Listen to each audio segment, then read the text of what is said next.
national declared Israel to be an apartheid regime. Don't fucking stop me while I'm cooking, you baboon in a suit. The chef is in. About to give you a fucking Chelsea green, you donkey. Donkey.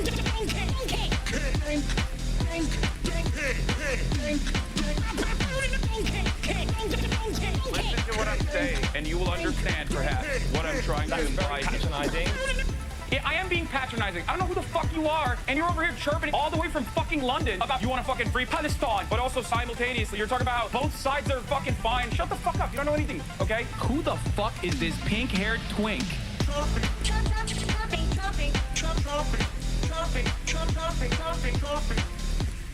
Dissolve the apartheid. So what would you like to see happen, Hassan? Do you not understand the What's English going on, language? I hope everyone's having a fantastic evening, afternoon, pre-noon, no matter where you are in the world. I'm Hassan Piker, and this is the Hasanabi broadcast coming to you live from sunny California, Los Angeles. Folks, we're live and alive, and I hope all the boys, girls, and MBs are having a fantastic one, because today's a beautiful day. Today's a wonderful day. Today is Tuesday. That's right, ladies and gentlemen, boys, girls, and MBs. It is Newsday, Tuesday. You already know what it is. You already know what's going on. My hair is super wet still because I just got out of the shower. It is 11:25 a.m. and I am actually a little late, and I apologize, and there's a reason for why I'm late, and that is because, and you might have guessed it, I'm doing media hits. I'm doing 20K a pop. I'm doing PR, baby. Just you already know, $20,000.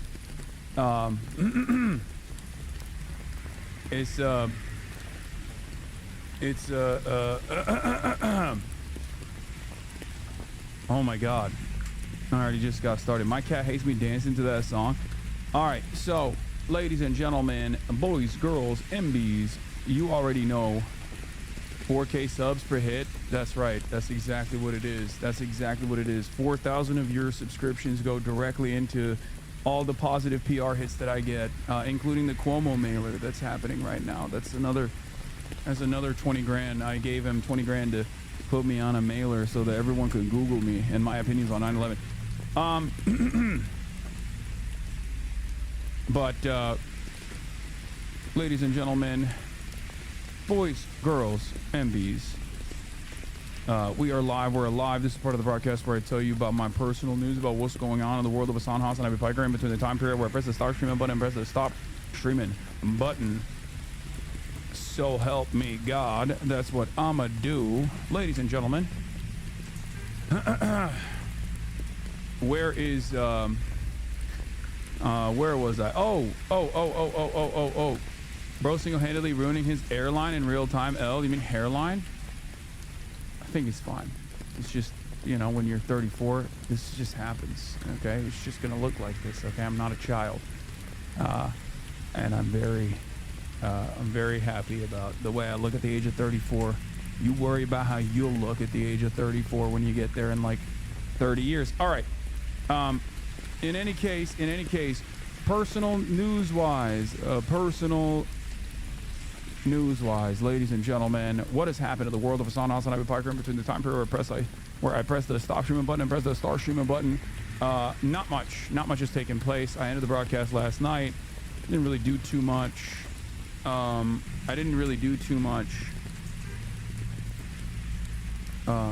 thinking, like, what did I do? Nothing really. I just kind of hung out for a little bit. Went to sleep early and woke up early in the morning and played some basketball. Cooked. Okay, absolutely cooked.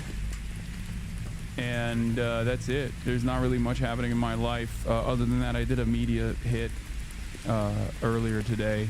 That's why I'm a little late, and I had to do a bunch of calls on top of that because we have an insane month coming up where I'm going to be in China. I'm not going to be like at my desktop pretty much until the end of the month of November. Like in the upcoming days, I'm flying to New York for the New Yorker Magazine Festival. That's this weekend. So I'm flying to New York. I'm gonna be live from New York on Saturday, and then Sunday I'm doing the New Yorker Festival. Then I'm coming back. Then I have the Crooked Con coming up, and on top of the Crooked Con, I have what do you call it? I have some link ups and building sessions when I'm out in DC, and also going to make a quick route back to New York as well for the Zoran Mamdani victory, inshallah. And so yeah, it's an interesting set of circumstances. Are you not going to the Zoran rally next Sunday? I am. If I'm there, I mean, I won't be streaming it because I'm doing the New Yorker Magazine Festival Sunday.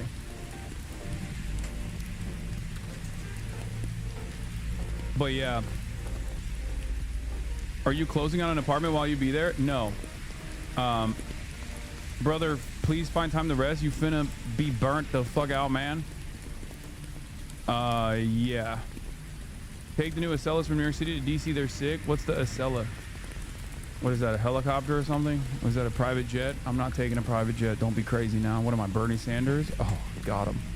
Freaking got him, dude. Freaking got him. Anyway, we need you to talk to Platner. I don't know what the fuck's going on over there, okay? I wanted to from the start. And we'll, you know, I don't know if it's gonna happen anytime soon now that we've found out some new stuff about... Oh, Acela is a train, moron? Oh, shit, there's a high-speed rail between DC and New York? I didn't even know that. Oh, it's Amtrak? Damn, I am not a fucking real train appreciator. I am so out of touch. I'm so out of touch. I'm so washed, dude. I'm not. This is it. This is what will take me down finally, because it's over. It's over. Everybody knows I'm not a real foamer. I'm not really autistic. Anyway, you see what Malala's up to these days? She's on Jimmy Fallon doing TikToks. Yeah, I saw. What's the new info you're talking about? We'll get to the Grand Platinum stuff in a second. Rich Boy said private jet and helicopter. I don't know. I thought someone was baiting me.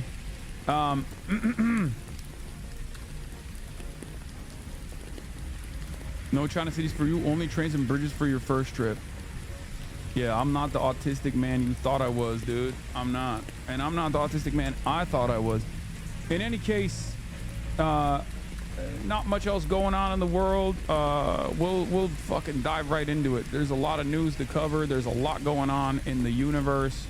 Americans are loving socialism, ladies and gentlemen. We briefly covered it yesterday, but I think it bears repeating.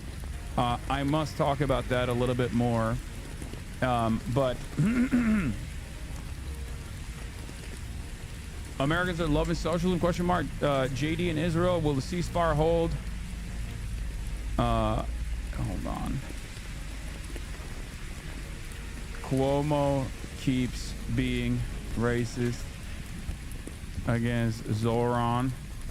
Americans love socialism. JD Vance in Israel, will the ceasefire hold? Government shutdown. LOUVRE heist is crazy. New York City mayoral debate 2 tomorrow. NYC this weekend. Get in now. Shadow ban day 2. What do you mean? Who's shadow banned? You or me? I don't know why my throat, like, I feel like I'm groggy. Yeah, the LOUVRE stuff is so crazy, dude. Did you do a kaiju today? Yes, at the park. Will you be speaking about Platter being a Nazi? Yes, of course I'll be speaking about that as well. Don't worry. Dude, you think this community is gonna let me live that down? Are you kidding me? You think this community that has literally been up my asshole every step of the way, being like, he is a agent of fascism, he is a baby annihilator, fuck you. You think this community, of all communities, is going to let me live it down now that they found out, as well as I did, that the motherfucker had a totem cough on his chest, dude? Are you kidding me? Don't say we fucking told you. Bitch, you didn't know he had a totem cough on his chest. I didn't know he had a totem cough on his chest. My analysis would be a little bit different if I knew that, okay? Calm down now. Luckily,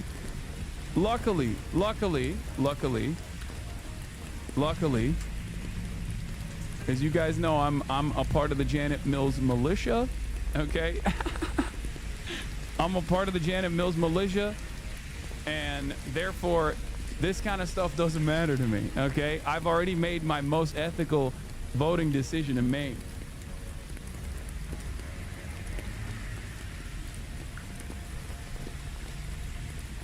It is the one of the most insane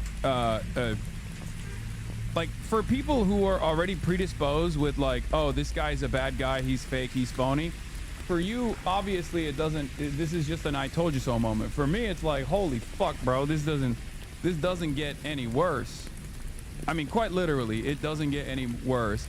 It's not even a sort of Nazi tattoo. No, it's just like a straight up, it is a straight up Nazi tattoo. Like, no questions about it.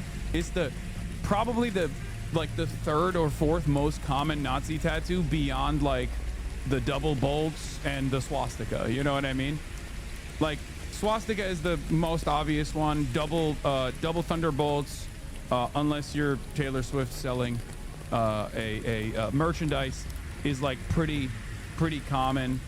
But I would say that like the totem cough one is just like the most insane one. This is more serious than a milkshake duck, but this is just a straightforward milkshake duck. Maybe he lost a bet.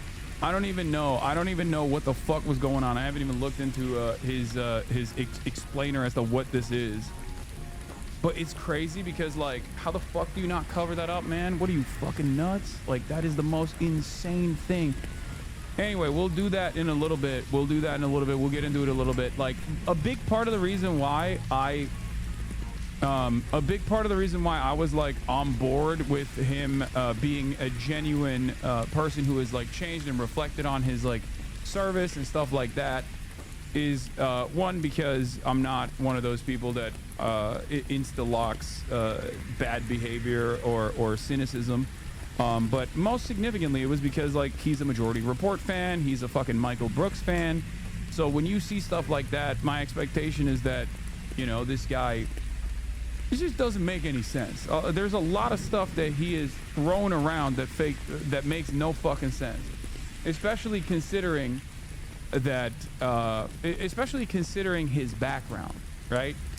Like, nobody comes out and is like, hey, I'm going to be a Medicare for all championing, Israel is doing a genocide saying candidate. Because if that was the case, like, if people, like, when people go, oh, this is like an op, this is a psyop to divide the left, I'm like, brother, have you seen the left? Have you seen the left? We do not need any psyops to divide us. We hate the left, okay? Everybody hates each other. There's no psyop necessary. People have already decided to psyop themselves for free fucking 99. So for me, I like to weigh out all of the different alternatives here, and for me, up until this incident, okay, up until this, which is major, because I think like I'm trying to understand like what is going on. I'm trying to understand what is going on in the mindset of a person that like that goes through this like lived experience. Like, how the fuck do you arrive at like the positions you arrive at? But it's pretty crazy, and I think I need to hear his defense of it, but I assume that this is indefensible. Like, what are we doing? This is like how do you not cover that, my man? How the fuck do you not cover that? It just doesn't make sense with any of the other shit that he has presented himself as in his private moments, in his public moments. A guy like this could, if he wanted to, he could just as easily be like, I'm right wing. I'm a fucking combat veteran. I'm hoorah, baby. I'm right wing. You know, he could run in Maine as a right wing guy and probably get a lot of clout. You know what I mean?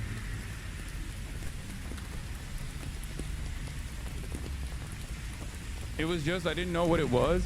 I mean, okay, guys, not knowing what the tattoo is when you're initially getting it in Croatia, because some people were saying he was drunk in Croatia, he got the tattoo. That's one thing. Keeping it on your fucking chest without a single person being like, hey dog, you got a Nazi tattoo on your titty, what the fuck is that about, for like 15 years is crazy. Okay, that, like, you don't have a single friend, you didn't have nobody out there who was like, what the fuck is on your chest, my boy? What the hell? That's crazy. Come on now. Come on, dude. Like, yeah, sure, you didn't know what a totem cough is. Okay, sure, fine. Okay, I guess you don't know. That's one thing. But nobody was like, brother, you need to take care of that ASAP Rocky. Like, this is literally a jailable offense in many European countries. Like, what he has as a tattoo, I need you to understand.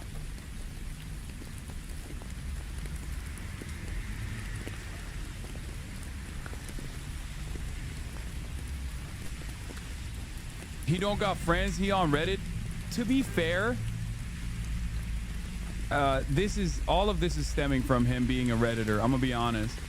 Plattner's political director who resigned weighed in on the tattoo.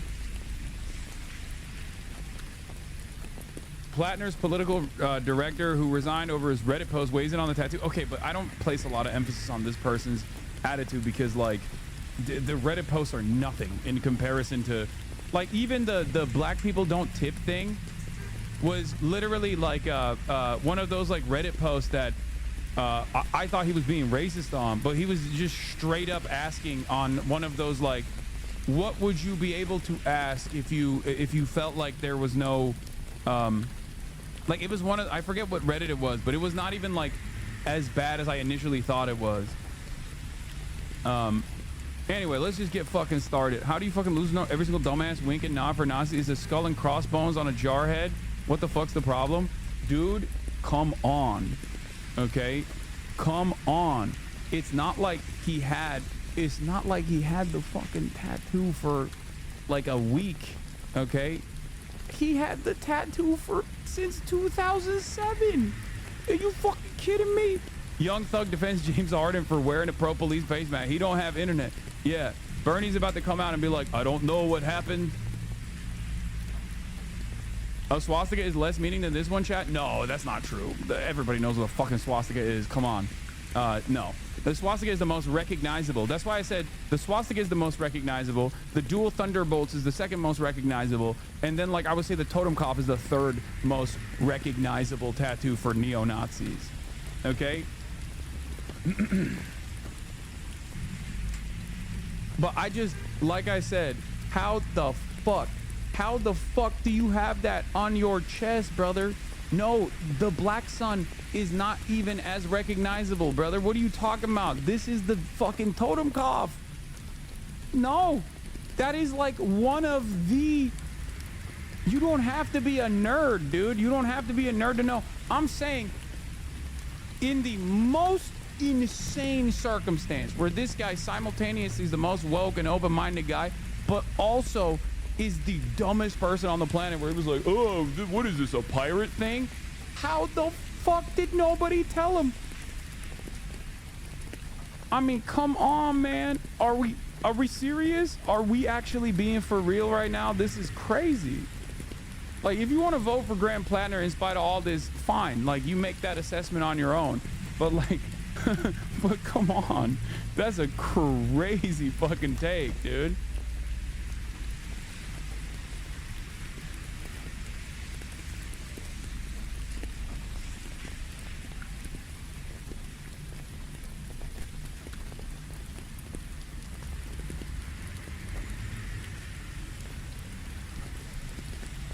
Oh. Bernie Sanders just told us he's still standing behind Graham Plattner as his campaign is dogged by controversy in the Senate race. I personally think he's an excellent candidate. I'm going to support him and look forward to him becoming the next senator in the state of Maine, he said.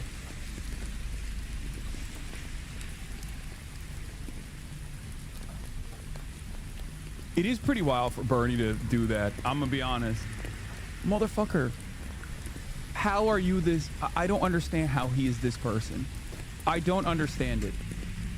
On the one hand, he literally has slammed himself into the liberal Zionist position. On the other hand, he will prop up a swagged up, quirked up white boy with a Nazi tattoo who says Israel's committing a genocide and will be firmly committed to him. None of this makes sense to me.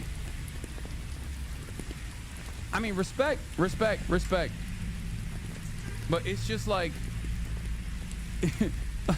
like Bernie, as I've told you guys before, as I've told you guys time and time again, Bernie's the type of dude who will just be like, I don't care about anything. As long as this guy is like pro Medicare for all, I'm on board, right? He's that type of dude. He's very stubborn. And as I told you time and time again, it is very interesting to see like how much Bernie will commit to people who are openly anti-Zionist, for example, that are like Bernie will defend open anti-Zionists all the way to the end, even if he himself is not one. It just doesn't make any sense. It's very interesting. It's very confusing. Anyway, weren't you asking for this yesterday in response to leaked text, but this time there's actual shit on the Dem side?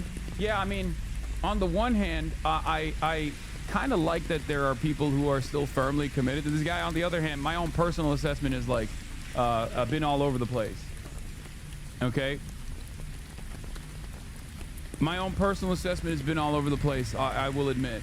And if you're wondering why, like, if you're wondering why Majority Report is defending him and why all these other people are defending him who have talked to him, it's because people think he's legit. Like, people think he is legit a guy who just went through these experiences and is and isn't who a lot of people present him as. Like, he's not like a fucking jarhead op federal agent.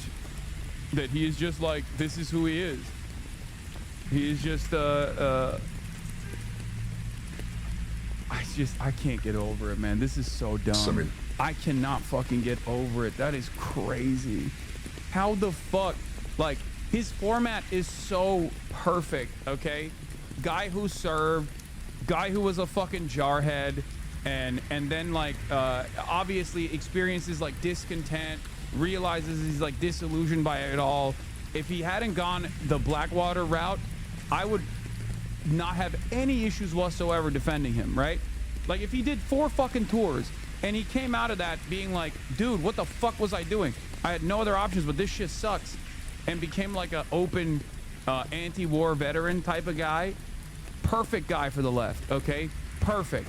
But then he has fucking Blackwater on the stain as a major stain on his reputation. And then the Reddit stuff I didn't give a shit about. I don't care about that even remotely. A lot of people tried to like make that a big deal. I don't care. Suck my dick.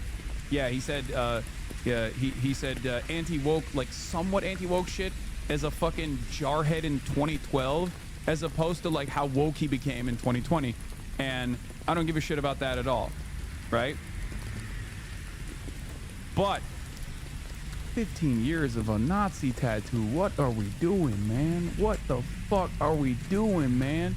How do you just have that on your chest for fucking 15 goddamn years and you don't know what the fuck that is? Like, it just... Ugh.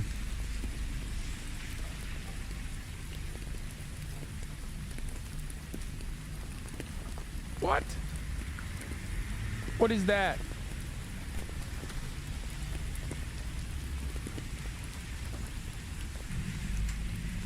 What is that? Now, it sucks because like all of my ops are his ops as well. And it's like, it's this weird predicament where like, this is indefensible shit, but also at the same time, I can't help but feel as though, you know, Josh Kraushar of Jewish Insider is obviously fucking doing this, not because, not because like he thinks Graham Plattner is a Fed. Don't be stupid now. This is Matthew Castle and Josh Kraushar are my ops at Jewish Insider. They are Zoran's major ops as well. They're my major ops as well. They constantly fucking write articles about my ass too. It's because he's anti-Israel that they're like really farming this shit. Because if you had a situation where a Republican was outed for something like this, they would never even cover it. They would be like, oh, who cares? Right? If he was a Fed, and if people actually saw him as like no threat whatsoever, but like a psyop or some shit like that, then they wouldn't be doing this. I'm really scared for him to win and Fetty out because of the period testing for future candidates will be insurmountable. I don't even... He knows, man. If you have a tattoo, you know the symbolism. That's the whole point of tattoos. If he didn't know when he first got it, he would have looked it up after. No, I know. There is 0% chance that this dude, for 15 fucking years, never encountered another human being that went, hey, oddly specific Nazi tattoo you have on your chest there. What is more shocking to me, about all of this is that he doesn't have a single blemish on his fucking private internet correspondence that even remotely leans into Nazi shit. Like, not even a little bit. How is that possible? Like, this motherfucker was on Reddit, chat. In 2020, if you have in 2020, he was 13 years in to having a Totenkopf tattoo on his titty. Okay? How the fuck did he not even a little bit say stuff like Black Lives Matter is really fucked up, don't you think? Like, not even like a All Lives Matter post? Nothing. How is that possible? Is this the American median voter? Is this where we're at? Because like Tyson Brody also points to this. One thing we do have on Platinum is roughly 15 years of pretty unrestrained posting without any sign of actual flirtation with right-wing politics. Maybe more comes out, but as of now, inclined to believe Drunk Grunt got cool skull tattoo, kind of like Harden with a Punisher mask.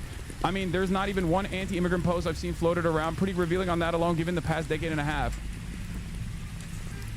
Like, that is insane to me. That is insane to me. I don't understand how people, like, for me, I like to think I kind of understand the normie mindset, right? I kind of understand the normie mindset a little bit. How the fuck do you get like this seems like a meme. Oh, dude, what the fuck? The swastika tattoo? I thought it was like cool. I thought that shit went hard, bro. Like, that's why I got it. I didn't fucking realize this was bad. Like, how? The PSA video will lock you into your initial reaction. Like, I don't get it. I don't get how you just do that. I don't get how you do that. It is mind-boggling to me. In some ways, I like that. In a weird way, I like the Democrats are like experiencing some kind of like discipline on this, where they're like, we don't give a fuck. Like on a purely amoral political grounds, on a purely amoral, like, we're playing politics, who gives a fuck style attitude. It's not bad, but I don't. Fuck you mean we don't give a fuck? That's bad? No. Nazis in office is not good. He hit his power level, or he's just that stupid?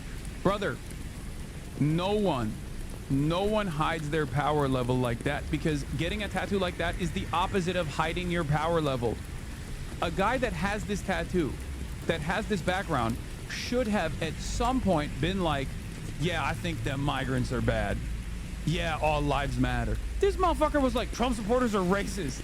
We need an armed revolution. What the fuck? There is no way a dude that was getting a fucking Totenkopf tattoo is gonna be that quiet about their fucking perspective. I don't understand it. It makes no sense. Okay? It makes no sense, because I look at situations like this and I weigh all the options. On the super left, you have the people who are like, this is a Fed, this is a John Fetterman situation, this is a psyop, right? This guy is obviously a mercenary. He was designed in a lab to make leftist brains break completely, and he's there to like divide the left, right?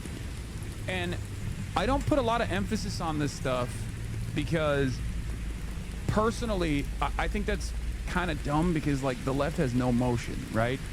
Like we can't even do entryism into the fucking Democratic Party at a time when the Democrats are just like unimaginably weak, right? So I like to personally weigh. I like to personally lean into what I think is the most likely reality here. Like, what is the most likely outcome? Okay. But I have never in my life seen someone who has thrown so many different fucking haymakers. Like, he is impossible to fucking decipher. Straight up. And I know that sounds like a cop-out for a lot of people who have already made up their minds, because, like, obviously, dude, he's fucking Blackwater mercenary, literally has a fucking Nazi tattoo, and you've already been like, oh yeah, the left is experiencing like COINTELPRO again or some shit, right? Because you think that there is that much motion. But I truly don't understand when I like weigh all of his output, his own personal like ideological journey, and where he is, like what he has launched his campaign as. It doesn't make any fucking sense. You know? It doesn't make sense.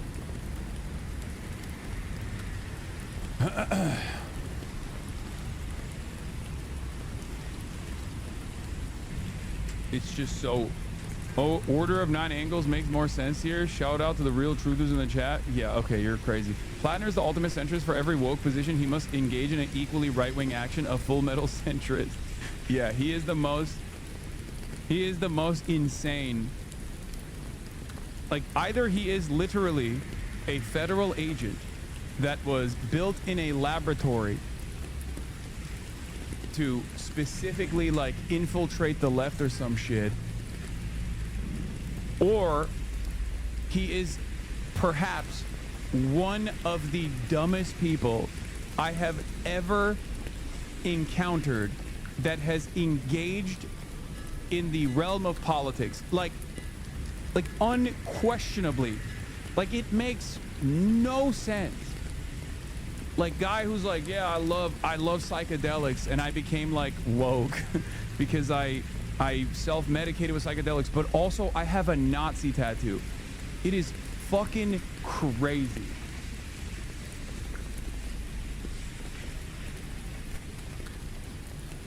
I don't know. Main Democratic Senate candidate Graham Plattner says, I am not a secret Nazi after photos of his tattoos emerge. Yeah, because I think that's not a secret. That's like, you get that tattoo when you're an open Nazi.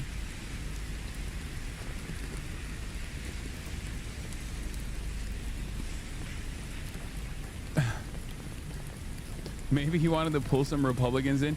No, guys, this is not John Fetterman. Shut the fuck up. This is something even dumber than that. God damn it. Guy who's only been alive for like one fucking election cycle goes, everything is John Fetterman. Is this John Fetterman? No, not everyone is John Fetterman. Stop pointing to John Fetterman, okay? Jesus Christ. Oh my God. Shut the fuck up. Okay. Let's you know what? Fuck it. Let's start with the Graham Plattner. The first, because what a crazy story. Okay. I don't even know what the fuck to say. Okay. He did a piss poor like. He was cheering on the demise of Golden Dawn, giving kudos to people fighting for YPG, blasting the U.S. for not bending over backwards to naturalize Afghan interpreters as a moral issue. There's not one scrap of racial animus or xenophobia in a decade and a half of posting. He did a piss poor job of hiding his posts and recycled his username on a handful of message boards for liberal gun clubs and scuba gear. There's no secret liability here. When he says he got sauced on leave in 2007 and got a tattoo, he didn't recognize anything, it's truth. Like, if you look through all of his social media posting, there is, first of all, there is 0% chance that like, there is 0% chance that the CIA was like, let's get this fucking jarhead to post on social media like an unhinged former unhinged veteran turned like hyper woke. Okay, that's not like, no one is investing that much time into our little utterly irrelevant circle in American politics. We have no motion, we have no clout, we have no socialism. Okay, there is like, we're not even talking about the federal government's incompetence here. Okay, which also probably is something to consider in terms of like building like a Manchurian candidate. Okay, so get your head out of your fucking ass. I don't think the CIA is capable of delivering a 15-year plan, specifically a 15-year plan that requires infiltration of leftist movements by getting a Bernie nod in a fucking Maine senatorial run against like a fucking purplish Republican candidate. Okay, that's not real. Wake up. Wake up. That's not real at all. But it also literally doesn't make sense if you are the type of dude who on the one hand who went as far as to get a fucking totem cough on your chest, but also on the fucking other hand, you're like talking about how, you know, immigrants are great and Republicans are racist. Schumer on if Plattner's unearthed comments are disqualifying. I'll let the people of Maine decide. We think that Janet Mills is the best candidate to retire Susan Collins. She's a tested two-term governor, and the people in Maine have an enormous amount of affection. Okay, well, when I hear stuff like this, it makes me go crazy. You know what I mean?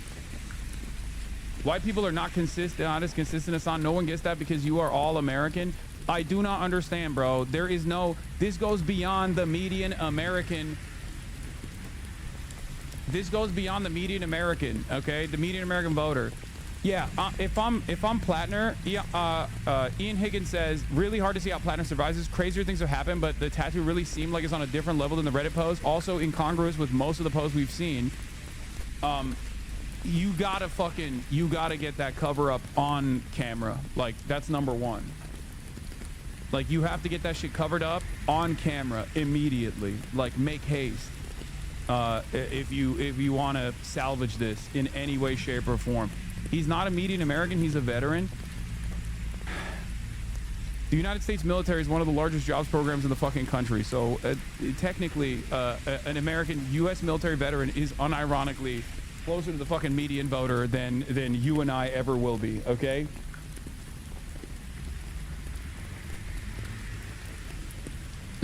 U.S. veterans, no matter how insane they are still median voters. This was funny. The only way to beat a bad guy with a Nazi tattoo, you guessed it, good guy with a Nazi tattoo, Graham Plattner for some reason. I'm with Harris. Protect trans kids. 1-6, never forgive, never forget. There's just a fat fucking black son in the back. How is this possible? What I don't understand is why the Podjons are embracing him in the YouTube comments too. Because the Podjons understand the severity of the crisis in hand, and they trust him. That's what it is. They like him. They want people who are anti-Israel, 100%. I know it sounds fucking crazy, and I know you won't believe me, but I talk to them all the fucking time, and they literally are also on this, like, we got to get the Democrats to move away from Israel to the best of our ability movement, okay? So they recognize Plattner as a likable candidate. They recognize Plattner as a likable candidate. The worst part about the tattoo gate is that as much as I have yelled at Pete Hegseth's Jerusalem cross tattoos and shit, this is worse. That's worse. It's a fucking totem cough. It's literally worse. At least like Pete Kegsbreath has like tattoos like Deus Vault, and it's like eccentric, like weirdo, you know, we gotta restart the Crusades style tattoos and shit. That's a straight up Nazi one. Like, it's not, there is no plausible deniability at all. It's just like straightforward. A totem cough. What the fuck? Which way Western voter? I think it's, when was the tattoo discovered? I think today, like this morning.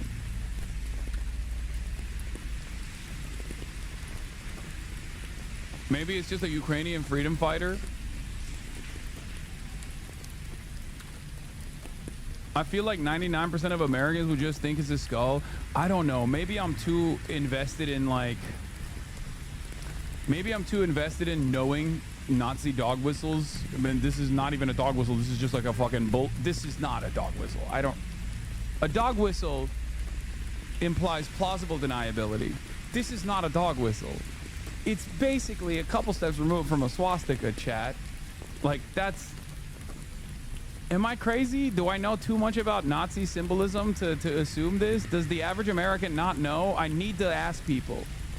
Like, I don't understand it. The Plattner Oppo is hitting hard solely because his enemies know exactly the type of things that freak out the terminally online people who drive discourse in the Democratic Party, but absolutely no one else. No real life person who wasn't a history major knows what that tattoo is. I mean,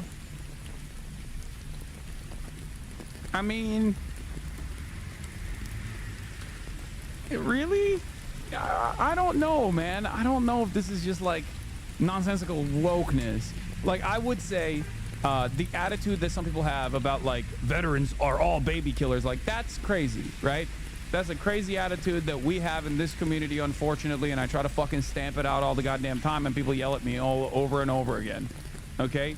I think it's poisonous, it's horrible, but you know, as much as I also think like you shouldn't lean into oppositional framing when it's sinister and cynical, I do think it's like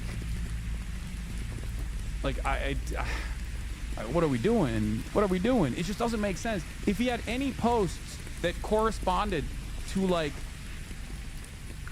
if he had posts that literally were like even remotely against migrants, I'd be like, oh, he's like hiding his true ambitions here, and weirdly enough chose to run as like a DSA-backed socialist for some fucking reason. That doesn't make sense either. But like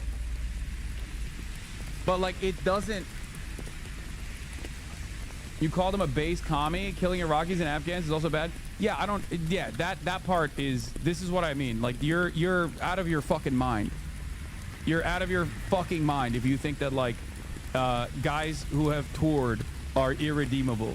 Like it's just you and I are never going to be in agreement on that, especially considering that I do have a sizable amount of people who are either currently serving or have served in the military in this community, and that's never been a position that I've maintained. I will never actually hold it. Blackwater is different, obviously, than like Blackwater is different than that. And even like when people say like, would you have an IDF person on? Like, yeah, I would. If an IDF veteran turns into an anti-Zionist and you think I'm not gonna fucking talk to that person, you're out of your mind. I literally have. I have an IDF. One of the first people I talked to was Ofer Kasif. He served and then also became a conscientious objector and is an anti-Zionist in the Israeli Knesset. Like, it doesn't, that shit does not fucking matter to me. It doesn't matter. I cannot stress this enough. Also, none of you motherfuckers know how to hold a gun. Shut the fuck up.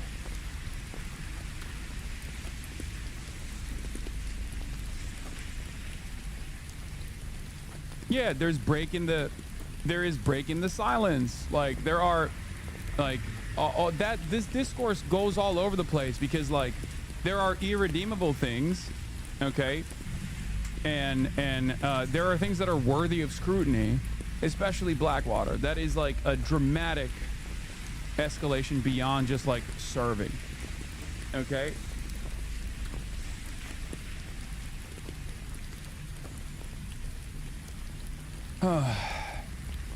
But it blows my mind. Like, he doesn't have anything, dude. He has decades of unrestrained Reddit posting. And when you look at that on its face, it literally looks like a dude who encountered Majority Report and Socialist Rifle Association and Michael Brooks and was like, oh my God. Like, there is an alternative out there, you know what I mean? Like, that's what it That's what it reads like to me. But then you got the Nazi tattoo, and it's fucking crazy.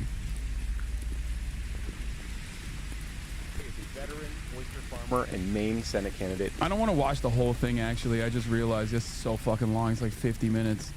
But let's see what he had to say about the 5-minute, 6-minute part of this interview on the tattoo. First Reddit post I wanted to ask you about is from 2013. So someone wrote on Reddit, "What is one question you've always wanted to ask someone of another race?" You responded, "Why don't black people tip? I work as a bartender, and it always amazes me how solid the stereotype is. Every now and again, a black patron will leave a 15 to 20% tip, but usually it is between 0 and 5%.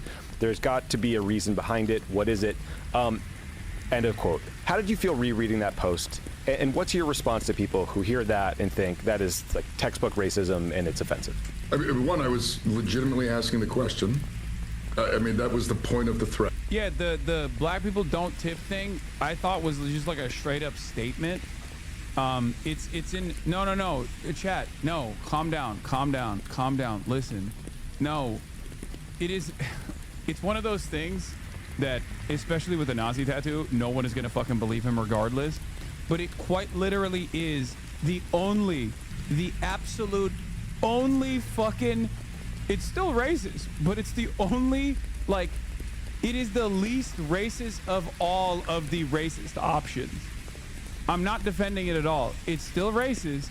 It is the, I know someone has the actual fucking context, please. I know someone has the actual context. Please, someone give me the full, it's a Reddit thread where, God damn it. I need to just show it. No, I need to show the actual, now deleted Reddit post. No, this is not, first of all, I don't give a shit. It was in 2013, and he has all of these other, posts like since then that obviously show that he is changed. But that's not even what I'm talking about here. I need you to see, dude, stop apologizing. I need you to see the actual, it was like one of those, yeah, it was like one of those subreddits that was like r/too afraid to ask or r/not stupid questions. So it literally was like the only acceptable, still racist, but the only acceptable context that it would come out in. He wasn't like randomly being like, blacks never actually tip, this is fucked up.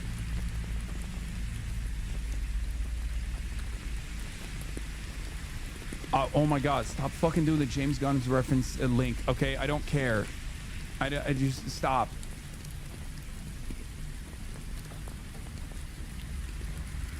I want to hear a black person tell me this is a racist question for an ignorant service worker to ask. I need to find the actual, there was a, oh, here's the context here. Okay. It's not spin. It really just was an honest question. Check the subheader. This was posted and deleted. The one reply his post got from a black girl who must be in her mid-30s now. Ask Reddit. r/ask Reddit. What is one question you have always wanted to ask someone of another race? Anything you want to ask or have clarified without wanting to sound racist. It's still racist. But it is like, do you see what I'm saying? Do you see what I mean? It is still a racist thing, but it is objectively, in the grand scheme of like Reddit posting, it is perhaps the least racist option out of all of the racist options out there on Reddit. He goes, what is the one question you have always wanted to ask someone of another race? Anything you want to ask or have clarified without wanting to sound racist. He goes, why don't black people tip? I work as a bartender, and it always amazes me how solid the stereotype is. Every now and again, a black patron will leave a 15 to 20% tip, but usually it's between 0 to 5%. There's got to be a reason behind it. What is it? Cinnabar Firefly says, I'll throw poverty out there in general, but honestly, I don't know. I was raised to always slap down a 5 for good service in a setting like, I don't know, Red Lobster, where I'm probably not going to spend more than $30 on just myself, and go up from there for extra degrees of awesome. There have been times I've made this mistake of not having enough to tip as well as I'd like, though. I do feel kind of slimy about it as I leave. Sad face.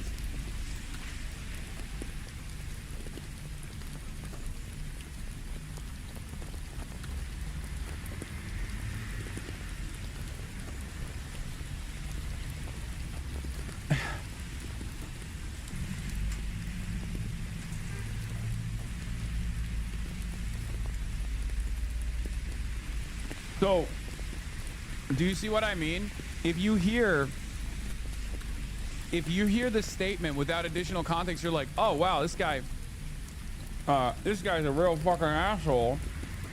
Which, again, it is a racist question. But in terms of, one, it's in 2013. I can't begin to tell you how little I give a shit about this. I care way more about the fucking Totenkopf tattoo, just so you understand. Because, once again, as a white supremacist myself, clearly, I have a lot more of a position of understanding that you know, people are gonna have some racialized racist tendencies. We live in a fucking white supremacist country, okay?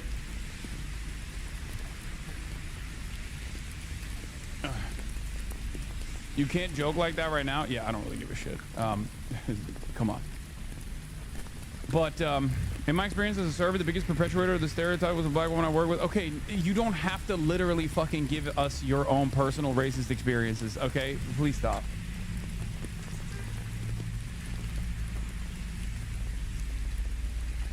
Jesus Christ, Shatters.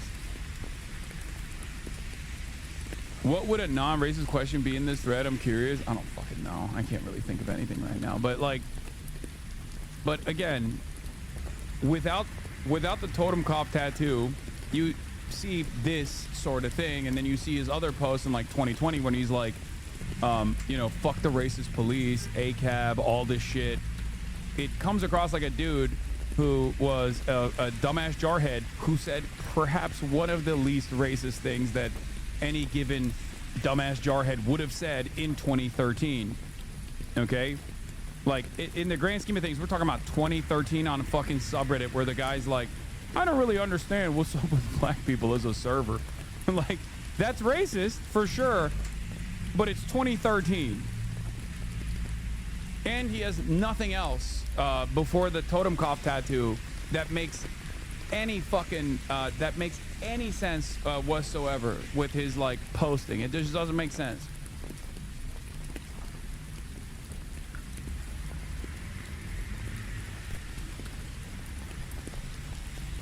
In any case, yeah, this is the wokest jarhead in America for 2013. New Bernie Sanders defense Grant Plattner calls him an excellent candidate. There's a young man who served his country in Afghanistan and Iraq, and he went through some really difficult experiences seeing his friends killed or whatever. He said, or whatever. And in spite of all that, he had the courage to run. I personally think he's an excellent candidate. I'm going to support him, and I look forward to him becoming the next senator in the state of Maine. Bernie Sanders really putting to the test my fundamental value, which is Medicare for all means for all, which means including Nazis. Okay? That is literally, that is my fundamental principle. I stand on that when I say Medicare for all means for all, which yes includes Nazis as well. And Bernie is saying that is what he believes. Okay? He does not give a fuck. He meant for all, bitch. It is pretty funny that he said he served in Iraq, Afghanistan, a couple of his homies died or whatever. Or whatever is a crazy fucking thing to slap onto.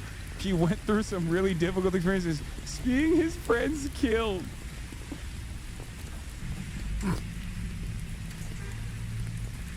Bro, you are not the normie whisperer you imagine yourself to be if you find this hard to not be common knowledge.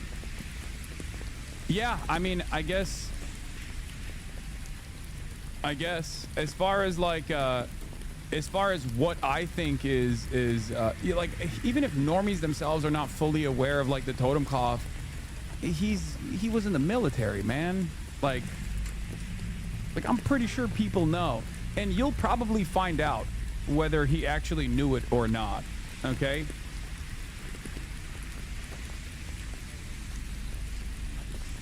Good thing for all of us if there are still you know, Mainers in here that are Graham Plattner advocates who are looking at the situation and they're like, well, you know, still better than Janet Mills. I don't give a shit. Don't worry. Leftists chirping on the internet are so utterly irrelevant in the grand scheme of things that my community not backing Graham Plattner is not actually going to do anything. Having said that, though, I don't think you need to be a major history enjoyer to know that this is a totem cough and it's a huge Nazi symbol. And I do think that, especially coming from a military background, it kind of feels like you have extra awareness on certain things like that. It's like when the fucking Marine Sniper Division was getting the double Thunderbolts and being like, oh, we just thought it meant Scout Sniper. It was just the SS for Scout Sniper. It's like, no, you fucking knew what you were getting a tattoo of. Shut the fuck up. Like, get out of here. Oh, I just like the numbers 1, 4, and also 8 a lot. Campaign move. Your team actually shared some opposition research on you with me. It's a video from, I believe, a decade ago. Let's just watch an excerpt and then we should talk about it.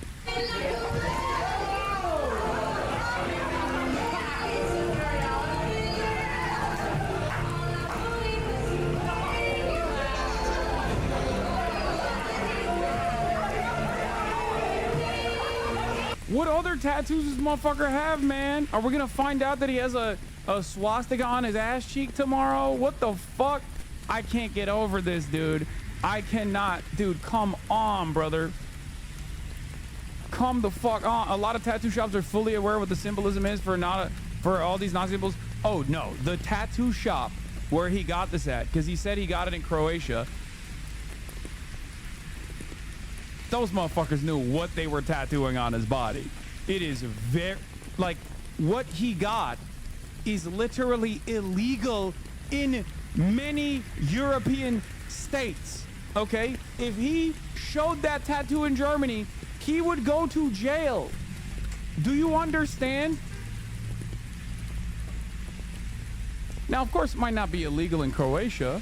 Do with that information what you will. I didn't know that, but it's not shocking to me, let's just say. In Croatia, was he visiting at Ustazi Memorial? Yeah. Yeah, there was a... the guy was an Ustazi enjoyer, I think, that tattooed him.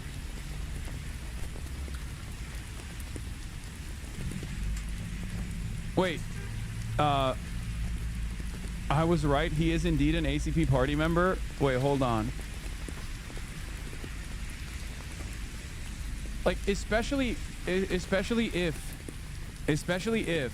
he got this tattoo and then got other tattoos afterwards, there is zero, and I mean 0% chance that he went to another tattoo artist after he got that totem cough in the United States of America, and the tattoo artist didn't go, hey man, I'm gonna cover that shit up for you. Okay? Not to do more opposition research on Graham Plattner here, but if he got another fucking tattoo after that tattoo and he went to a tattoo artist, every single tattoo artist knows prominent neo-Nazi symbols. Every single one. Whether because they like offering said tattoos, or whether it is because they know what tattoos they will not actually ever tattoo on someone's body. Okay? Most tattoo artists know one way or another exactly what this is. Okay? And if he actually got another tattoo after that, and the tattoo artist saw it, he would absolutely be like, hey man, I'm just gonna let you know, I don't want to be weird, but you have a Nazi tattoo on your chest. Would you like me to cover that up? Brother, it says skull and bones, get the fuck out. No. The tattoo shops would absolutely, I don't know what that tattoo means, and I've always been very online. No, that's why I'm saying a tattoo artist would know exactly what that is. And they would say, I'll cover it up for you. There's no shot. I'm telling you right now, there is no shot. Guys, You can't get a tattoo like this at normal tattoo shops. Okay? Do you understand? You cannot get that. If you walk into the average regular ass American tattoo shop right now and you say, I want this totem cough on my chest, they would say no. Most of the Nazi tattoos that people get, they get in prison, okay? Or very specific neo-Nazi tattoo shops. As someone with zero tattoos, even I know this about tattoo culture. He got this in Croatia for that reason. There is 0% chance that he would be able to get that tattoo unless he went to, in America, there's 0% chance he could go to a regular ass tattoo shop and be like, oh, can I get this? Yeah, it's one of the most prominent symbols. Dude, it's up there. I told you. It's literally illegal. Like, symbols that are most commonly associated with Nazism. The swastika, the SS Thunderbolts, and the SS Totenkopf. It's the third most prominent Nazi symbol.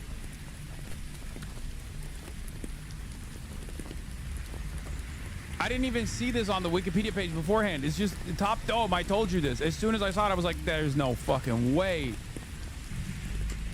I have a PhD in racism, chat. Come on. Don't question me on this shit.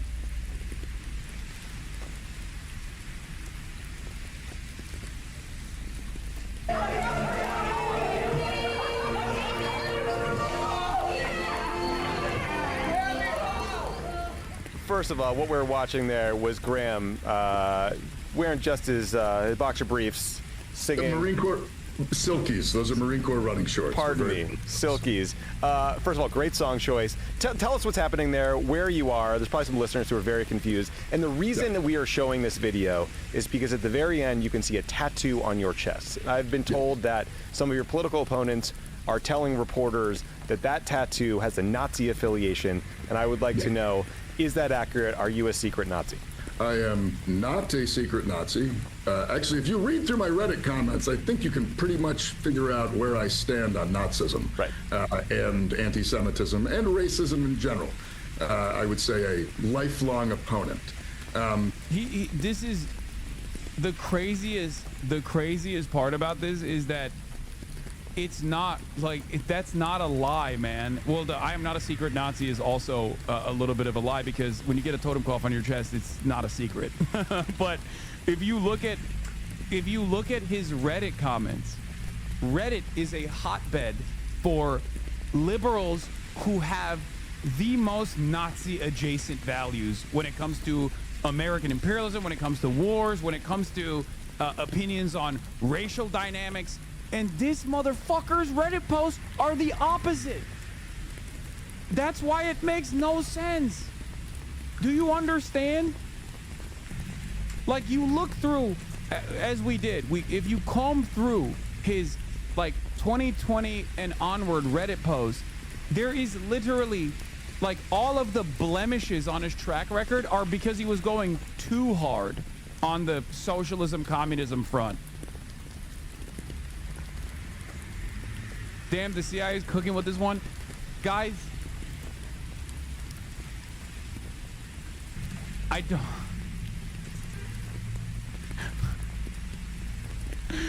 don't think the CIA designed a 20-year psyop to infiltrate the left. This is no longer the 60s and 70s. No, he's just a machine gunner. They are that stupid, I promise. I cannot understand it. I cannot comprehend it, because I have never seen something so transparently fucking signaling in one direction and then simultaneously have his, like, social media footprint be the exact opposite. It's like someone else was posting on that account. Like, you see a guy 3 tours in fucking Iraq and Afghanistan, Marine machine gunner, goes into fucking Blackwater in 2018, drops out 6 months in, drops out early, okay? Says, oh, this shit sucks. I don't like it, okay? And then becomes, like, extra fucking woke. Hasanabi vindicated? Yeah, me and Janet. Reddit changed a lot after Bernie dominated in 2016. It was swarmed with ops to craft a new neoliberal Reddit age.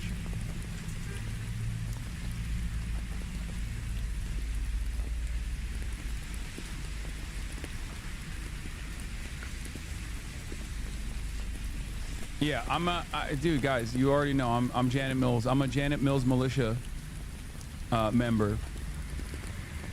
Let's keep going. The video is from my brother's marriage to his wife, to my sister-in-law, who I was serenading. I told him that my wedding gift to them would be my embarrassment.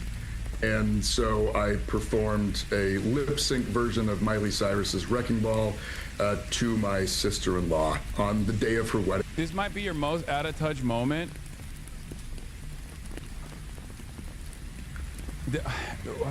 In which direction? Oh, geez, almost like you don't understand military indoctrination. This might be your most out-of-touch moment I can remember. Because there are so many different opinions flying around in this chat, and people that are saying, like, some people are saying, oh, it's totally valid that he didn't know what it was, which I think is a bit crazy. But then there's also a lot of people, I'm getting attacked by everyone on this issue.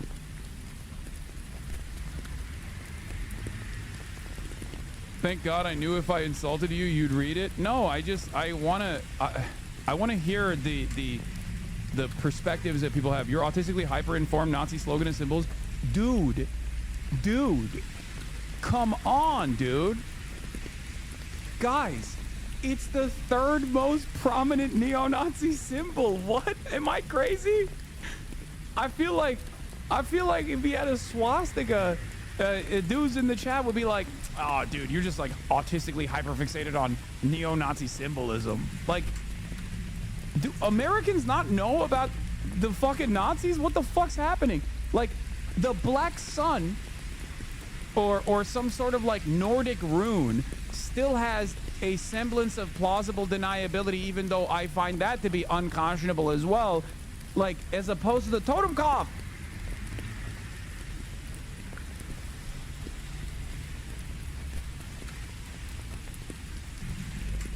Like, have you guys not met, like, have you not watched like any World War II movies? Like, I don't understand.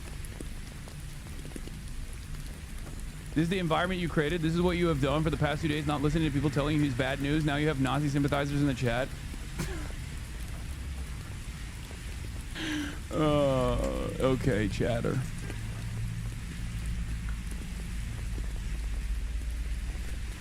Yes, that's what's going on.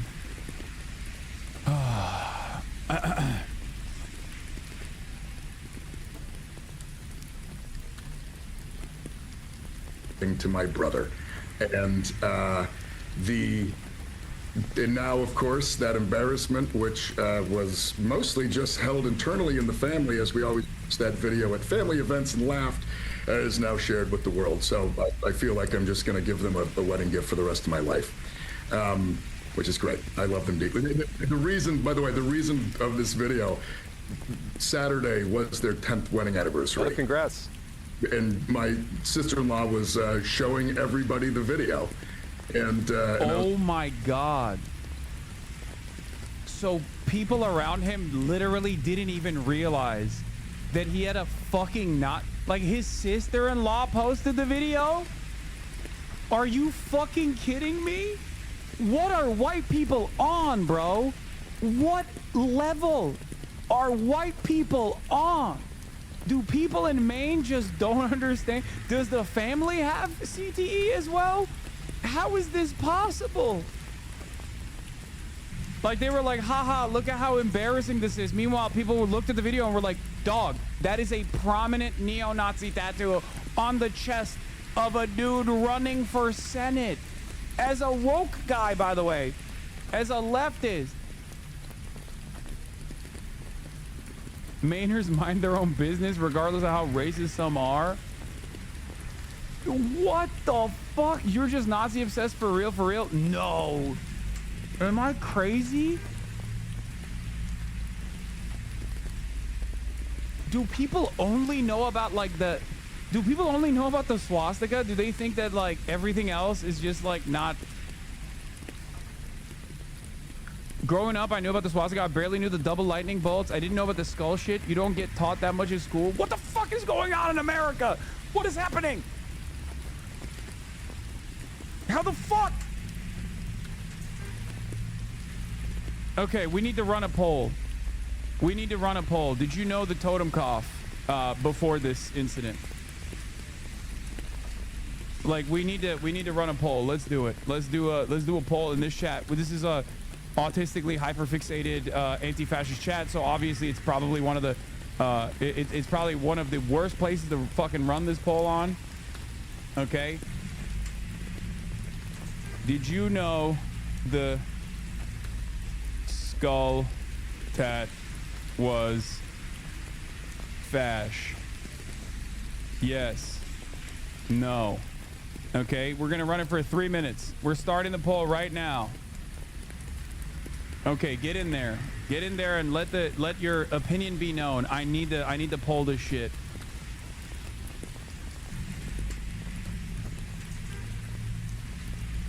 Whether we knew about it or does not matter, we didn't put it on our fucking chest for 2 decades and still have it. No, I know. This is not about that, man. This is not... Just calm down, okay?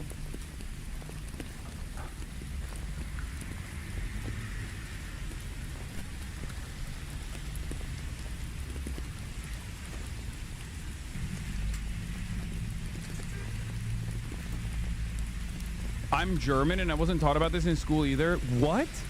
Dog, that is literally illegal in your country. Okay? What the fuck? That is straight up an illegal thing in your country. Like if Graham Plattner was walking around Germany with that straight up on his chest, he would go to jail. He would be deported. It is on every fucking Nazi uniform in all of the movies. What the fuck? The specific skull tat, not all skull and bones are necessarily Nazi, but that skull, yes. Like that version. Because like, yeah, you can be like, I love piracy, okay? But that's not a pirate tattoo, my man. That is a straight up Nazi skull. Like, you know, cancel culture, whatever. I'm not even talking about that shit. I've moved past that. Your inability to put yourself in other people's shoes and go on to mock their intelligence says way more about you than average people. Dude, I'm not. Oh my God. You're misunderstanding my point. I'm not saying... Like, this isn't even about Graham Plattner. I'm just testing to see if I am out of touch as far as, like, my level of knowledge on neo-Nazi and Nazi tattoos. Is it normal for people to not know? And it does feel like a lot of people, I mean, it's 60-40. Chat is so cringe and lived up today is weird. Do you think it would have been more recognizable with the shield? No. Straight up. The skull itself is absolutely a prominent, third most prominent neo-Nazi figure. Yeah, it's literally the joke in the Are We the Baddies sketch, man. Very well. They're coming. Now we'll see how these Russians deal with a crack SS division. Hans? Have courage, my friend. Yeah. Hans, I've just noticed something. These communists are all cowards. Have you looked at our caps recently? Our caps? The badges on our caps. Have you looked at them? What? No. A bit? They've got skulls on them. Have you noticed that our caps have actually got little pictures of skulls on them? I don't, Hans, are we the baddies? We should be able to hold them at this point here, at least for a few hours. Like, that is the joke. The "Are we the baddies" joke comes from the totem cough. Okay? Like, if he got the fucking skull with the knife in the mouth, like, even that is more, that is like a lesser known fascist symbol, right? If he got the fascies on his chest, that is a lesser known fascist symbol. The totem cough is, I thought, not a less known fascist symbol, but it seems a lot of Americans didn't fucking know what it was. They taught you this in Turkey or what? No, man.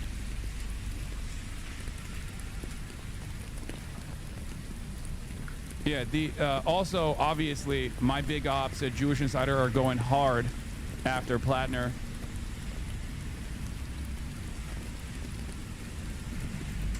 Scoop, Jewish Insider via Matthew Cassell. Graham Plattner says, I'm not a secret Nazi after photos of his tattoo emerge. A former acquaintance of the D Senate candidate said he called the tattoo my totem cough, referring to a symbol adopted by the Nazi SS unit. Now, of course, these guys, they're not going to be the most credible when it comes to this kind of stuff, but, you know, this is opposition research is opposition research. According to a person who socialized with Plattner when he was living in Washington, D.C. more than a decade ago, Plattner had specifically acknowledged that the tattoo was a totem cough, the death's head symbol adopted by infamous Nazi SS unit that guarded concentration camps in World War II. He said, "Oh, this is my totem cough," the former acquaintance told Jewish Insider recently, speaking on the condition of anonymity to address a sensitive issue. He said it in a cutesy little way.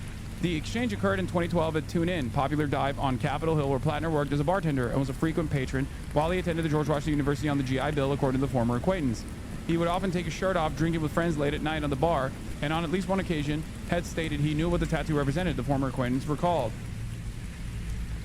Plattner gave varying accounts of the image during this time, saying at one point he was aware it was a totem cough when he had first gotten the tattoo several years prior, and at another time claiming he had not known, according to the former acquaintance. The mixed accounts indicate that Plattner was at least long been aware of the symbol's connection to Nazism. Even as he said in the podcast interview, he was not familiar with any such association when he chose to get the tattoo. Plattner, who is running to unseat Senator Susan Collins, said he had gotten the tattoo in Split, Croatia in 2007 when he had a group of very inebriated fellow Marines had time on deployment and decided to step into a parlor. Plattner on Pod Save America. Now, this is the... If you're hammered in Croatia and you walk into a tattoo shop and you point to any number of different skull and bones tattoos, it's probably, you know, you're gonna get a Nazi tattoo. You're gonna, especially in Croatia. Okay, it's most likely going to be a Nazi tattoo. The problem is, past that point of getting the Nazi tattoo, where, you know, you probably should have covered it up. You know what I mean? Yeah, you're rolling a 90% shot that it's not going to be a pirate one, okay?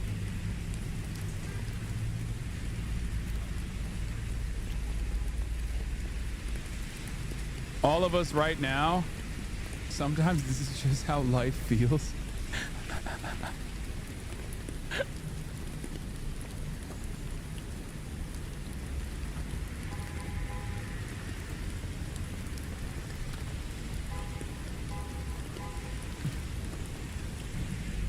Like, my point is, how the fuck do you keep that on your chest for like 20 years almost without getting it taken care of? Plattner on Pod Save America. We chose a terrifying looking skull and crossbones off the wall because we were Marines and the skulls and crossbones are a pretty standard military thing. We got those tattoos and then we all moved on with our lives. I can honestly say that if I was trying to hide it, I've not been doing a very good job for the past 18 years.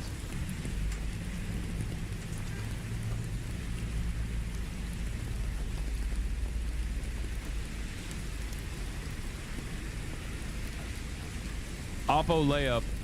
Drunk Marine went into a Croatian tattoo shop and picked the scary skulls. A believable story in absence of any other evidence. He holds these views, but them Canada has a Nazi tattoos are pretty easy to message against them and objectively true. Exactly.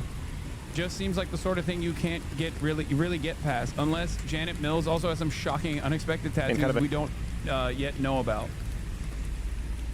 Americans, by and large, don't like Nazis. Even fucking Americans who have identical opinions to Nazis don't like Nazis. I can't stress this enough, okay? This is precisely the reason why Nazis will, quote unquote, hide their power level, right? And oftentimes, they can't stop themselves from hiding their power levels. Unless, seemingly, you're fucking Graham Plattner, who seemingly has, under the guise of anonymity, said the exact opposite things that a Nazi would say, while simultaneously having, you know, this tattoo on his chest for 20 fucking years almost. What the fuck?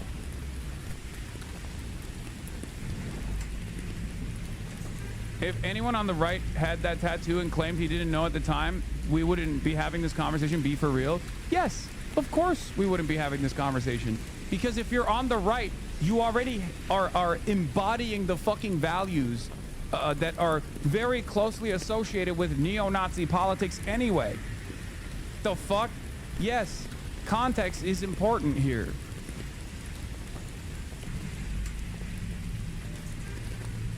I knew it was a Nazi symbol, but if I saw it in the wild, I would have probably just seen a skull and crossbones, to be real. Yeah, I guess it's one of those things where it's like, I guess it's one of those things where people just kind of assume there's no way that this dude is just like running around with a Nazi tattoo on his chest, right? Because it's so extreme. It is so fucking extreme that you're just like, yeah, there's no shot. Because, like, look, I've done a lot of coverage on Pete Hegseth, right? It's not a if, it's a when situation as far as, like, neo-Nazi adjacent tattoos. Pete Hegseth does not have a totem cough on himself. He has the Jerusalem cross. He has the Deus Vult tattoo. He even got Kafir tattooed on his arm.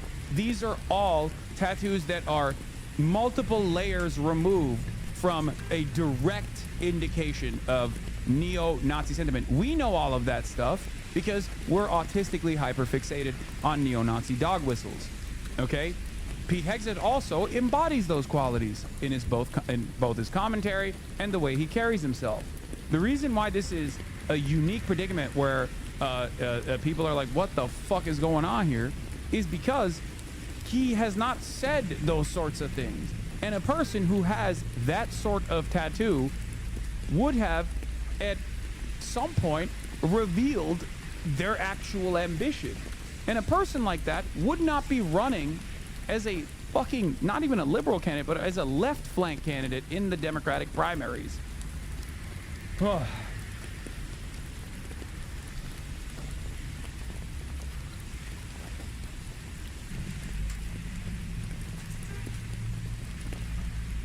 I just don't fucking get it, man. I used to work in a Trauma 1 operating room, and the amount of Nazi tattoos I saw was appalling. I also noticed nearly 100% of swastika tattoo owners have a peen tattoo. Peen? I feel like it's one of those things that's so... like a penis tattoo? What did the poll end up at? 60% of chat said they didn't know, and 40% of chat said they knew. Which is kind of surprising. I thought it would be higher. Like, I thought the people would, a higher percentage of people would say they know what it is.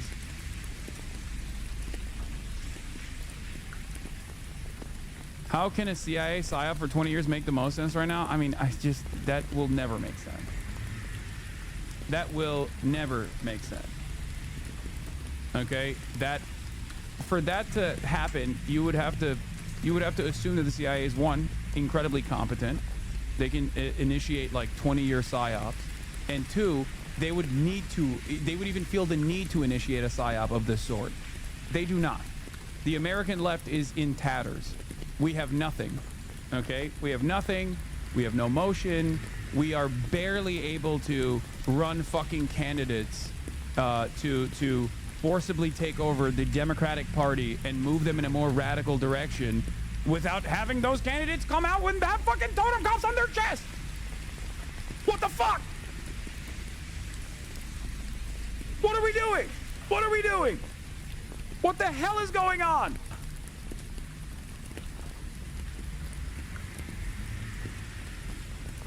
Yeah, he needs to get a Calvin peeing tattoo, but he's peeing on the totem cuff, so it's fine. That's what he needs to do.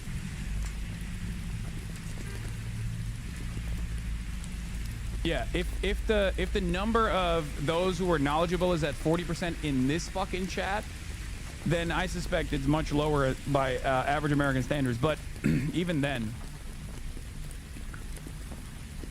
how the fuck do you not get it taken off for 20 goddamn years? Okay, that is crazy.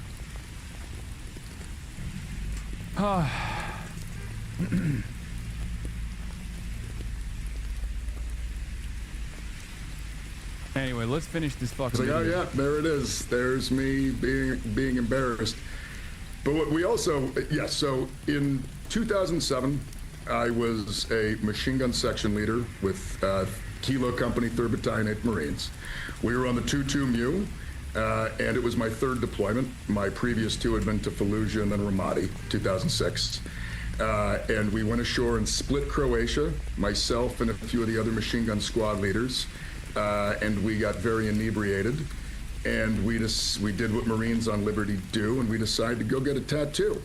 And we went to a tattoo parlor in Split, Croatia, and we chose a terrifying-looking skull and crossbones off the wall because we were Marines, and you know, skulls and crossbones are a pretty standard military thing. And we got those tattoos. And then we all moved on with our lives, and I actually joined the Army after that, where I got, you know, I had to go to MEPS, I got screened. Later on, I got a security clearance and a full screen.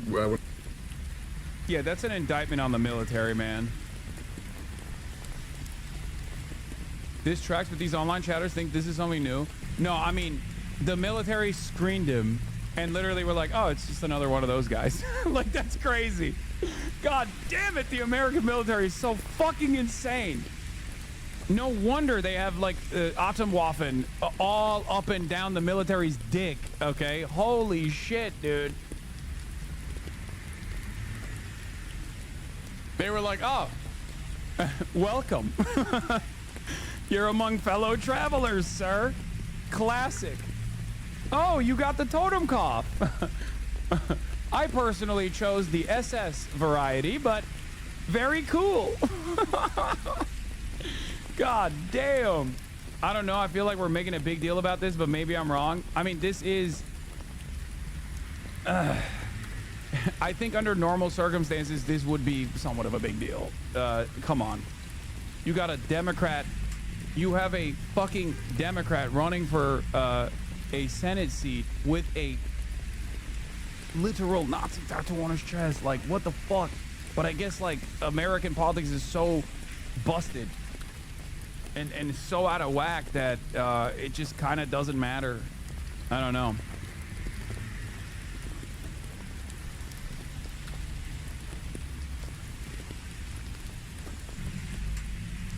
What is this?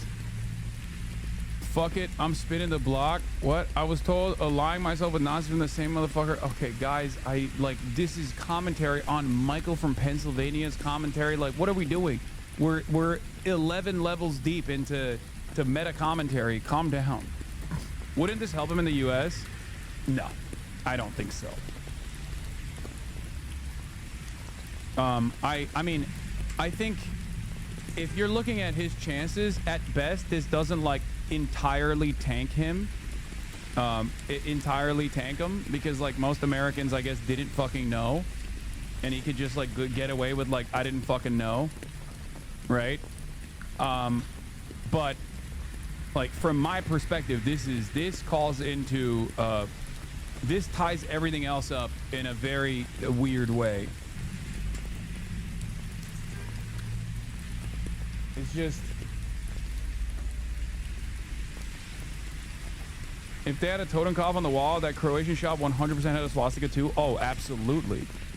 100%. 100%. So we gotta choose between a potential Nazi or a corpse. Love that for Maine. I mean, potential former Nazi. I don't know anymore, man. What the fuck is happening? Oh, my lord. Yeah, he's gotta come out and be like, this is completely fucking unacceptable, and it covered that shit I went to work for the State Department as a contractor doing security for the ambassador to Afghanistan in 2018.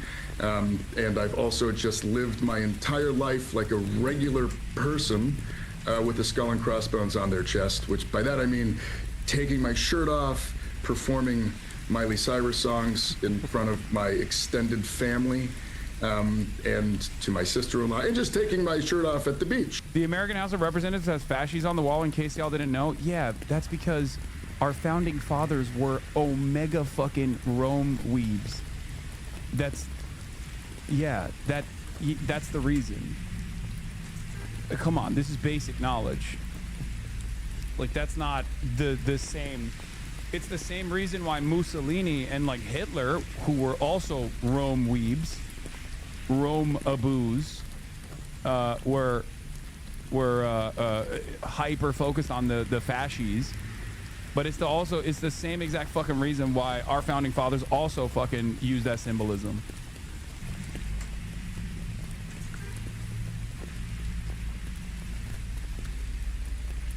I thought everybody knew that, at least. For those of you who don't know, this is fasces, the symbol for fascism. Okay? And I would say that most political figures throughout history have at some point been unimaginably invested in ancient Rome. Please talk to normal people. Oh my God, this chat is too online, not this chat. So we got a Nazi tattoo, but isn't being a Nazi online? No, I know. That doesn't make any sense. That doesn't... yeah, Americans don't even know what that symbol is, for the record. They have no fucking idea. But a lot of people use the fascies as a symbol because they're all Romaboos, and not because they're fucking fascist. Yeah, the founding fathers adopted that symbolism before fascism existed as a political movement. So what the fuck are you guys talking about? Like, wow, I can't believe these guys saw ahead of time, like hundreds of years after they had passed, that some Italian freak would decide to also utilize the same symbolism. Like, that's not... They were pre-fash. I think our generation and niche on the internet has a lot more awareness of coded signals. I tried explaining 1488 to my family members and they didn't even know what it was. Mind you, these are the same people constantly telling me about anti-Semitism. Yeah. Anyway, YouTube comments seemingly are on board with him, regardless.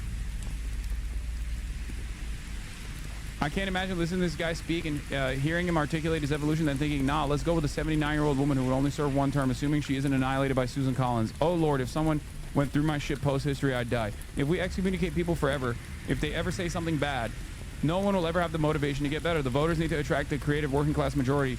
All had, or still have, unideal views on many things. The video might be the most infantry thing he's ever done. I'm 75 years old, and I think about blah, blah, blah. I mean, look, are we really going to worry about this? His or any other Democrats' comments when we have a president, vice president, cabinet spouting the worst stuff you could ever hear on a daily basis. It's one of those situations. These comments are what Hasanabi sounds like, Lamau. It's one of those situations where I think it's like relatively healthy for liberals to have this kind of attitude, in the direction of someone who is at the very least like saying that they're at the very least someone who is saying that they're like pro Medicare for all and shit, rather than someone like Janet Mills, right? Because in the past, liberals used to take this attitude towards people like Janet Mills, and now they're taking this attitude towards people who are significantly to the left of people like Janet Mills.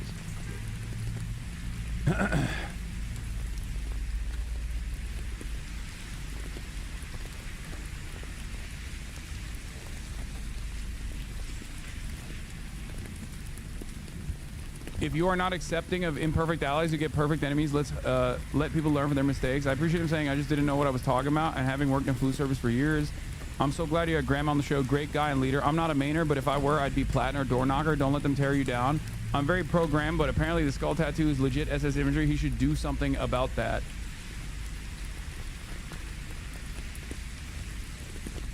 Yeah, but Janet Mills is now likely the Dem nominee, and I bet losing the Collins. If you take the tattoo in his policy positions, the dude is a centrist. Wait, what? Okay, this is what I mean. We need to compartmentalize certain things, okay? In the absence of the tattoo, if you just straightforwardly look at his policy positions and you think he's a centrist, you are out of your mind. I'm sorry, okay? No liberal, no. I guess that's the joke though, right? Like the joke is that, yeah, he's just canceling each other out, where he's like pro-immigration, pro-Medicare for all. The tattoo brings him back. He just snaps him back here.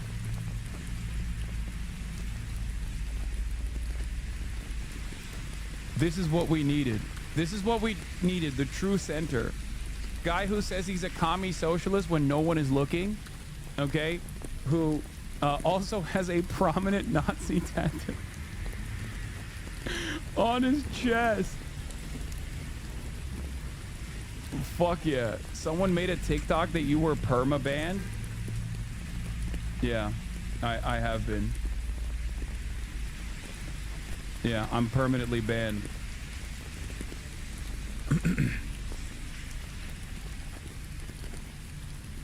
I've been permanently banned from YouTube, from I've been permanently banned from YouTube. I've been permanently banned from TikTok. I've been permanently banned everywhere.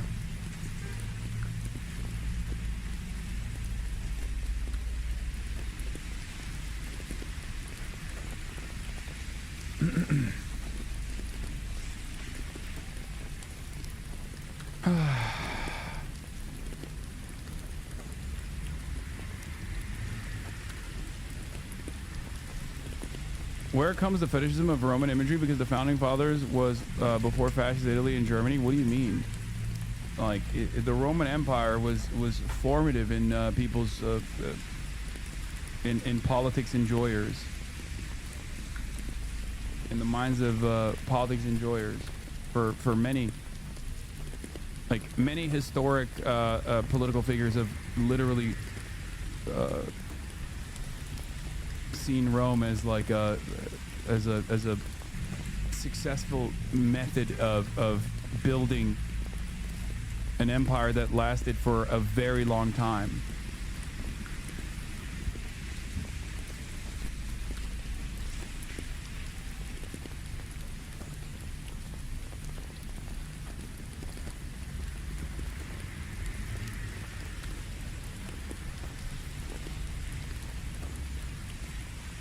Yeah, formative in the notion of Western civilization. On the Balkan element, when I was in Slovenia this summer, I went to Ljubljana's weekly open-air antiques market, and this guy sold both of these at the same booth. Yeah, this is extreme ideological diversity that you can only find in the Balkans. Extreme Balkan moment right here is true.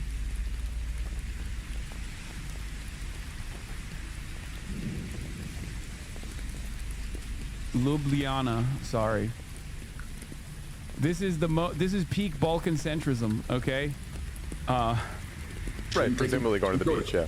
I mean, I went to college, I went to the gym, I did all the things, and at no point in this entire experience of my life did anybody ever once say, hey, you're a Nazi. It never came up. Until we got wind that in the opposition research, somebody was shopping the idea that I was a secret Nazi with a hidden Nazi tattoo. And I can honestly say that if I was trying to hide it, I've not been doing a very good job for the past 18 years. Yeah. So you're a self-described communist, but also a Nazi. I will say, the fact that I've managed to go from communist to Nazi in the space of 4 days, according to the people who are trying to, whatever, do this to me, I find to be quite a spectacular turn of events, but... Because the person that seen it in the gym didn't know it was a Nazi tattoo or didn't care to comment? No, I just, I don't understand, man. I don't fucking get it. I genuinely don't understand it. Like, if he had anything, if he had anything in his comments,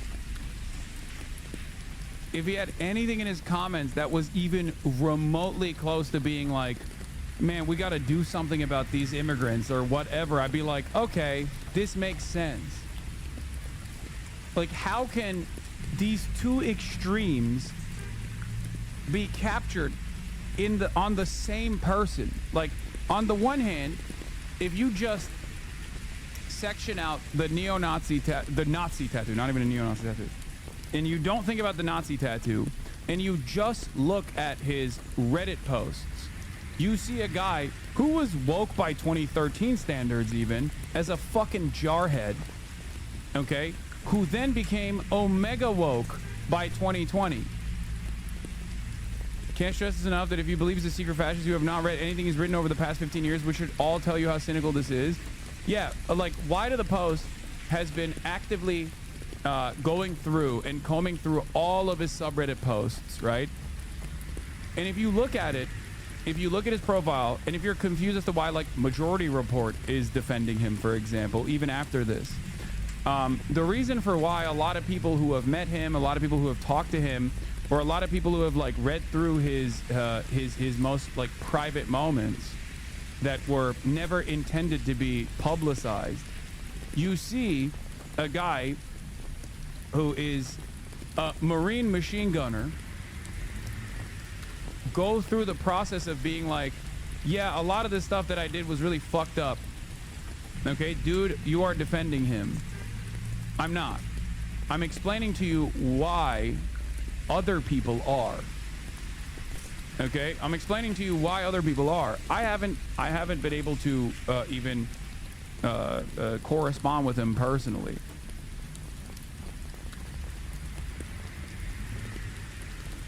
Why should I believe anything he's written on Reddit if he isn't willing to show growth and change by covering up his Nazi tattoo? This is a thing he's saying versus things he's done situation. Oh no, for sure.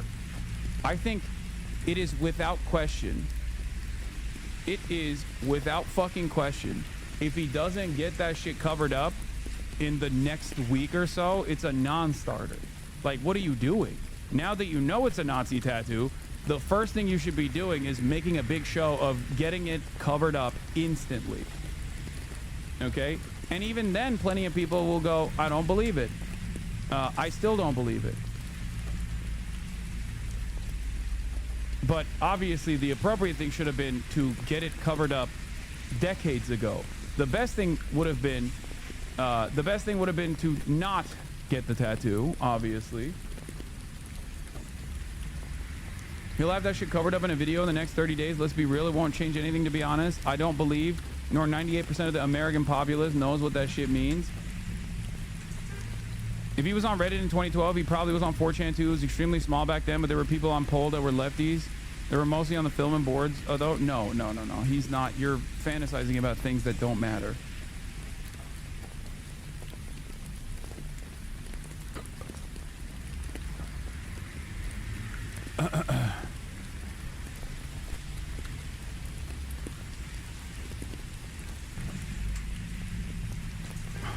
But,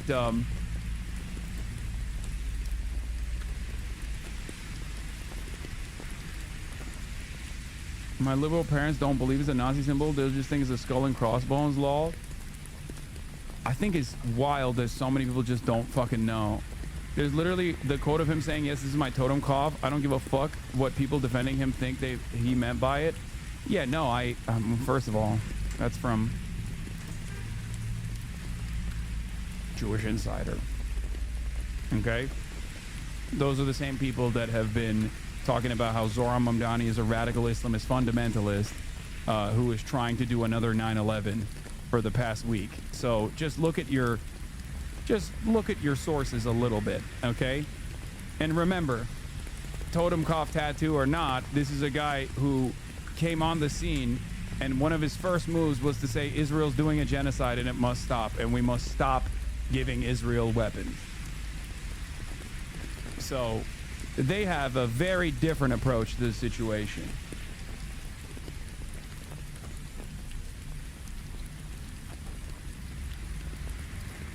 So that's kind of seems like he was caught in a lie about not knowing what the skull was instead of admitting he was a fucked up racist in 2007. I bet he was just too confident that the lie would work instead of getting it covered up.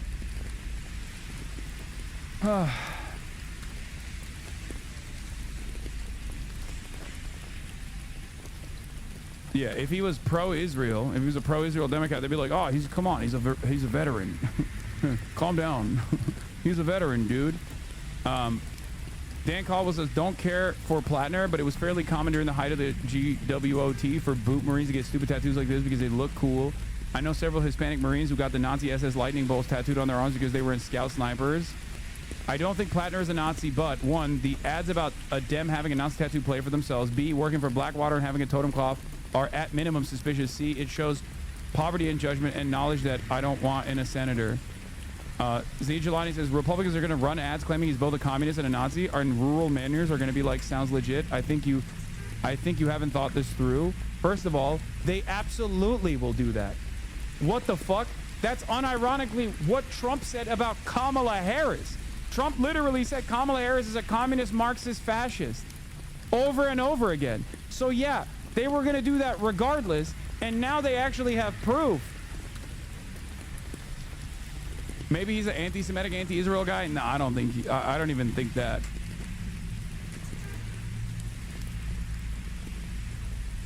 Calling people Nazis lost political power during the awakening, and it basically has no power against Democrats, a little against Republicans because of public stereotypes.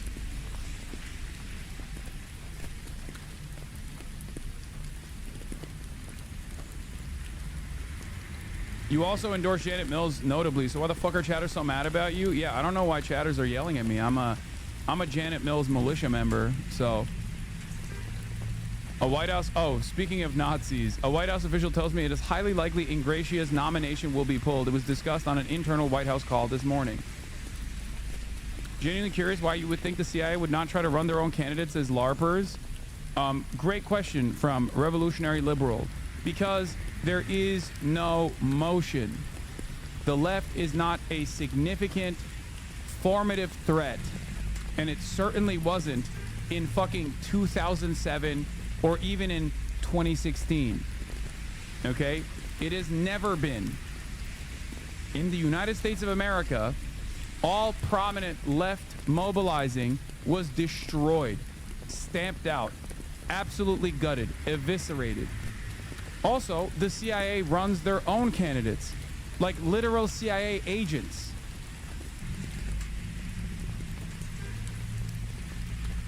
Whether it be Tulsi Gabbard, who also ran on anti-imperialist slant, if you recall, and I had a very different opinion about Tulsi Gabbard back then, if you remember, or Abigail Spanberger, or Elisa Slotkin. The CIA literally runs their own candidates openly. They actually run around talking about how awesome it is that they are CIA. What are we talking about?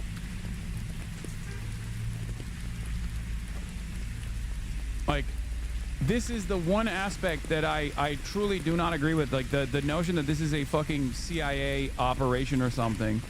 And the reason why I don't agree with this being a CIA operation potentially is because, one, I don't think the CIA is competent enough any longer to establish, or the FBI even for that matter, is competent enough to establish 15-year projects, 20-year projects. And two, I don't think they see any need to infiltrate leftist movements in general because we do enough to ourselves. We are already segmented. We don't have any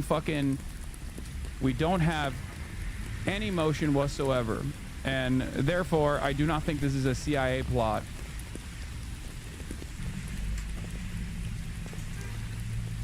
Because in order for this to be a CIA plot, you would have to have a guy all the way back in 2013 being a Redditor that then very deliberately crafts 20 fucking years, very deliberately crafts almost 20 years worth of anonymous posting on Reddit.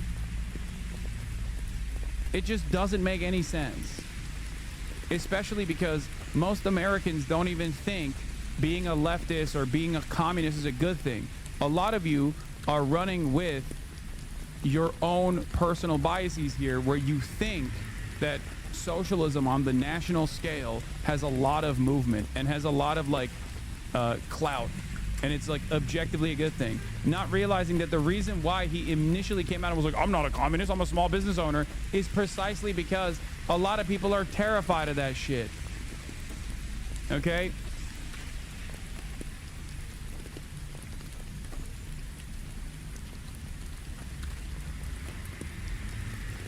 Are you CIA? Yes, totally.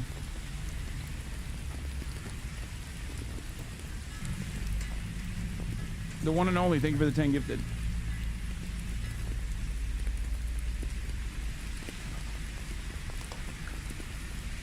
He has more smoke for being called a commie than a Nazi. Yeah, while it's totally possible he did know and has been lying, if you cannot accept that 98% of the American population, including your parents' chatters, don't know that you're out of touch and clueless, all I'm saying is, I used to say it's more inclined to, I'm more inclined to assume it's stupidity rather than malicious, a malicious reason to hide the shelter's true opinion. But god damn, dude, this is it's being built up in a way that is impossible to look the other way on. Like, it's just like Blackwater mercenary with a fucking Nazi tattoo. Like, come on. At least from my perspective, okay? At least from my perspective, which is utterly irrelevant in the grand scheme of things.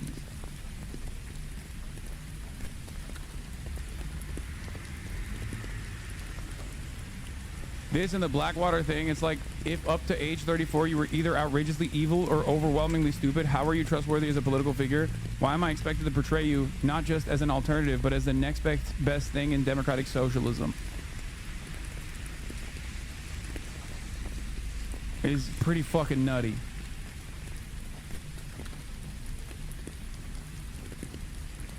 I mean, you and Mike almost looked the other way on the Blackwater and vet stuff. The vet stuff, I don't give a shit about, and I cannot stress this enough. I don't. 100%. Like, the Blackwater one is beyond being an active duty Marine jarhead. Yeah. For people that say, nope, it doesn't matter, this person was a veteran, he's a baby killer automatically, you're completely out of touch with and out of step with how normal people view this stuff. Folks online spending a lot of time talking about Grant Plattner's tattoo today while Axios is going off on him for having an Antifa Super Soldier sticker and being a member of the Socialist Rifle Association. What a race to cover here in Maine. Yeah. Dude is not just a veteran. He did it was 4 tours. He willingly did it. Yeah. Yeah. I don't know why leftists in here are acting like this is a win in an argument. Now we're just going to get another pro-Israel Dem, and the pro-Israel lobbyist who wanted to destroy him won, replaced by a geriatric genocidal shitty Dem who will give you a demented smile.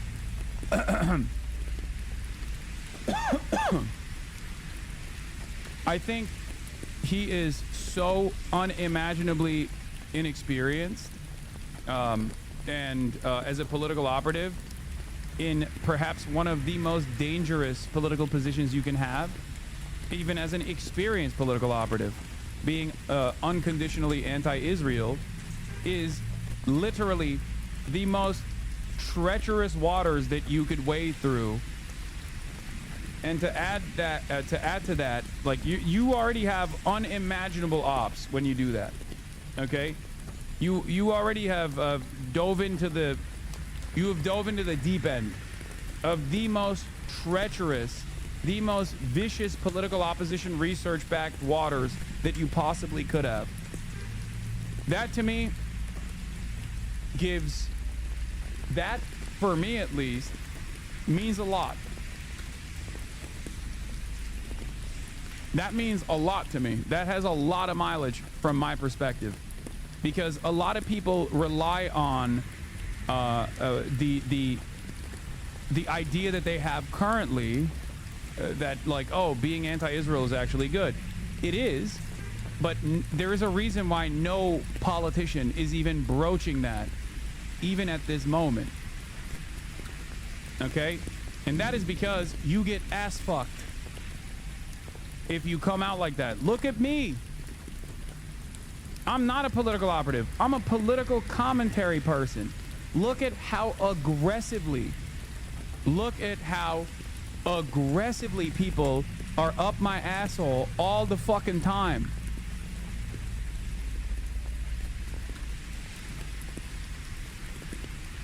Like, Zohran Mamdani is a unique figure because not only does he have the anti-Zionist like background, but he was able to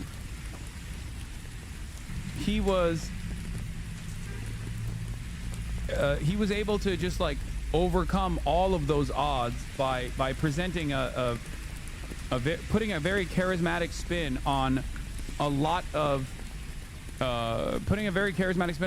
these like policies that people wanted.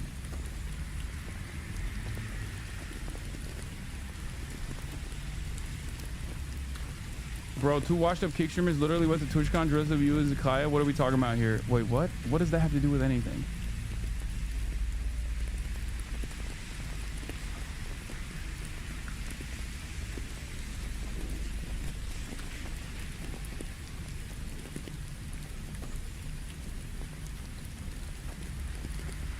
Yeah, who gives a shit about that stuff? People are up your ass about everything you do.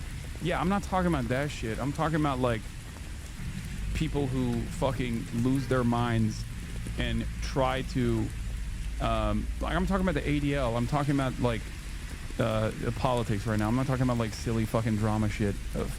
Silly drama shit.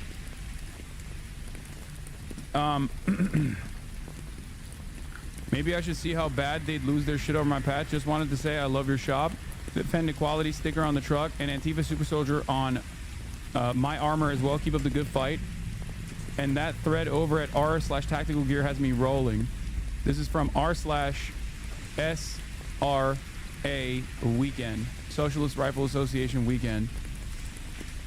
Graham Plattner wrote in 2020 that he had an Antifa Super Soldier label on his armor and discussed being active in his local Socialist Rifle Association chapter. Plattner, this was a dumb joke, like most of my old Reddit posts. On the one hand, he is trying to moderate. I think the worst aspect of all of this is that he's going to come across as insincere inevitably. Okay? Because I think you should just be honest. I think you should be honest about who you are and what you have become. Okay? Because it's very obvious that, like, on the one hand, in his private moments, in his private correspondence, like, it's very clear that this is a dude who went through transformational change in his own personal politics, right? It's clear. But he is so scared of coming across as, like, too heavy-handed on the socialist side and too much of a radical that he's like, oh, I'm not like that. I'm not like that at all.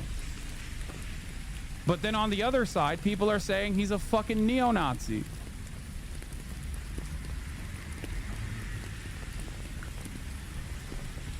Read my chats. He changed. Can't be proven by saying, look at his own words. We know this. You have taught chat to demand more than just words. In Plattner's own biography, there are 5 paragraphs about his service and 1 paragraph about his current job. And then some Reddit posts. Where's the real proof? No, I think if you're looking at his own, like, if you're trying to sift through his own personal opinion, his, like, actual opinion, I think his unearthed Reddit posts are probably a lot better than whatever he's writing because he wants to fucking, in his mind, win a goddamn election. That's what I'm saying. Like, it makes no sense. He's not doing this to win an election. He's doing this because he's posting on the internet. What do you think shows the true nature of someone? Whatever the fuck they were writing anonymously before they had any ambitions of running for office? Or what their PR-backed statements are.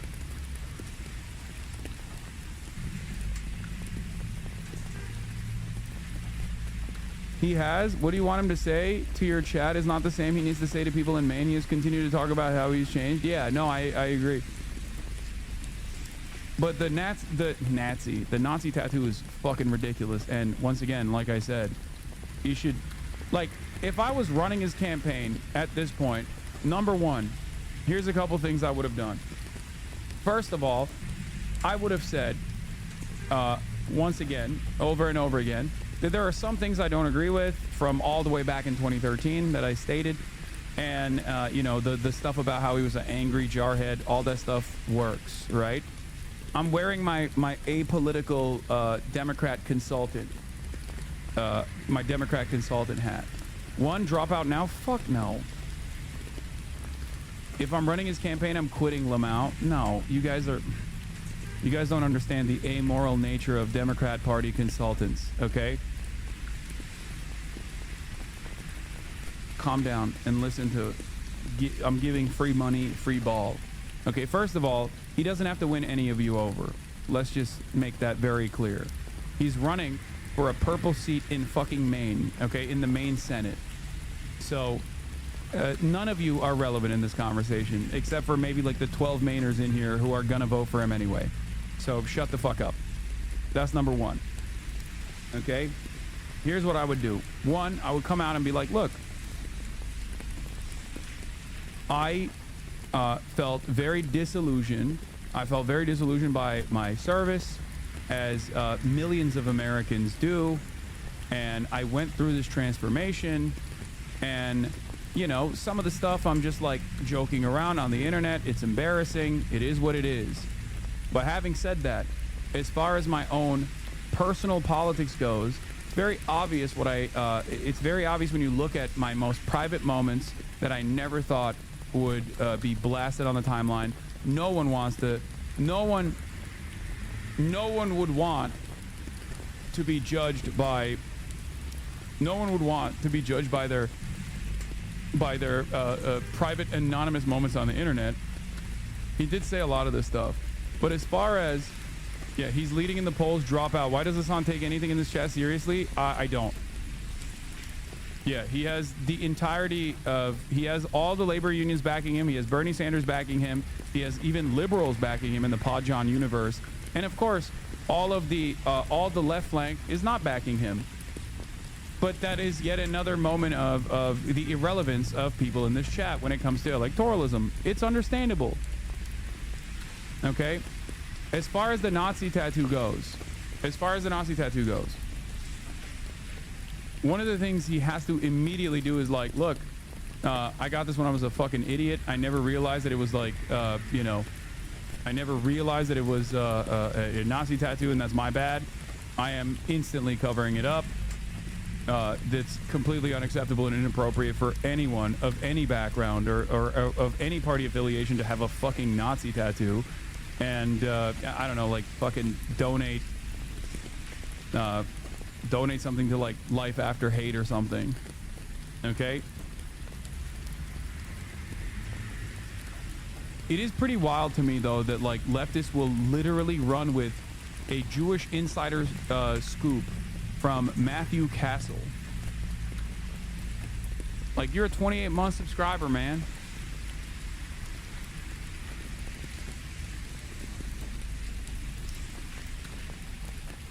What the fuck's going on? Are we for real? Yeah, here's the NRSC communications director. By the way, the Republicans have been going extra hard on Graham Plattner because they also are fearful of his candidacy. They think that he is the man to beat Susan Collins. That should give you an indication. Accidentally got a Nazi tattoo. Regularly spreads anti-Semitic propaganda. Has a lot in common with openly pro-Hitler Maine Democrat. But don't call him a Nazi because he hasn't been hiding it and is actually just a racist communist.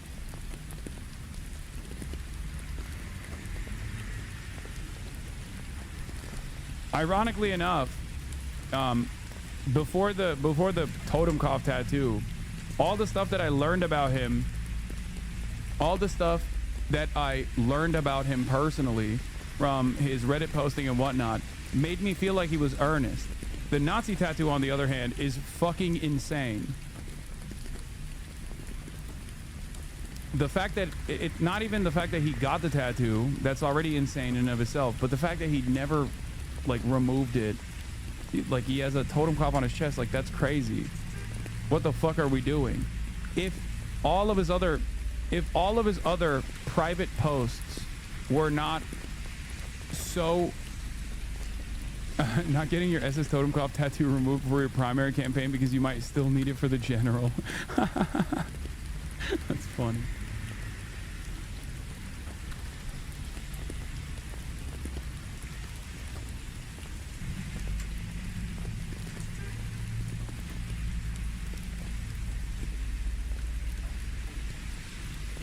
The last point of the Democrat is not real. He immediately told the guy to fuck himself. What do you mean?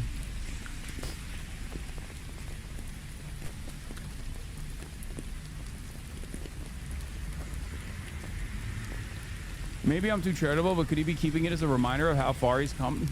No. At worst, he knew exactly what it was and thought it was cool, okay? And was at least like not overtly anti-Nazi. At best, he is a complete fucking moron. And like didn't realize what it was for as long as he did. And I think it's virtually impossible for no one to have warned him throughout the past 20 years. Like, what are we talking about? Like, the most charitable interpretation here is that he is genuinely fucking not very bright.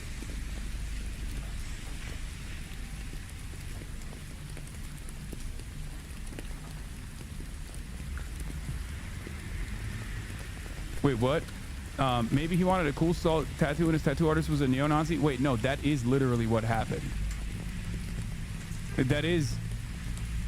Whether he knew it was a neo-Nazi, whether he knew it was a Nazi tattoo or not, doesn't change exactly what took place. His tattoo artist was 100% a fucking Nazi. Okay? That's not in question here. No one is questioning that, I hope. No one gives you a totem cloth tattoo if they're a tattoo artist and they're not a Nazi. That's not how that works. Okay? Hello?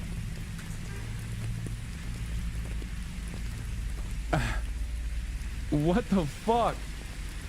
His political director quit? Yeah, but the political director quit before all this shit. It is pretty funny, though, how much... like Axios and all these other places are actually hammering him on the communist stuff and the Antifa super soldier stuff as opposed to the Nazi tattoo, which is crazy. God damn, Americans, man.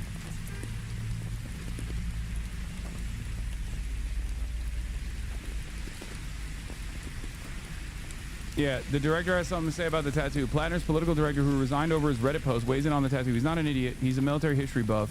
Maybe he didn't know when he got it, but he got it years ago, and he should have had it covered up because he knows damn well what it means. I think, if anything, this is an op.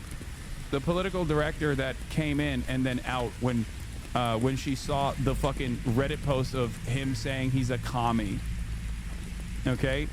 Excuse me, but that political director literally fucking resigned, publicly, mind you, because he said he was a commie in Reddit posts. I'm sorry, I don't give a fuck what this political director has to say. Like, that's crazy. They didn't actually... Would you forgive him if he had tattoos, a hammer and sickle on top of the skull? Wait, what? I would love that if he had a fucking hammer and sickle tattoo. Are you kidding me?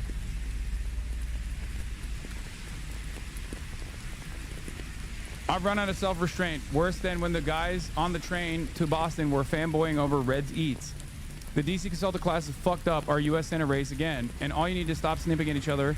This is seriously the dumbest timeline. Graham has an anti-Semitic tattoo on his chest. He's not an idiot. He's a military history buff. Maybe he didn't know it when he got it, but he got it years ago, and he should have had it covered up because he knows damn well what it means. His campaign released it themselves to some podcast bros, along with a video of him shirtless and drunk at a wedding to try and get ahead of it. The vault is open for the GOP to fucking crush any dreams we had in the general, and literally everyone I know is fighting with each other on social media. We cannot be this painfully stupid. Yeah, also, if he had a hammer and sickle tattoo, he would be in worse shape than the Nazi tattoo. Let's be real. Americans are fucking insane. I don't care about the political director who literally resigned over the fucking. I don't care about the political director who resigned over Reddit posts.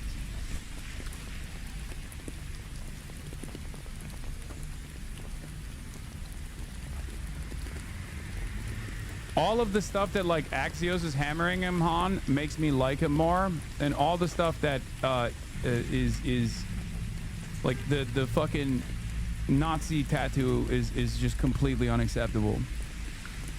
Anyway, an angry Bernie Sanders won't drop his support for Graham Plattner despite a Nazi tattoo on his chest. Sanders said Plattner, as a young man, went through some difficult experiences in Iraq and Afghanistan. Sanders, I personally think he's an excellent candidate, and I will support him, and I look forward to him becoming the next senator from Maine.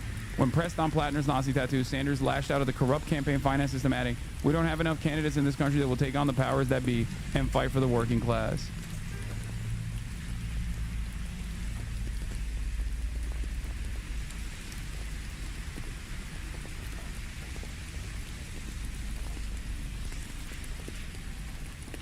Like I said, though, one of the craziest parts about the Nazi tattoo that hasn't been discussed, at least from what I've seen, is the fact that if he got any other tattoos since then, and he was not shy about showing the totem cob, any other American tattoo artist would instantly go, "That's a Nazi tattoo, brother. I'm going to cover that up for you for free." Just understand that, okay? There are very few tattoo artists that would see that. There are very few tattoo artists that would see that and go, "That's fine. That's total. That's just skull and bones."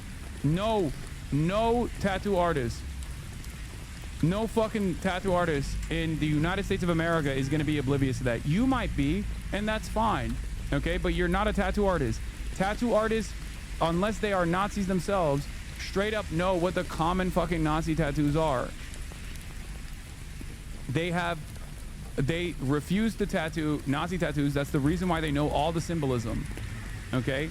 No, I know he got it in Croatia. I'm saying if he's gotten tattoos after the totem cough in the United States of America,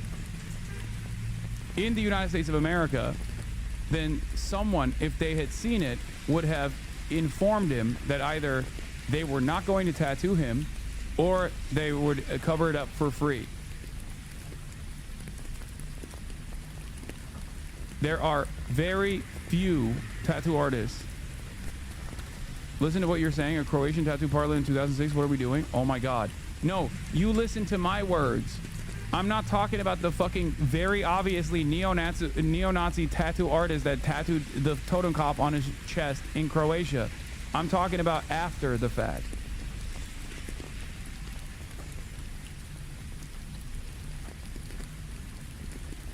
Please tell us where these free tattoo artists that do cover-ups are. Not only are there entire groups, like entire 501c3 philanthropic organizations that specifically do cover-ups, because there are a lot of Nazi tattoo artists in prison that give people Nazi tattoos specifically for protection, even if they're not fucking personally Nazis, but they're white. And if they're spending an extended period of time in prison, they join the Aryan Brotherhood. Not because they agree with the Aryan Brotherhood, but they have to slot into one of the fucking only groups that they can. And in that regard, there are plenty of tattoo parlors that will literally fucking tattoo over Nazi tattoos. Erasing the hate. The tattoo shop offering former white supremacists a fresh start. A 6-side tattoo studio in Mississippi reformed gang members and white supremacists such as T.M. Garrett seek free cover-ups for ink from their past.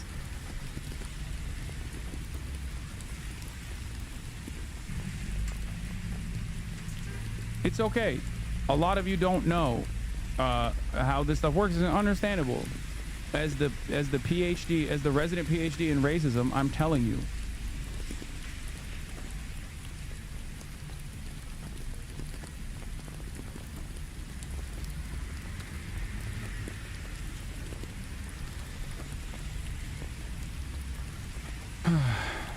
Yeah, it's very, very common for tattoo parlors to do free cover-ups for former Nazis and former gang members and shit.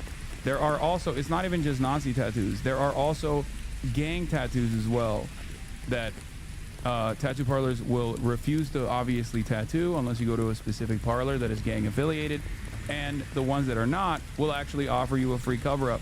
These guys have to be knowledgeable on this stuff. This is their fucking job.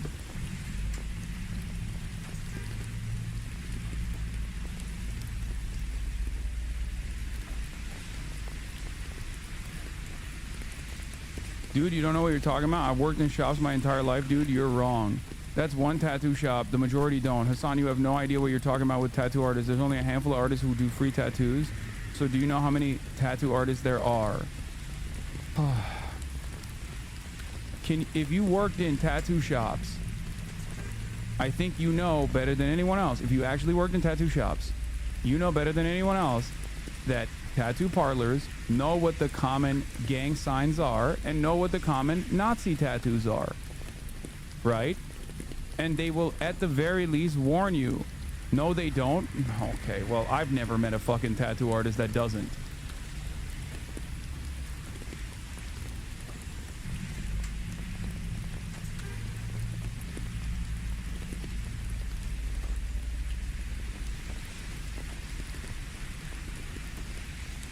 That chatter is a clown. Shops all over Southwestern Ohio do free cover-ups for prison tats. More do than don't. Bro, you live in LA though? Like a random shop in rural America doesn't operate like that? I think you guys are wrong.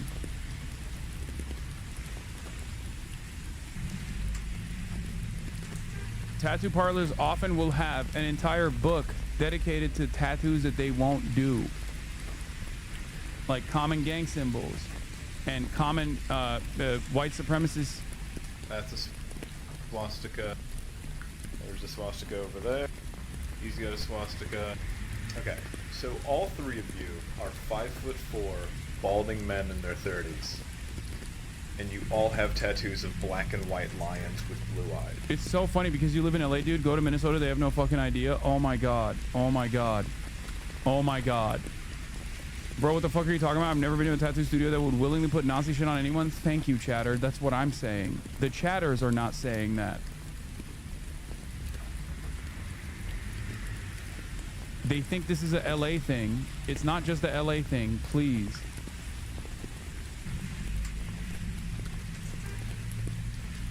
Oh. Tattoo artists actually have to know the no-no tats because they can get in trouble with the wrong people if they're tattooing gang members with the wrong tats.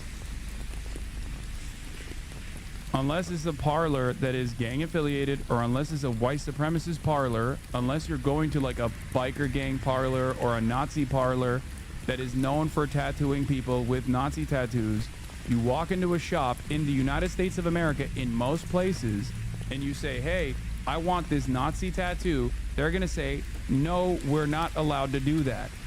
I know for a fact. And it's not a LA thing at all. Okay? Yeah, speaking from a friend who's a tattoo artist, most tattoo shops have photo albums of many examples of tattoos they won't do and train apprentices to watch out for these tattoos just so they won't be considered affiliated.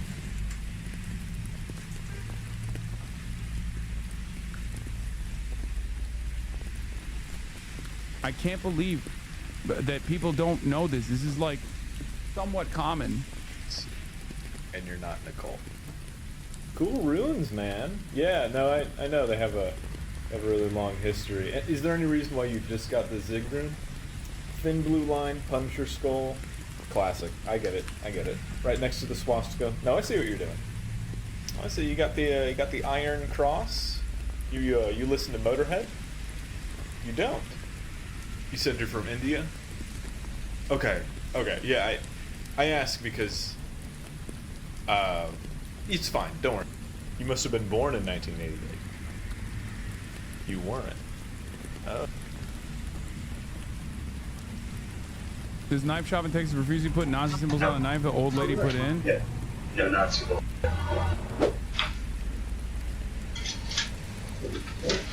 What are we wanting to put in? Okay. Whatever you got, I need the emblem out of that to go into this. No. Oh, really? Yeah. No, Nazi symbol. Yeah. Chatters. Go to your local tattoo shop if you got the balls to do it and ask them for a fucking Iron Cross or ask them for a swastika or a totem cough and test it out for yourselves. You might get your ass beat, but go ahead. Go test it out. Live stream it, if you will, and see how they react. Okay? Obviously, don't do that. You will get your ass beat. Unless you go to a tattoo parlor that specifically does Nazi tattoos. Most tattoo parlors, even in bumfuck America, are not going to do that. The overwhelming majority of Nazi tattoos come from prison. Okay? They come from prison. They get tatted. A lot of the people who have Nazi tattoos get it in prison. Or they get it in Nazi affiliated and gang affiliated tattoo parlors.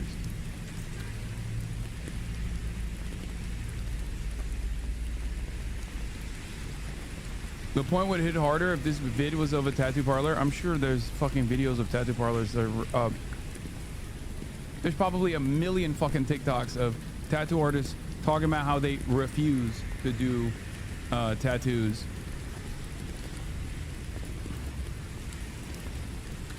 Public warning, most Nazis don't wear swastikas. Familiarize yourself with these symbols and keep your eye open. Yeah, they have like a book.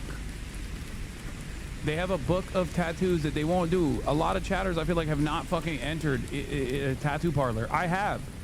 And not just in Los Angeles either.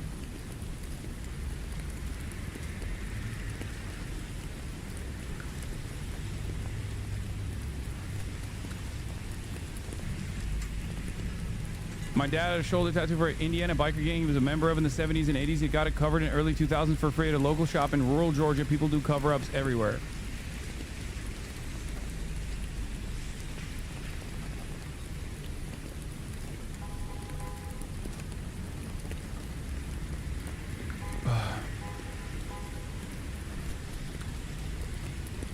Anyway, I can't believe how much time we spent on this shit. That's crazy.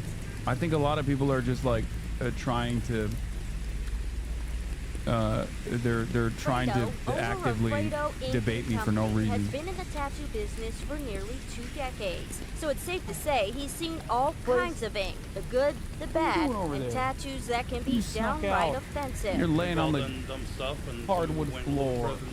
Now the St. Petersburg tattoo parlor is offering to cover up any racist and hateful images for free, with no questions asked. He's trying to grab and use our trade, our skill, to actually do something to help out and make people who are trying to make a change for themselves not walk around with something that's from their past. Fredo, a Colombia native, posted the shop's latest offer on social media and tells WFLA.com the response has been overwhelming, with people from all over the country wanting to book a free session. Yeah, there's a million stories like this, like feel-good stories about... Stephen got these white supremacist tattoos as a teenager, and today, he's finally removing them. This is putting the final nail in the coffin of a life that I no longer ever want to have a part of in my life again. A life where he joined white nationalist gangs. That's why he asked us to conceal his identity. Getting tattoos of this nature, it's sort of like taking a blood oath, and it can be something that you can never betray.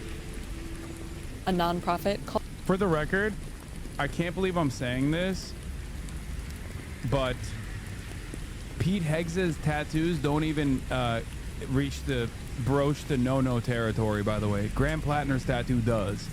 Totem Kopf is very, very well known amongst tattoo artists as a Nazi symbol. It's the third most popular Nazi symbol, but like Deus Vult or the Jerusalem cross, stuff like that, like you could probably get those tattoos in most parlors, for the record, even though they also imply, like, you know, eradicating Muslims, stuff like that.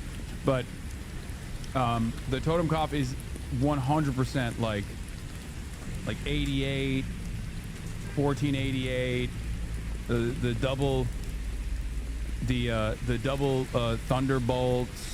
I have no inside info, but my best guess is we're not yet at the end of whatever Oppo dump is currently unfolding on Graham Plattner, so those still defending him, and I say this with love, consider that when you're deciding Consider that when you're deciding if you want to keep going. He was clearly poorly vetted, and it might be time to move on.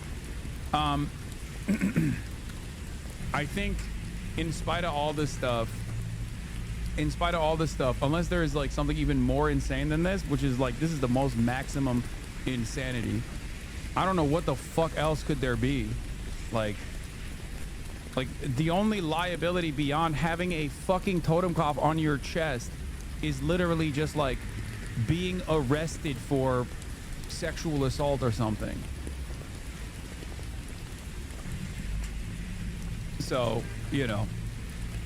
But as far as like people's reception of him so far, it does seem to me like the Democrats are weirdly enough defending him. Like liberals are unironically defending him.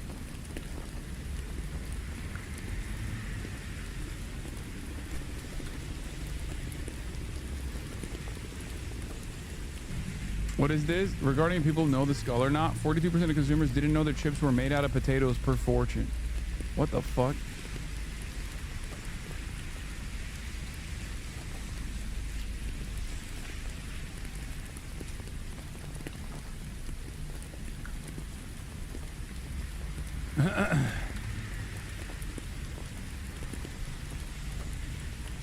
Also, it's not like Plattner couldn't afford to pay for a cover-up either. He had a decade to do something about it. I know. I can't understand what the fuck that is about in good conscience. Like, I think it's so insane. But in a weird way, while I think it's personally indefensible, while I think it's fucking indefensible, in a fucked up, twisted way, I kind of like that liberals are riding for it regardless. Because under normal circumstances, if this dude had... Here, I'll explain why. Okay? I'm going to explain to you why. I think it's like... I'll explain to you exactly why. The fuck is wrong with you?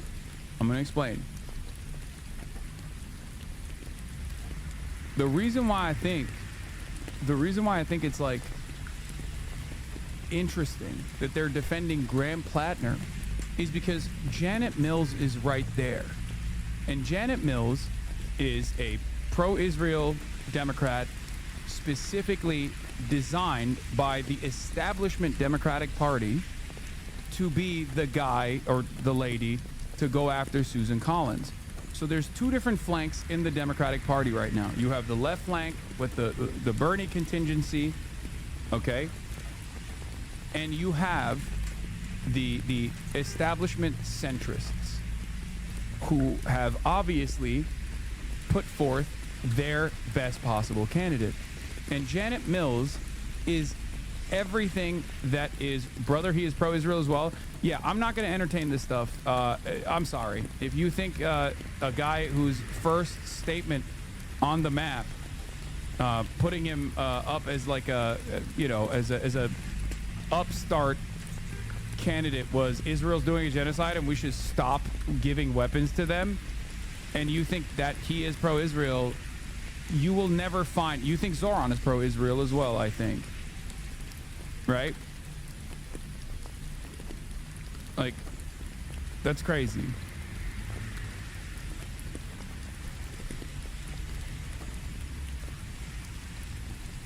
There is a reason why they're going so hard after him. If he was straight up pro-Israel, you trust politicians now? So fucking disingenuous. You're so lost in the sauce.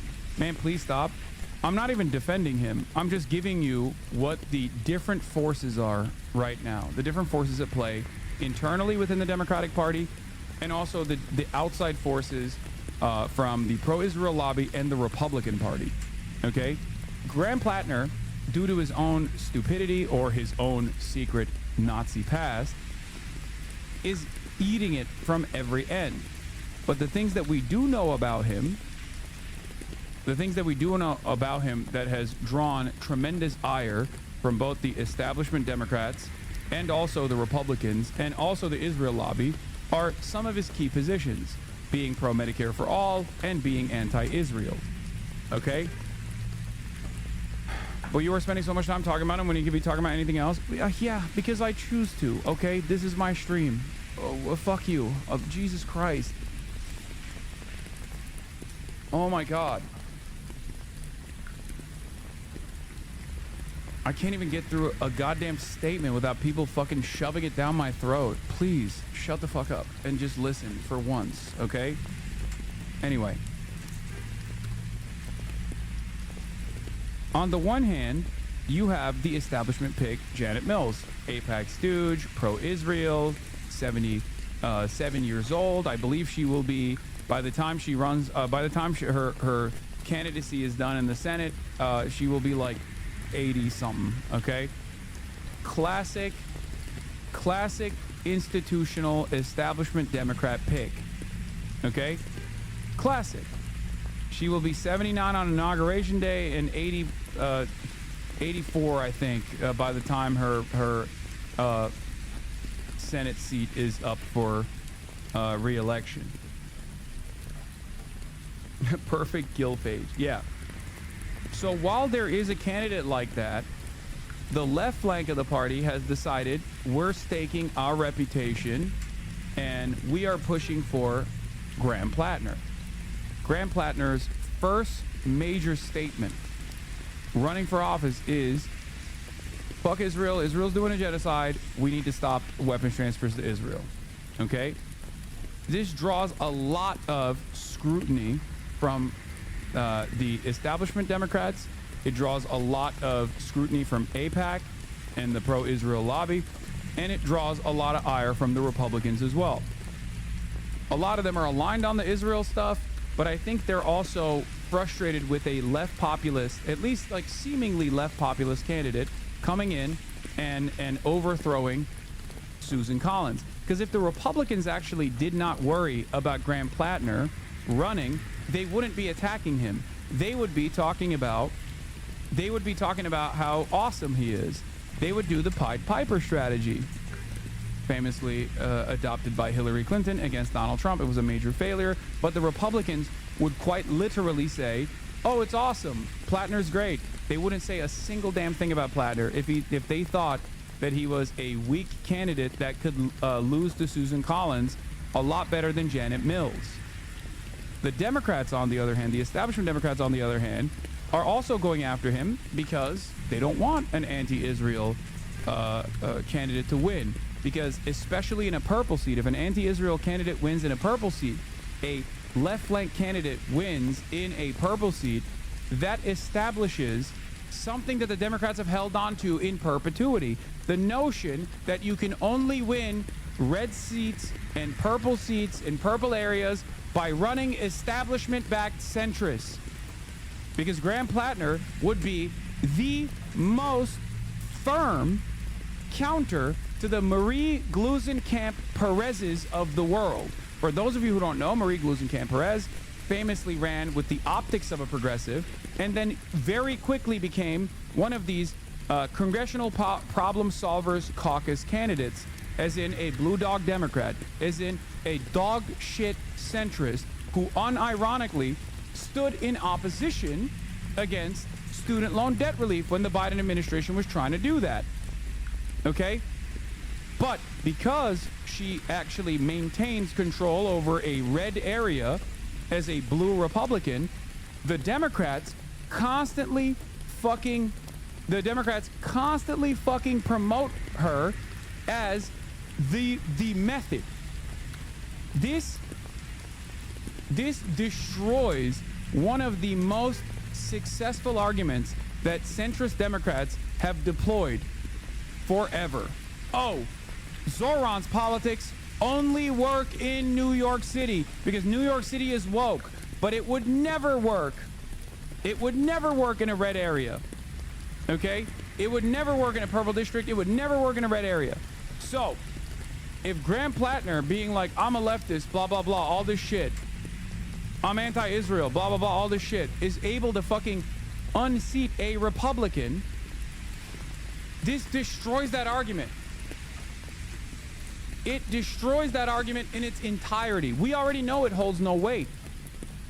This is part of the reason why Bernie Sanders has actively pressed for Graham Plattner in spite of the overwhelming amount of opposition that has come his way. But what I like about the way liberals are responding to this shows me that by and large, Pod Save America watching liberals, New York Times reading liberals, are also fed up with establishment centrist candidates, because under different circumstances, they would be running the, well, Graham Plattner's chances look really bad, so we should do vote blue no matter who and go with the establishment pick, Janet Mills. But they're not doing that.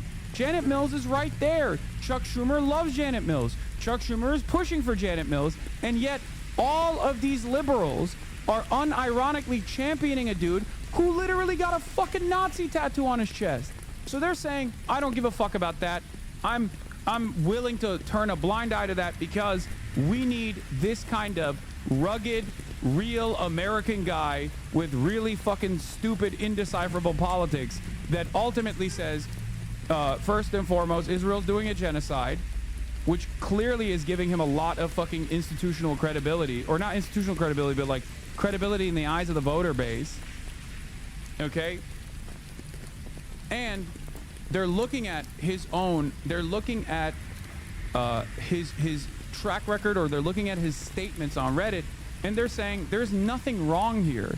I think that's a good thing. Okay? The Nazi stuff, not so good. But I do think it's a good thing that you have a bunch of libtards that are saying, 10 toes down, I would rather go with this fucking dude with a horrifying track record, who in his most private moments at most has said he's a commie, he's a radical commie, he's Antifa. So yes,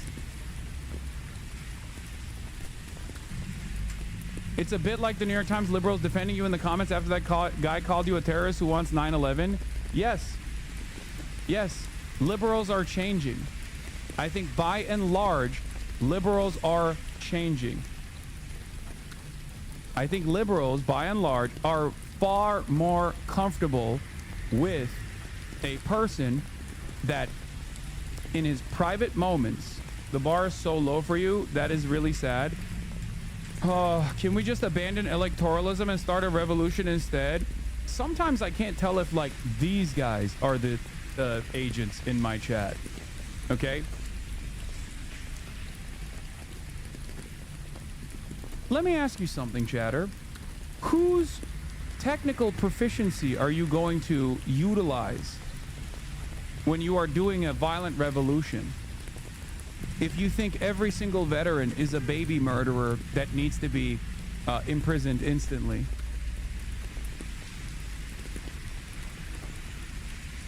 Can you point to a single instance where there has been a vanguard that has not been comprised almost entirely of disillusioned veterans, for example? You're being dishonest? No, it just doesn't even make sense in his own, I am trying to steel man his position here. We're not even talking about the fucking Nazi tattoo, which I think is irredeemable for the record. Okay? Utterly ridiculous. I'm just asking people, when people go, dude, time to abandon, well, they have to face some accountability. Come on, dude. Time to abandon the electoralism route. Revolution now, guys. Weirdly enough, don't even think about how that shit works.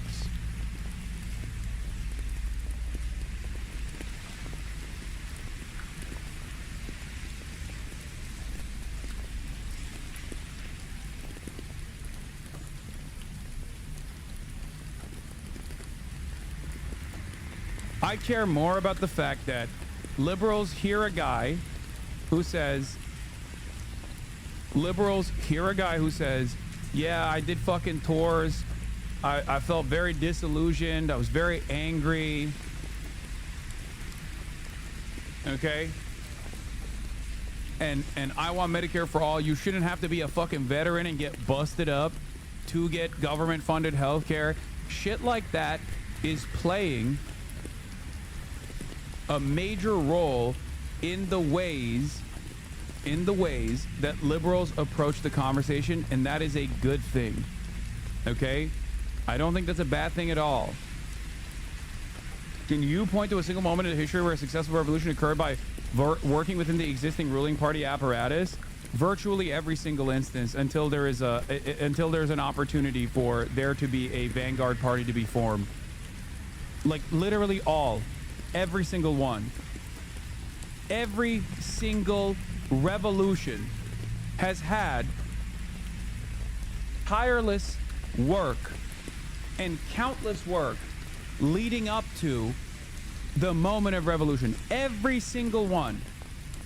Every single one.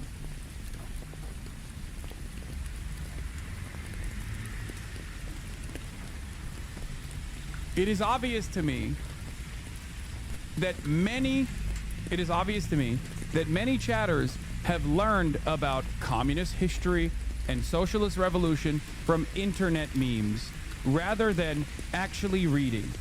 And I suspect it's my fault. It's my failure. Because when I say, oh, I shouldn't be the only person you learn this stuff from, and you should actually actively seek it out on your own, say one, go ahead, not a single party said, oh, we'll work with the liberal bourgeois party and get the money bourgeois elements out of it. What are you talking about? That's not what I'm talking about at all.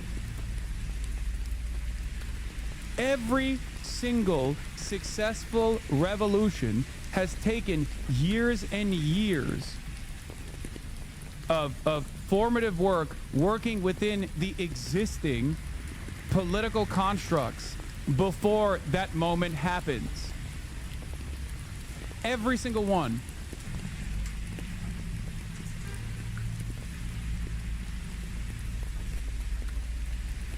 The difference between you and I is either you are being oblivious deliberately or are not acknowledging the history.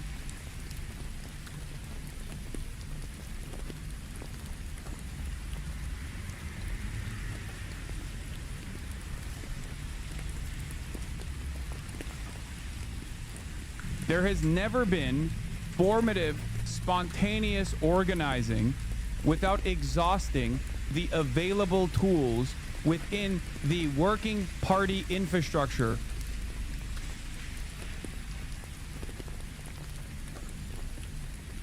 I mean, this is the classic. Left-wing communism and infantile disorder. Should we participate in bourgeois parliaments? It is with the utmost contempt and the utmost levity that the German left communists reply to this question in the negative. Their arguments. In the passage quoted above, we read, all reversion to parliamentary forms of struggle, which have become historically and politically obsolete, must be empathetically rejected.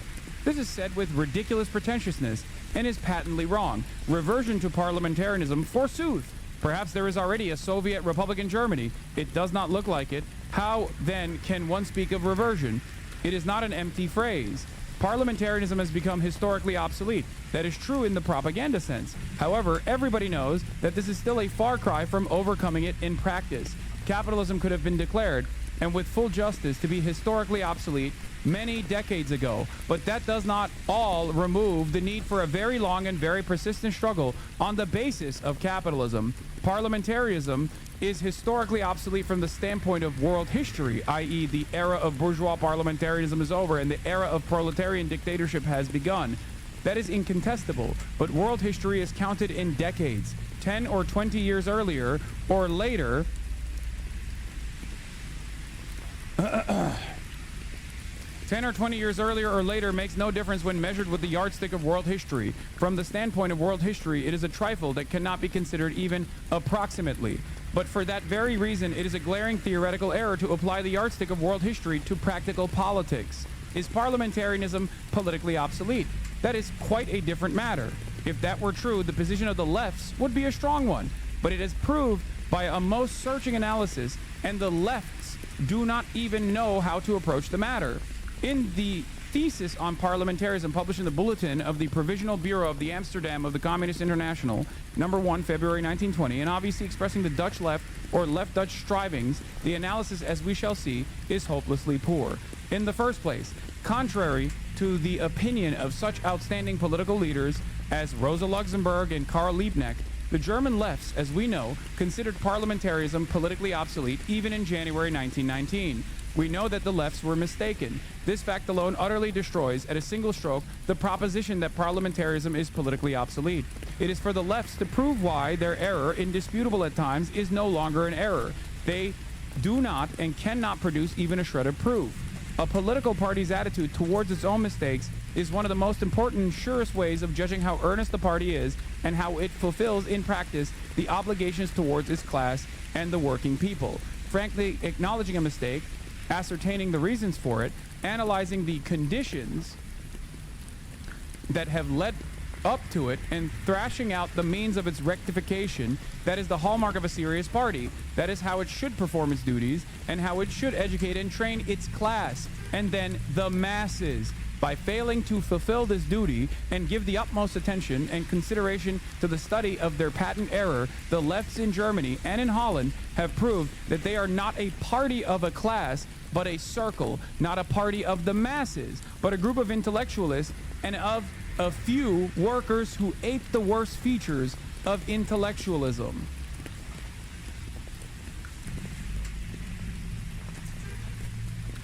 Second, in the same pamphlet of the Frankfurt Group of Lefts, which we have already cited in detail, we read, the millions of workers who still follow the policy of the center, the Catholic Center Party, are counter-revolutionary. The rural proletarians provide the legions of counter-revolutionary troops. Everything goes to show that this statement is far too sweeping and exaggerated. There was another guy, for the record, that also had an intellectual slant that decided that the peasant class would never play a formative role in any sort of revolution and would unironically be counter-revolutionary. He spent the rest of his fucking days in Mexico. Okay? The notion that you cannot win over the masses is antithetical to a mass line developing. The notion that you would assume that you cannot win people over, enough people over to your side because of whatever fucking background that they have or whatever worldview that they hold, okay, is antithetical to building any sort of serious movement. It's antithetical to building any sort of solidarity, okay?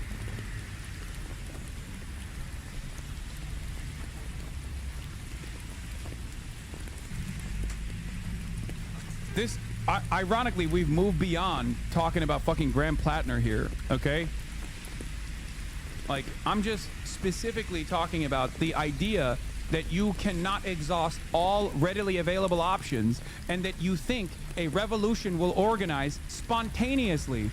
It is the most idiotic, childlike, infantile, disordered way of thinking of all time. And it's not a new style of thinking at all. It is one that left comms have presented against a successful revolutionary such as Vladimir Lenin. You have to exhaust all options, especially while specifically analyzing the material conditions that currently exist in your day and age and looking at how much class consciousness already exists. The exhausted masses are dispossessed. They are oblivious to their class position in the heart of empire, okay? This is where America was always a capitalist nation. It was a proto-capitalist nation before people were like, we're capitalists, okay? With its endless territorial domination, its indigenous genocide, there's a reason why America was so perfectly positioned to be the heart of capitalism around the globe, okay? And they seized on that opportunity post-World War II. You look at a situation like this, a country like this, and you go, why is there so much anger and resentment towards the left position? And then you fantasize about a revolution spontaneously happening. You're fucking stupid.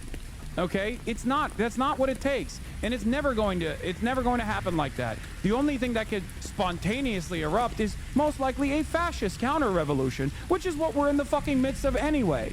Wake the fuck up. Everything goes to show that this statement is far too sweeping and exaggerated, but the basic fact set forth here is incontrovertible, and its acknowledgement by the left is particularly clear evidence of their mistake. How can one say parliamentarianism is politically obsolete when millions and legions of proletarians are not only still in favor of parliamentarism in general, but downright counter-revolutionary? It is obvious that parliamentarism in Germany is not yet politically obsolete. This is what I tried to stress yesterday when talking about liberals.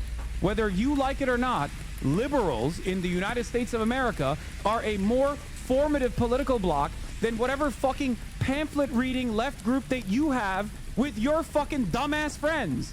That's just the reality. So you have to work within the existing reality instead of sitting around and fantasizing about a spontaneous revolution. Shut the fuck up. You are unserious.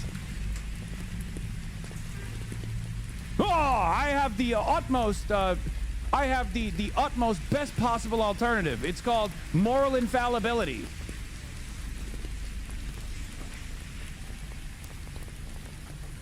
We must never participate in bourgeois elections. That's not how these things work. Okay, dude, you and your reading group are gonna really fucking spark the revolution. You're gonna go up to a trucker for the first time ever and he's gonna be like, what the fuck are you saying? Shut up. And he's gonna say a slur to you and you're gonna be bricked in that moment. You're gonna be like, oh my God, the counter-revolutionary tendencies amongst the real working class members. Oh, what's happening? You're gonna get one-shotted.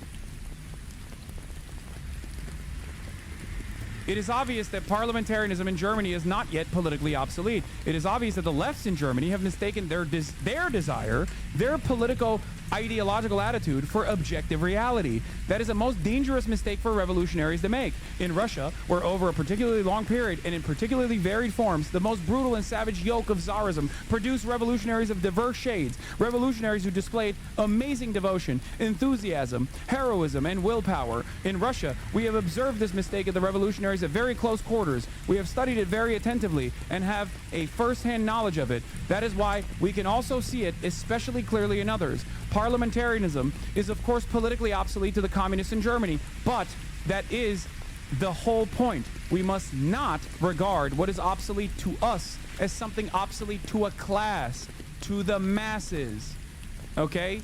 You understand the situation in bourgeois democracy. I don't normally fucking dive into any sort of work of Lenin, but this is what is, like, when I'm talking to you about how, like, the broader confines of the American public and how they analyze liberalism, you need to get, when I say get your fucking head out of your asshole, this is what I mean. Okay? You have no movement. You have no organizing principle, and you can't even talk to regular fucking people. That's just the reality.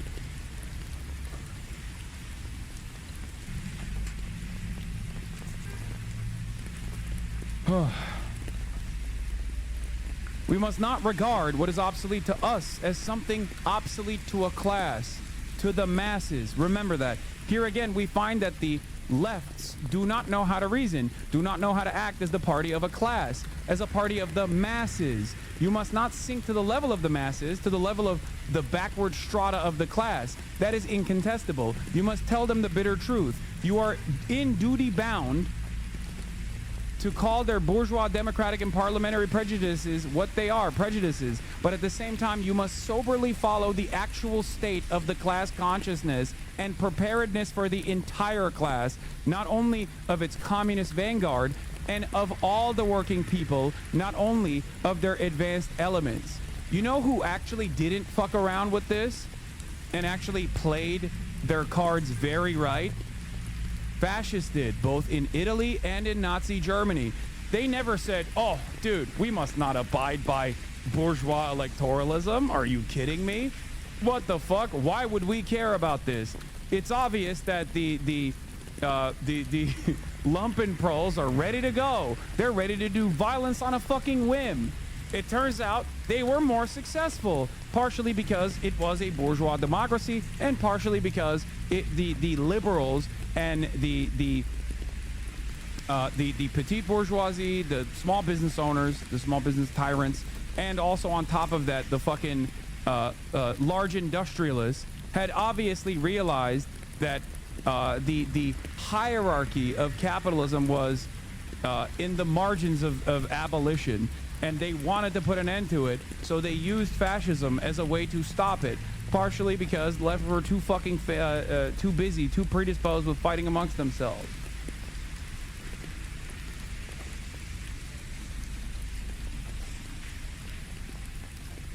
If you can't explain your ideology to a core worker in 5-minute conversation without using buzzwords, your opinion doesn't matter. I mean, I don't use buzzwords, even though people say I do.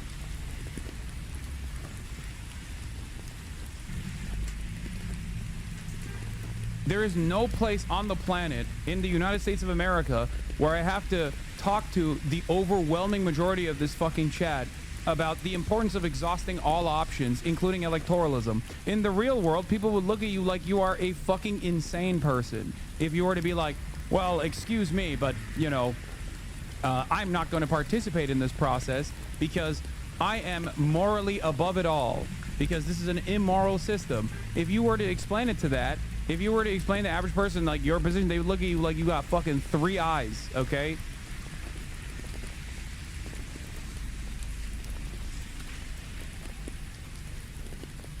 This is why I also get frustrated with a lot of fucking hyper radical hammer and sickle accounts on Twitter, because I do try to position myself as like speaking like a layman, using normal, using common sense. Okay, I try to dilute my commentary in this way. And a lot of dumbasses will go, oh, Hasan is fucking fake. He's a Democrat mouthpiece. He's a sheepdog for the Democratic Party.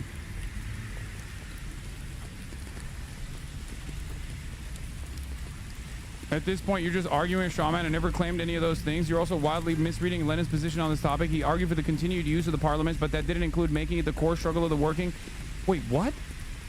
That's not my argument either. What the fuck are you talking about? We're not there. We're not there. That's not at all my argument. I never said that. Nobody's arguing against parliamentarianism. You know what the difference is? The Bolsheviks are their own party, and they often use the Duma to denigrate the liberals and set themselves apart. You're not arguing for any of that. Yes, because we don't have a parliamentary structure. We don't have a viable working third party. So I'm using the tools that are readily available. That's why I stress the importance of analyzing the existing material conditions as opposed to fantasizing about an alternative one. Jesus Christ.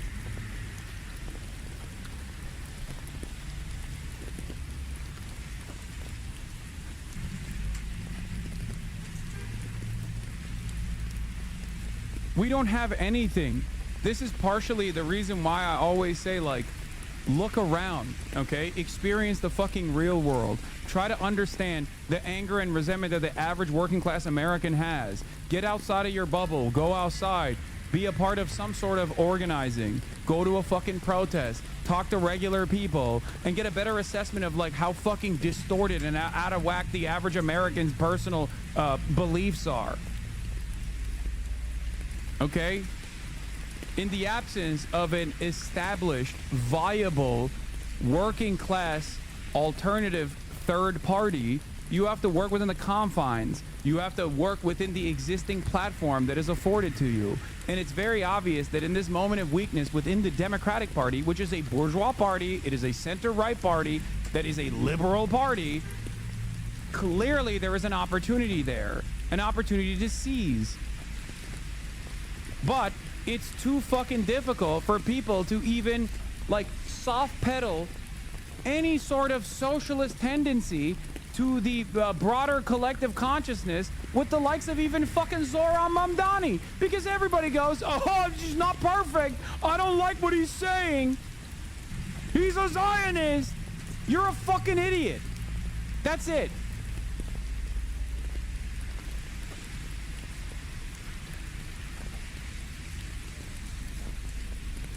It sucks.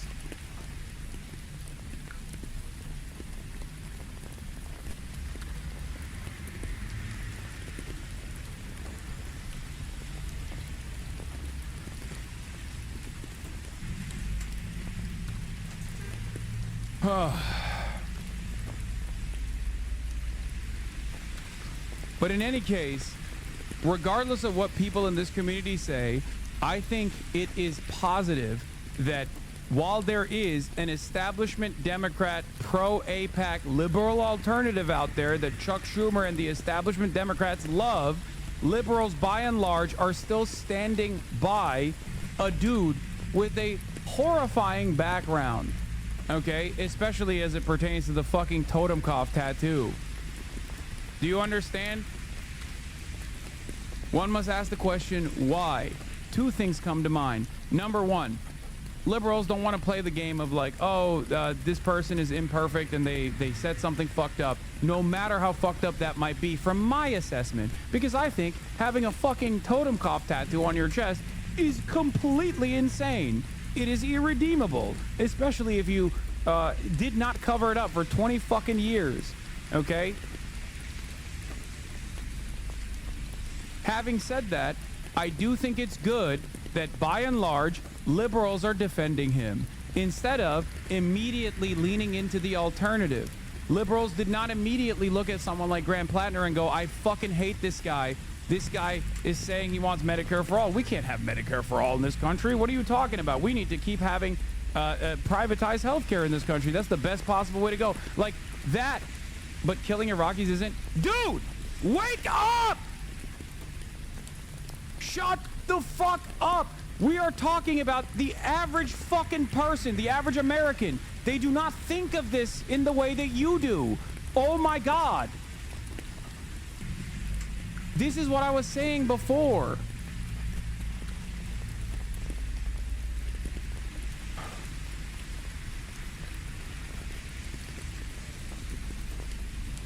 Oh. Terminally online chirpers that run around. Dude, go to a local coffee shop or go to, I don't know, a restaurant and try to hear what the average person's opinion is on someone who has done 4 tours in Iraq and Afghanistan, a Marine Corps guy. They do not think that he is a baby killer, okay? What the fuck?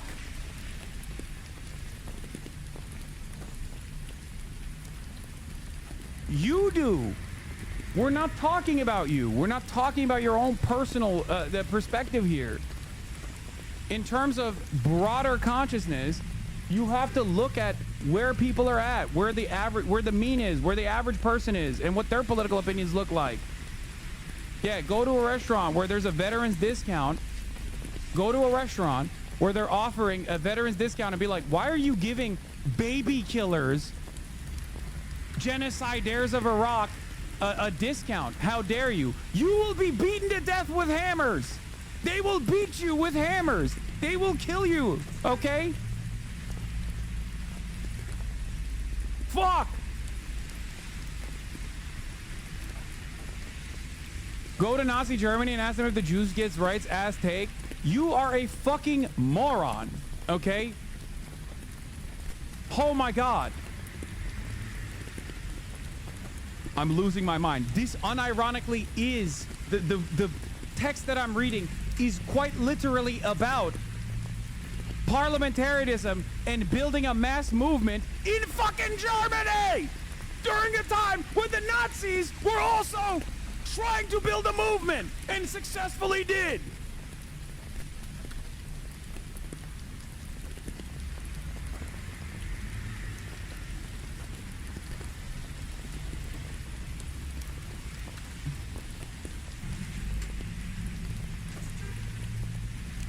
Even if only a fairly large minority of the industrial workers, and not millions and legions, follow the lead of the Catholic clergy, and a similar minority of rural workers follow the landowners and the kulaks, it undoubtedly signifies that parliamentarianism in Germany has not yet politically outlived itself. That participation in parliamentary elections and in the struggle on the parliamentary rostrum is obligatory on the party of the revolutionary proletariat, specifically for the purpose of educating the backward strata of its own class.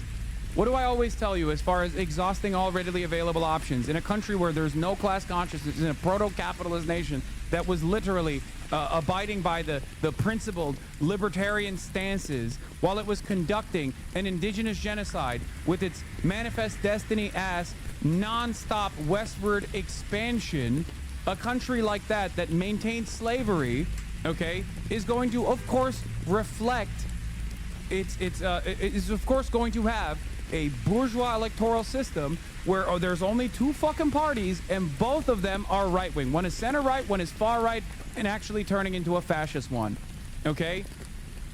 If the center-right party in that situation is weak enough, you should run candidates in that weak center-right party, the Democratic Party, to show the dispossessed masses that there is an alternative. There is an alternative out there that they might be on board with, especially because for years and years, Americans have thought socialism is the greatest evil of all time. Brother, that is not remotely what Lenin is saying, because the constructs in which Lenin existed obviously was very different. Politics was very different, okay?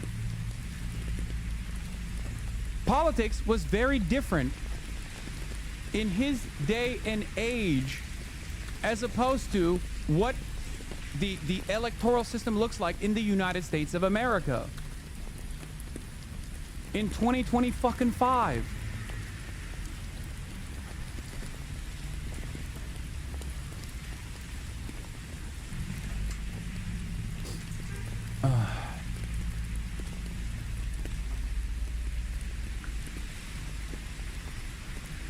Lenin says something chat spam's based, and Hasan translates it to American context. Their brains break and they need to get woke points.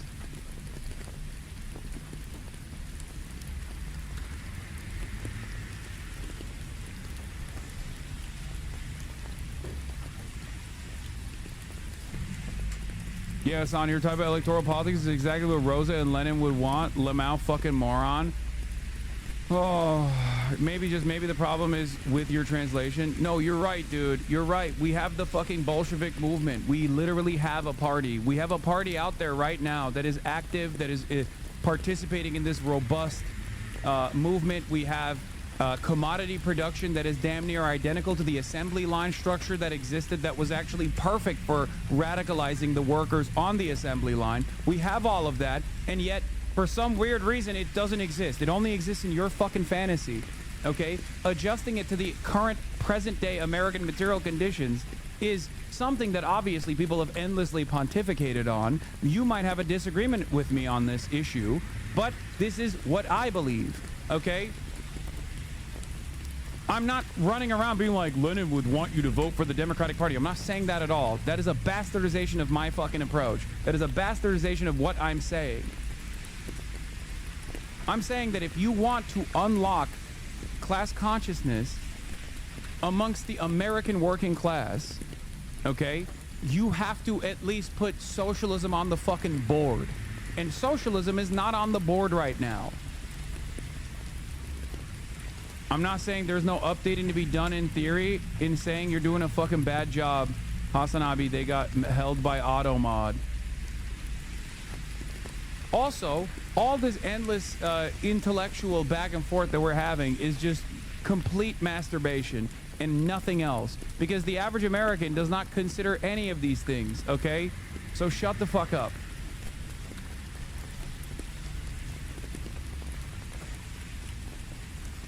I will take all of the fucking wins as they come along, whether it be Zohran Mamdani or Omar Fateh or anyone else.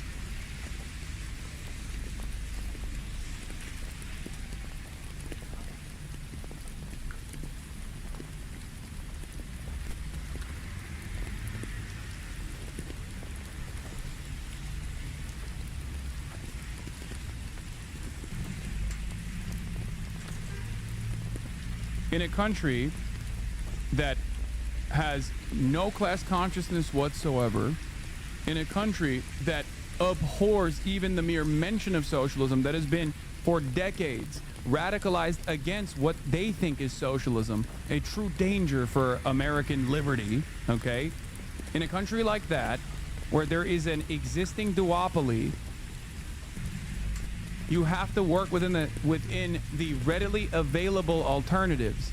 And in the absence of an effective third party that has mobilized and exists and Americans are aware of, why not take advantage of the weakness of the left flank, supposedly, quote unquote, left flank party in this bourgeois electoralist system?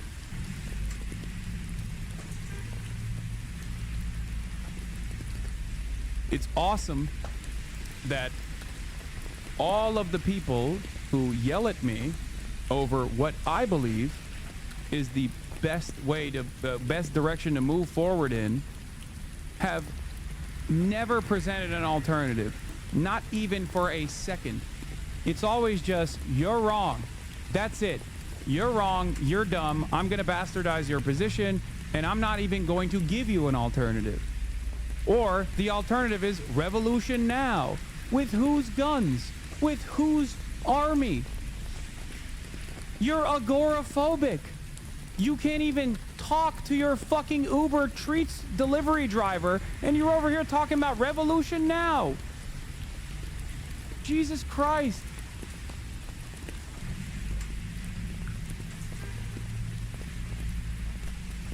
The pink wave works so well in Europe that all the right-wing parties are done for, right, Hasan? I am not saying that electoralism is the only outlet and is the most viable outlet and is the end-all be-all solution. Oh, read between the fucking lines, man. Some of you guys are too stupid to understand what I am saying, and it's fine.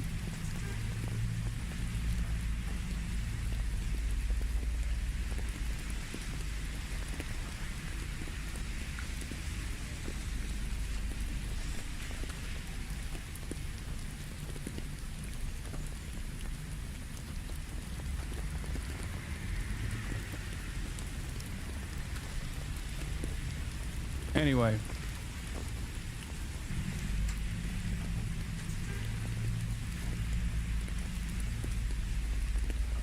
That participation in parliamentary elections and in the struggle on the parliamentary rostrum isn't obligatory on the party of the revolutionary proletariat, specifically for the purpose of educating the backward strata of its own class and for the purpose of awakening and enlightening the undeveloped, downtrodden, and ignorant rural masses.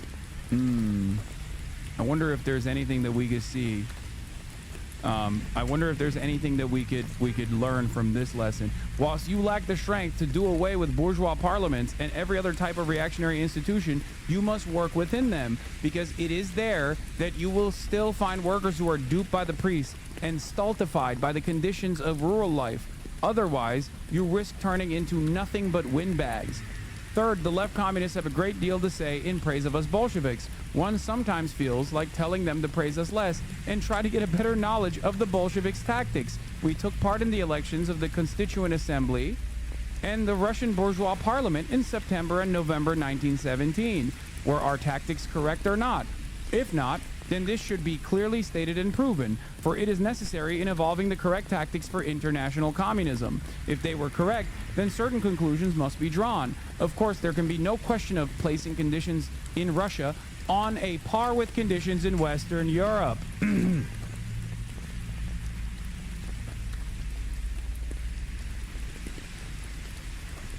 But as regards the particular question of the meaning of the concept that parliamentarism has become politically obsolete, due account should be taken of our experience. For unless concrete experience is taken into account, such concepts very easily turn into empty phrases. Maybe even saying stuff like revolution now in the United States of America in 2025. In September, November 1917, did we, the Russian Bolsheviks, not have more right than any Western communist to consider that parliamentarism was politically obsolete in Russia? Of course we did. For the point is not whether bourgeois parliaments have existed for a long time or a short time, but how far the masses of the working people are prepared, ideologically, politically, and practically. Much to consider there. To accept the Soviet system and to dissolve the bourgeois democratic parliament, or allow it to be dissolved, it is an absolutely incontestable and fully established historical fact that in September to November 1917, the urban working class and the soldiers and the peasants of Russia were, because of a number of special conditions, exceptionally well prepared to accept the Soviet system and to disband the most democratic of bourgeois parliaments. Nevertheless, the Bolsheviks did not boycott the Constituent Assembly, but took part in the elections both before and after the proletariat conquered political power.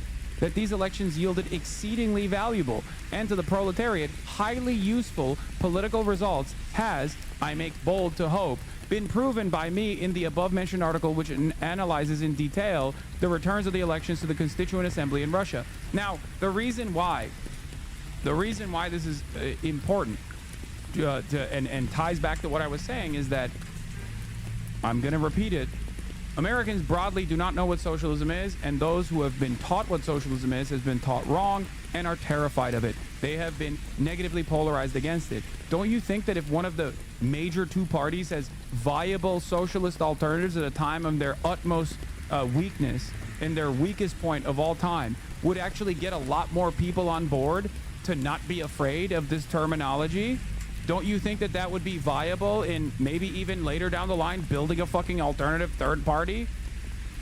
Because a lot of people, Michael from Pennsylvania included, have talked about Bernie Sanders building a third party. This is the best possible time to do it. Bernie Sanders clearly doesn't seem to think so.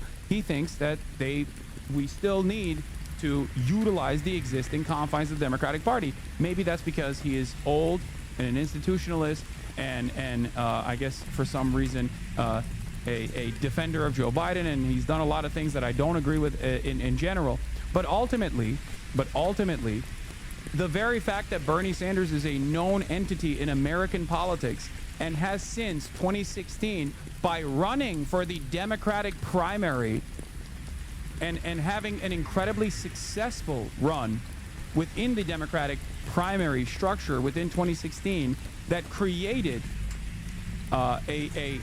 for the first time ever, a vision of a socialist America, should possibly allow you to understand that working within the existing duopoly is not the worst idea, at least in the interim.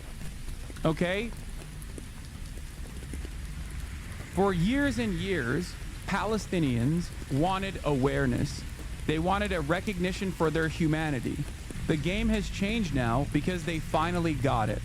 Okay? Back then, I'm sure there were plenty of people 20 years ago that also simply wanted a one-party state, okay? But these conversations were not being had in the Western world at all, because these things take time, because it requires, at first, broad awareness initiatives, and then you move into mobilizing, then you move into organizing, then you make demands. Then, when your demands are not met, you actually show your power. And the way you show your power is through work stoppages. All of this stuff takes time. It takes a tremendous amount of effort to organize around, okay? Labor militancy did not happen in this country overnight. And it was squashed after decades and decades of propaganda and violence from the state. And also legislation. I would agree with you if any of the left in the Democratic Party was like Trump. That's okay. There you go.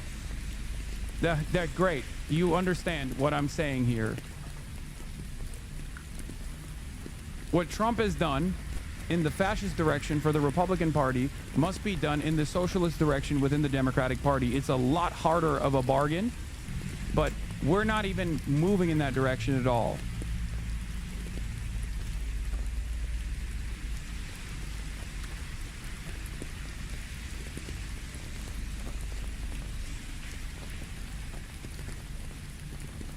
It is crazy that this is the closest, at least in my lifetime, that I have ever gotten to seeing the Democrats come to terms with left populism as a messaging tool. And there are still leftists in this chat, so-called leftists in this chat, that are unironically turning around and be like, nah, dude, it's fucking fake. No reason. No reason to be the change we want to see. Fuck you. This is defeatism. This is nihilism. You must exhaust all options, okay? That's it. That's it.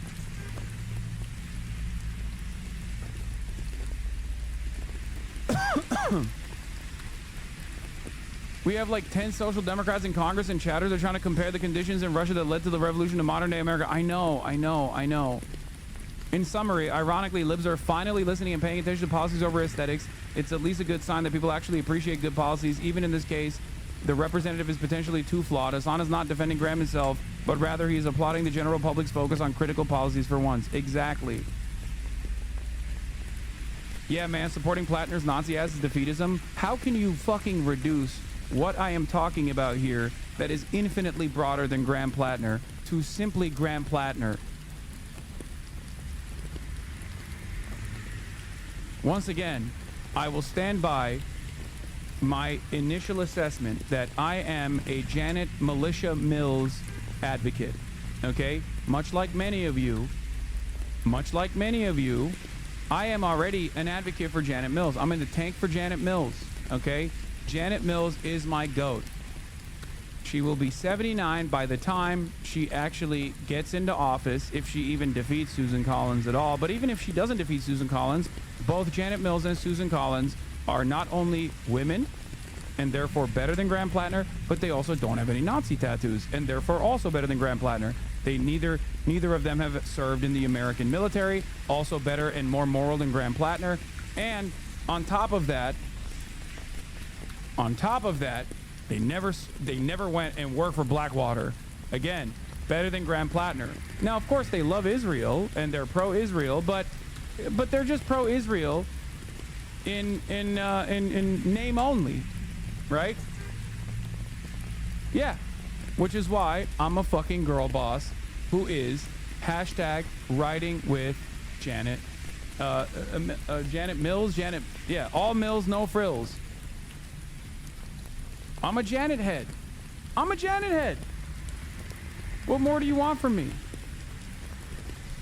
My bro hates you and he says it's because you do not read leftist literature and more so do not encourage your viewers to do so. He even says he likes Hazaldin more for that reason alone, which is insane in my opinion. I only say this because I think you were correct about learning leftist history through memes and this being a big problem. I agree that you could do more to encourage your viewers to learn more about this than memes. Yeah, okay. Well, this shit is fucking boring for the most part. This is the most entertaining version of allowing this conversation to take place. Okay? Within the confines of a fucking debate. So, it's just not, you know.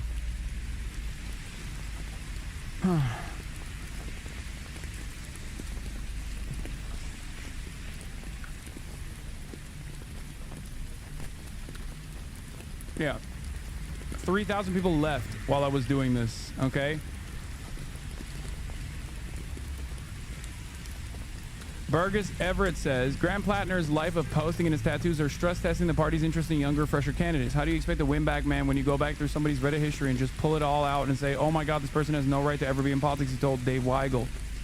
Do I like any of it? Of course not. Do I like what he's campaigning on and the way he's connecting the working class voters? That's the piece that's been missing from our party, says Senator Heinrich of his post. He's still backing Plattner, but says future candidates should stay off Reddit.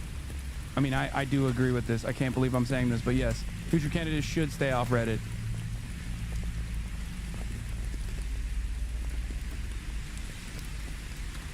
Anyway, we are now moving on from this utterly unproductive conversation. But even though actually I don't think it's unproductive, I hope people actually took away some lessons about at least what I think is a viable method for change. Yes. You mentioned Maine at the top there. You only care about views? Why does it matter if people left? I don't know, maybe because my job first and foremost is about broad awareness initiatives. Perhaps that is the best possible way to quantify exactly how much reach I have. There's obviously an important Senate race happening there. Are you supporting Governor Janet Mills in the primary, and do you consider Graham Plattner's recently unearthed comments disqualifying? Look, I'll let the people of Maine decide the second. We think that Janet Mills is the best candidate to retire Susan Collins. She's a tested two-term governor, and the people of Maine have an enormous amount of affection and respect for her. Yes. Me too. Me too, Chuck. Me too. I'm glad that we're on board, okay? That's why I'm riding with Mills. I'm a Mills head. I'm a Mills head, baby. Okay. Ruben Gallego, a Marine who also had PTSD on Graham Plattner, but you know, everyone has a right to grow and grow out of their stupidity, essentially, and I think voters should take the opportunity to evaluate that. I've never seen so much backing for a candidate that is unironically, oh yeah, the other side of the Janet Mills story is that Janet Mills pardoned a man she defended in a sexual assault case. A young man at, but she's still better than Graham Plattner, of course, obviously. A young man at a Maine school was a rising basketball star with interest from Division I programs and NBA aspirations, according to one of his lawyers. Aaron Nichols, who was 20 years old then, was also charged with sexually assaulting a 15-year-old girl and having unlawful sexual contact with another teen in the fall of 2001 when he attended prep school at Maine Central Institute in Pittsfield, which had one of the nation's best basketball programs. After entering a not guilty plea, the lawyers told reporters her 20-year-old client had no criminal record and things happen between teenagers that may be blown out of proportion. As a janitsary, I think this is, I'm still riding with her because she didn't tour in Iraq and Afghanistan. We certainly hope that the incident does not result in devastating blow to his academic and professional career, Janet Mills, who was then a state lawmaker, said in January 2002. As a governor more than 2 decades later, Mills pardoned Nichols, who pleaded guilty in 2003 to a misdemeanor assault charge that drew a suspended 1-year sentence with probation. Mills, a Democrat, has used their constitutional power to issue dozens of pardons since taking office in 2019. But the June 2023 pardon for Nichols is a rarer case of a governor granting clemency to someone they once represented. While governors across the country have been accused of favoritism and unethical conduct for certain pardons, legal experts say nothing bars Mills from issuing such a pardon or makes it a clear conflict of interest. How is she pro-Israel in name only? Just curious. I was being sarcastic, man. Come on. Please, pick up. Pick up on the sarcasm.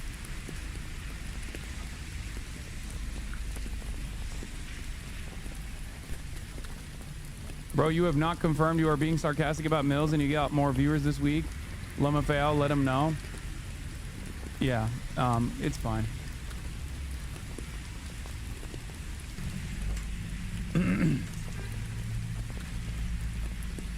You've been doing this for a long time, yet you don't seem to understand our frustration. He felt the need to go 3 times to Iraq to kill brown people and join Blackwater.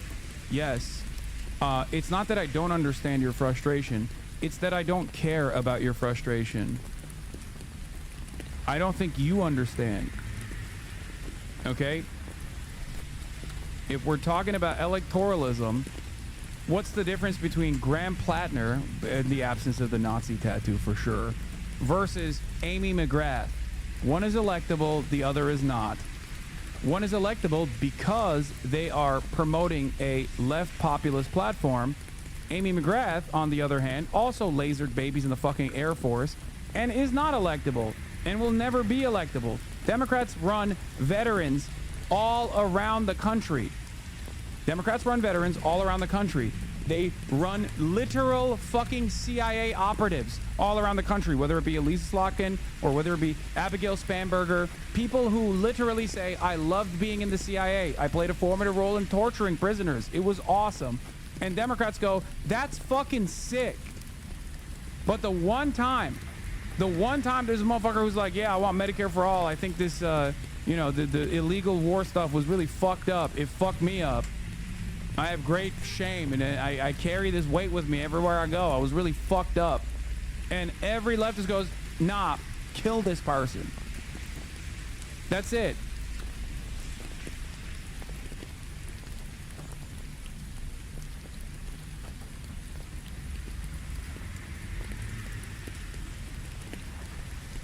Speaking of which, I obviously, given my background, will of course push for Amy McGrath again. Our democracy is under siege. Cowards in Washington are bowing to Donald Trump, and the Kentuckians are paying the price. Kentuckians deserve someone battle-tested and ready to fight for them day one. I've spent my life stepping up when the mission was tough and the stakes were high. First as a Marine, and now for Kentucky. I'm ready to complete the mission. Will you join me? I'm Amy McGrath. This isn't just a chair. It's an open seat. Hell yeah. And this video, no slogans, no gimmicks, no BS. What we're seeing in this country from this president, not normal, dangerous for Kentuckians and for all Americans. You might know me. I'm Amy McGrath. When I joined the Marines, I swore an oath to the For me, it's like, if we're gonna have fucking vets running, I would much rather have left flank vets running in positions on an objectively leftist platform than fucking whatever this nonsensical centrist bullshit is, okay? You were bastardizing Lenin's name. Yes, Lenin said to work with the bourgeois parliament, though only within a class-independent party. How can you say we're not ripe for class politics? Look at your party. in UK. You have no trust in the working class. I used to really respect you, but now you're just holding the workers' movement back like so many reformers before you. Yes, I'm holding the workers' movement back. You, on the other hand, are going to successfully foment revolutionary sentiment amongst the working class tomorrow. Okay? I'm saying we're not there in the United States of America, especially.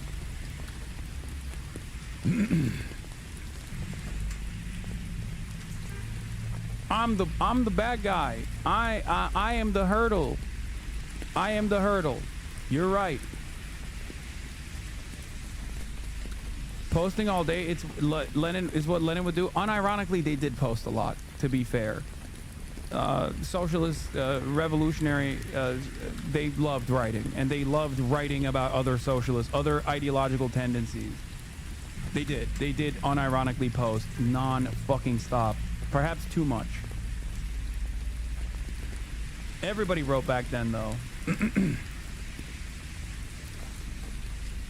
Your former debate opponent just posted this. Nice.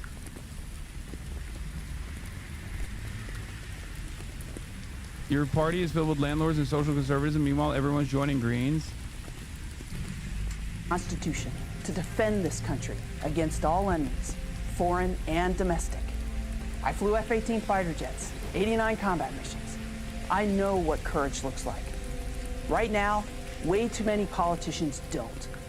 And Americans are being thrown under the bus by cowards in Washington without the moral backbone to serve our nation with honor. You deserve a senator who acts with decency and patriotism, who believes in the goodness and the promise of America.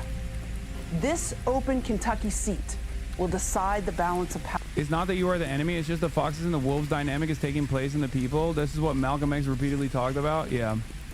I'm in a wolf in sheep's clothing. Power in the Senate.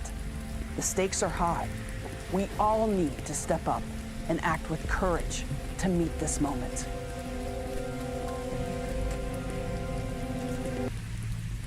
Dude, we got to give her $17 quintillion. Okay, this time it's gonna happen. Yeah.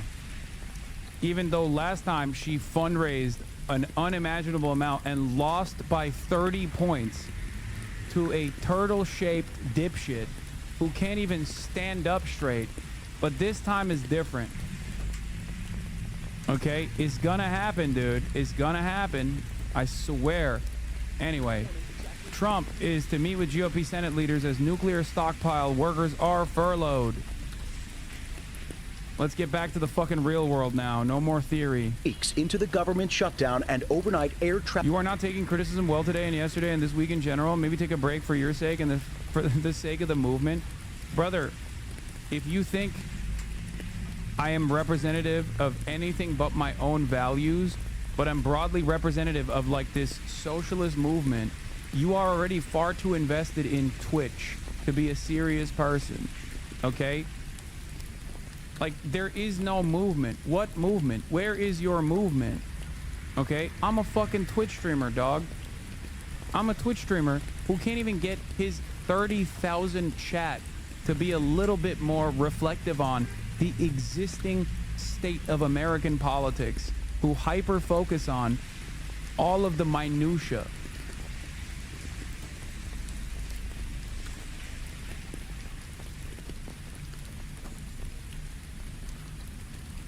If I didn't take, he's taking criticism well, just because he responds against it doesn't mean he isn't. Yeah, like, also, if I didn't, like, listen to your criticisms, okay, I would just ban you and fucking move on to the news.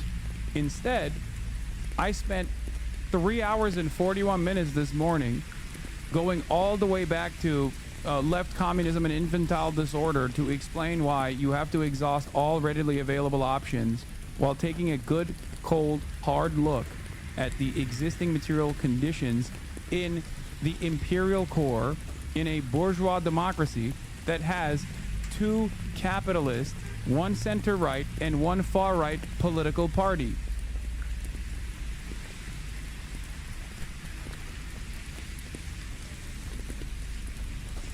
traffic control centers across the country facing crippling staffing shortages. Flights bound for Austin, Texas temporarily halted, the FAA issuing a ground stop. Airports from Dallas to Atlanta to Newark recently facing similar delays as some air traffic... Dude, I hate when you say there's no motion bullshit. There's just nearly enough yet. No. We are in the beginning stages of having any sort of motion. But I think people... You did indeed go bastardize Lenin, get immediately refuted by evidence, and then act like the person who refuted you was advocating for hyper-accelerationism? Wait, what? Like that person was absolutely right about a workers' party? Okay, but we don't have one, is what I'm saying. You should be fucking embarrassed, dude. I can't be wrong. And if I am wrong, it doesn't matter. Dude, where? Who? How? Who's done it? Look at the state of fucking labor unions in this country. Where is it? Explain to me what your counter is, instead of talking about what you think Lenin implied or something. Okay, explain to me, where is the Workers' Party? How do you build a Workers' Party in this country in the absence of class consciousness? Have you gone out and spoken to the average worker? Surely if we just keep running in the bourgeois parties, our unions will get stronger. Brother, stop. Take a deep breath and tell me what the alternative is, what your vision is. Because instead of trying to tear down and bastardize my vision for change, explain to me what your vision for change is and the viability of it. Okay? You're still doing the thing where you're just critiquing what I'm saying without describing to me a viable alternative. Okay? This is the problem. How is this any different than your criticism of Ezra Klein? Because wait, what? Ezra Klein wants to run right-wing candidates. I want the Democratic Party to, by force, through the process of electoralism, at least in the interim, in the absence of a viable working party, a viable workers' party, to, at the very least, show a lot of liberals who have been fearful, for no reason, of the term socialism to no longer exhibit the same reactionary tendencies towards socialism by recognizing that there is electoral viability. What have I always told you? The vote blue no matter who guys. If Bernie Sanders were to win in the primaries in the Democratic Party, do you think the vote blue no matter who guys would have been like, I'm not voting for Bernie? Okay? Oh my God, this guy's still talking about Plattner. Jesus Christ. What do you want me to do? Give you a rundown of the entire program of developing a workers' party in a bourgeois state? Like, bro, first of all, I do not presume to know the best strategy. That's why I look at the goddamn historical evidence. PSL, someone just pointed out too. Sure.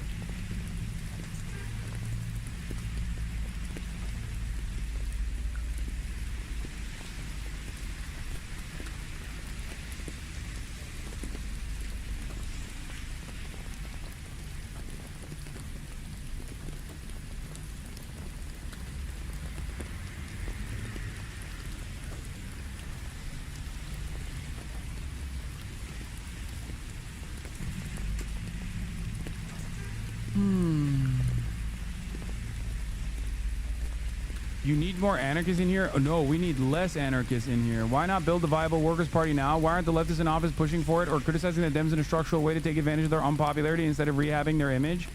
Great question. Why not build a viable workers' party now? Because I don't think Americans identify as workers. I don't think Americans realize that they have more socialist tendencies than they actually think they do. Okay? Americans, by and large, abhor what they think socialism is.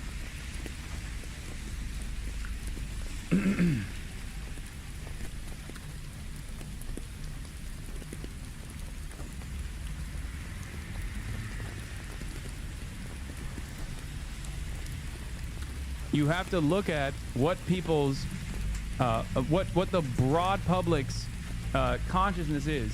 Liberalism, whether we recognize it as a positive or not, doesn't matter, and I certainly don't recognize it as a positive, has broad popularity, a lot more broad popularity as it stands currently, and the Democratic Party, maybe not Democratic Party in general now, but like liberalism has more popularity and more representative of mass politics than socialism at this stage.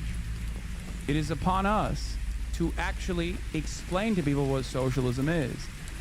It is upon us to be normal and good and cool, and to show liberals who are fearful that their fears are unnecessary. And while there is a viable outlet to do so within a weak center-right party that actually presents itself under the false auspices of being a left-flank party, it is pertinent upon liberals, or not liberals, sorry, leftists, to try and use the existing platform in this moment of weakness to show the broad masses that self-identify as liberals that they are probably a lot closer to a socialist opinion than a liberal one.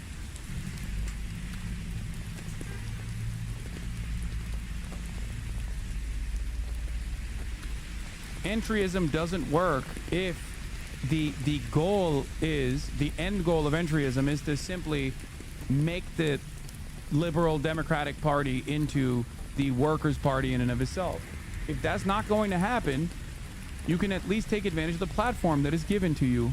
Controllers forced to work without pay during the shutdown start to call out. I think what you might see is more disruptions in travel as more of them look to say, how do I bridge the gap between the check that's not coming and putting food on my table? And growing concern this morning after 1,400 federal workers tasked with safeguarding the country's nuclear stockpile were abruptly furloughed by the Trump administration. Only 400 now left. Every day that the government is shut down, it is a danger to the American people. On Capitol Hill, Democrats digging in, saying they're fighting to extend expiring Obamacare tax credits and prevent insurance premiums from spiking for millions. But time is running out. Obamacare open enrollment starts November 1st, less than 2 weeks away. House Minority Leader Hakeem Jeffries telling me, by that point, tens of millions of people across the country will realize that their health insurance premiums, copays, and deductibles have skyrocketed.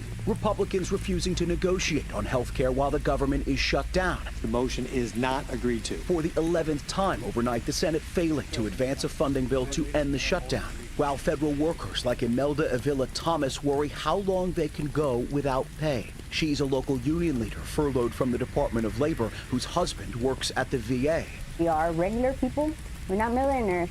You know, we're regular people. Their daughter's 12th birthday is just days away. We said, look, your birthday's going to look a little different this year. You know, and she is very well aware of it. And officials are warning time is running out for critical programs. SNAP, often called food assistance, which serves more than 40 million Americans, is set to dry up in most states by the end of this month. Meantime, in the House of Representatives, Speaker Johnson has kept his chamber out for the third straight week now, the fourth straight time he's canceled votes. House members have not voted now for over a month, but they still, by law, are paid during a shutdown, even when most federal workers are not. Robin. That doesn't sit well with a lot of folks. All right, Jay, thank you. The government shutdown now the second longest in U.S. history, but that does not mean that Washington is at a standstill. In fact, part of the historic East Wing of the White House was torn down yesterday to prepare for construction of President Trump's massive new ballroom. Nancy Cordes is at the White House, as she often is. Nancy, good morning. Good morning, Tony. Yeah, as we head into week 4 of this shutdown, President Trump is set. Not my big, beautiful White House, bro. This is the exact experience I had coming into your chat. I identified as a liberal here in Brazil, but I slowly realized I'm much closer to a socialist than a liberal, and I was able to educate myself, and I was not even a liberal. I was downright neo-Nazi past and had opinions, and I had to confront and realize they were purely wrong. There are many people like you in this chatter. Do not feel discouraged by a lot of fucking annoying moral purists, okay? That's why I don't listen to any of the dumb fucks that are constantly chirping. And that is perhaps one of the major reasons as to why I've been able to build such a fucking large community. Because I don't listen to the fucking annoying moronic chirpers in the chat. These moronic chirpers, the cringe LARPers, they have been around when I had 35 viewers. Many of them have still stuck around and still chirp into the fucking wind. But at every step of the way, they have said, why are you allowing people the opportunity to understand your positions without immediately admonishing them? Okay? Chirpers who themselves probably do not even recognize that they did not have the same perfect opinions. Okay? That they also went through their own personal evolution, but now are too embarrassed to recognize it. And perhaps that is the reason why they attack so aggressively. Okay? People who behave as though they were born with a fucking copy of Das Kapital in one hand, with a firm commitment to creating the Marxist-Leninist vanguard from the early ages of 5.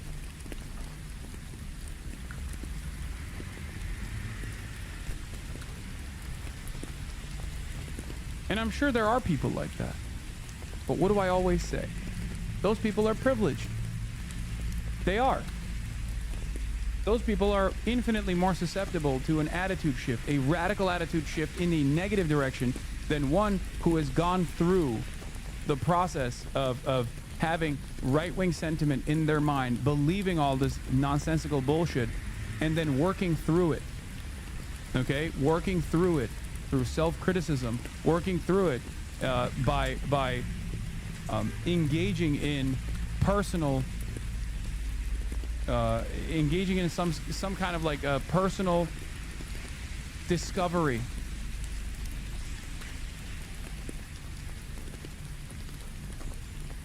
To meet with Republican senators today, but there's still no sign of serious bipartisan talks. Though there is one development, a potential vote this week on a bill to pay essential workers and service members. Troops have How did you have the been on most the outrage against the left from that story? Did you have got to let the anti-left resentments go? It's okay to be wrong.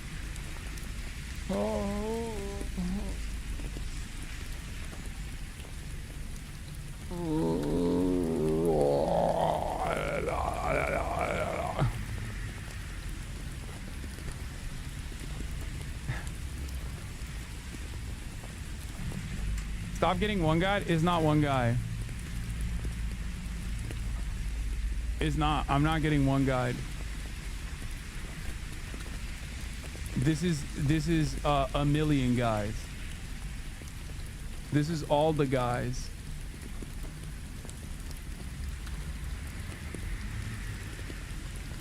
There are a lot of guys like this.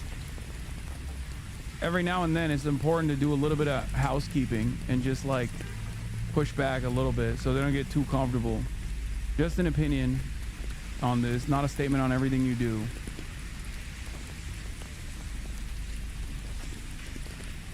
Job, many of them only getting a paycheck by pulling from other military funds.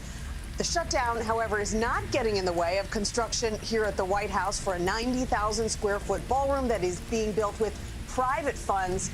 That partially demolished building you're looking at is actually the east wing of the White House, which started to come down yesterday. And that took a lot of people by surprise because back in July, President Trump said the ballroom, quote, won't interfere with the current building. He said it was going to be an entirely separate building.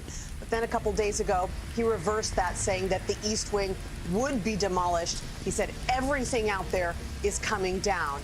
Mr. Trump says the East Wing, where the First Lady's office is located, is being fully modernized and will be more beautiful than ever when it is complete, but still no explanation from the White House, Tony, about why the plans changed. So, Nancy, let's switch gears to another text message controversy for Republicans, this one involving the president's nominees, one of them anyway. What can you tell us about it?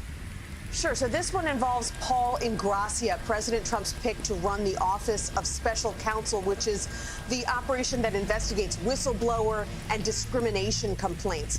Ingracia is now facing a storm of criticism over alleged controversial text messages.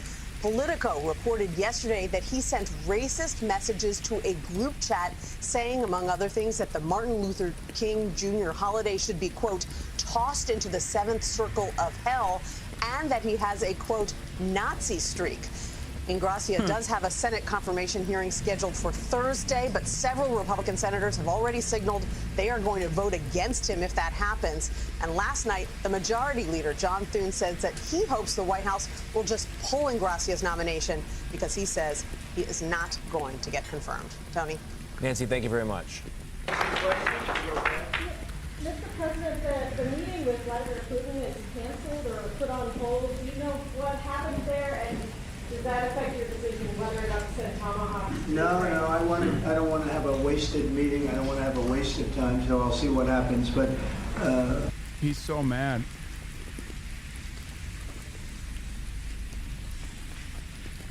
Vladipoo, I don't want to waste time. I do love seeing him, but I don't want to waste time with him. we did all of these great deals, great peace deals. They're all peace deals, agreements, solid agreements, every one of them. But this one, and I said, go to the line of battle, the battlefield lines, and you pull back and you go home, and everybody take some time off, because you got two countries that are killing each other. You got two countries that are losing 5,000 to 7,000 soldiers a week. So we'll see what happens. It's we haven't made a determination. The Justice Department to look into the federal investigations into you and look for compensation, and how much are you asking for? Who's asking for what? Are you asking the Justice Department to pay you compensation for compensation? The federal investigations into you? Are you asking them to pay compensation, and how much? Into me? I don't get any compensation. I do it for nothing. I gave up my salary. Into me? No, it's going to be the Justice Department. Are you asking them to pay you compensation for the federal investigations that happened to you? And how much are you asking well, for? I guess they probably owe me a lot of money for that. Probably, yeah, that's true. That's very interesting. No, I get no salary. I gave up my salary. It's a good salary. Not as much as these guys make, but that's okay. It's a lot of money. And I don't, as you know, I didn't take it in the first 4 years. I've not taken So what's up with the compensation of the DOJ then? it in these 4 years either. But as far as all of the litigation and everything that's been involved, yeah, they probably owe me a lot of money. But if I get money from our country, I'll do something nice with it, like give it to charity or give it to the White House while we restore the White House. And we're doing a great job in the White House. As you know, the ballroom is under construction. It's going to be, they've been trying to get it for 150 years, and it's really, I think it's going to be fantastic. But we'll see what happens. We have numerous cases having to do with the fraud of the election, the 2020 election, and because of everything that we found out, I guess they owe me a lot of money, but I'm not looking for money. I'm looking for really, I think it's got to be handled in a proper way. If it's not handled in a proper way, we don't want it to happen again.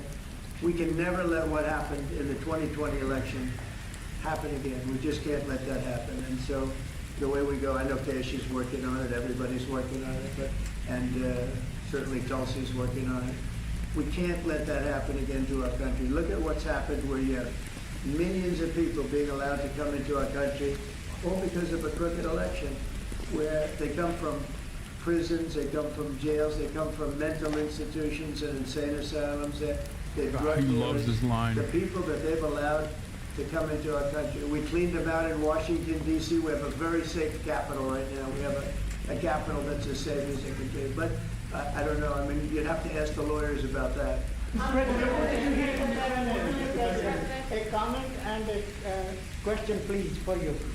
First of all, you have just 1 billion plus hearts around the globe, including India, by celebrating the Diwali in the White House. Oh my God. And my other comment is, Mr. President. I like his question. Oh my God. Anyone else, Trump would immediately hit the beat. He'd be like, what are you saying? I can't understand you. But it's because it's like a fucking, glaze. It's a glaze fest. It's a glaze festival over here. He's like, very nice. What a kind statement. Some might say the best statement of all time.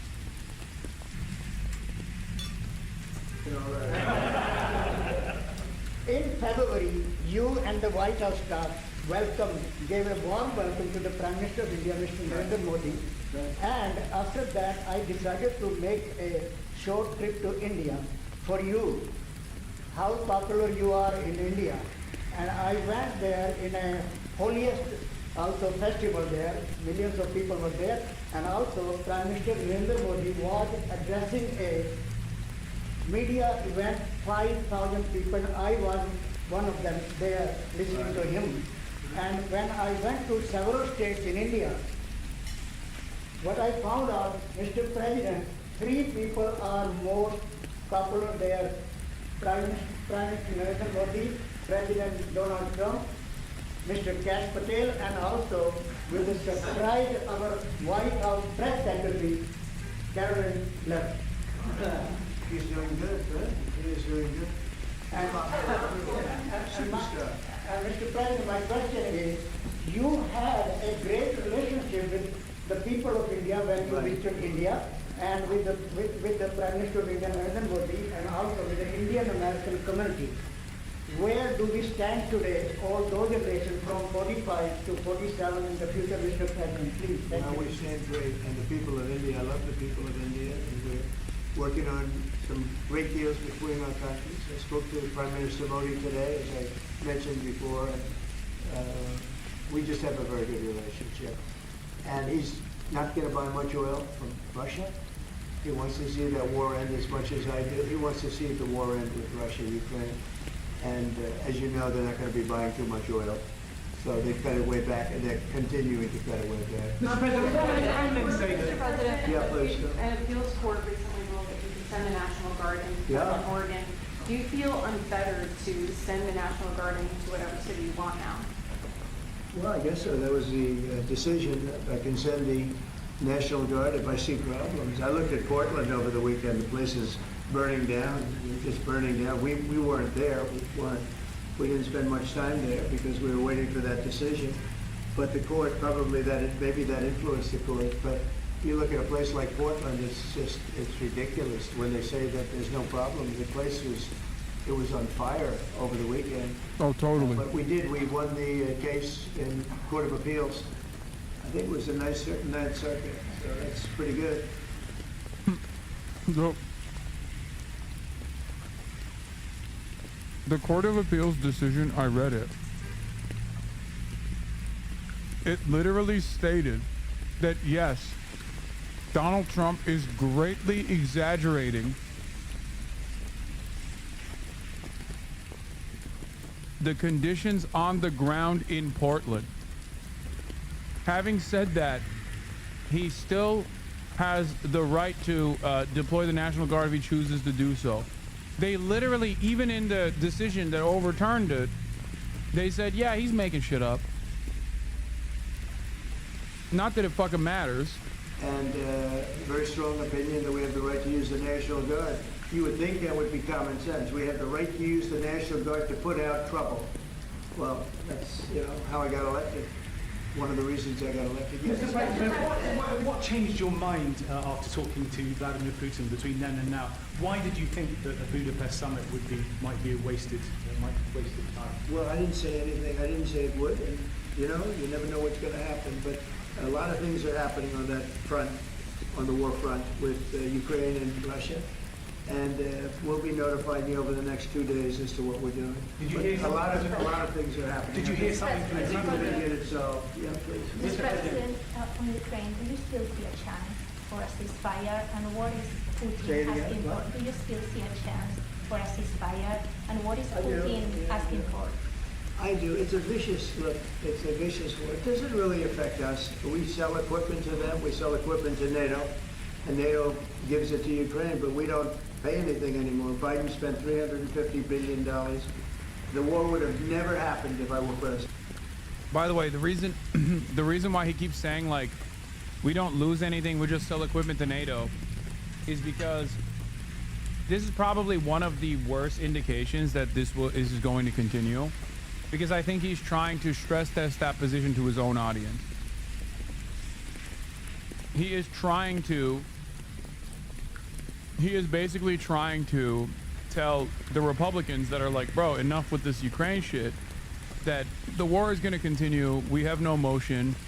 We have no power. We have no leverage here. But I can't admit that to you, which is why I'm going to say this isn't foreign aid. This is actually very helpful for the American industry, which is military Keynesianism that Joe Biden actually tried to advocate for as well.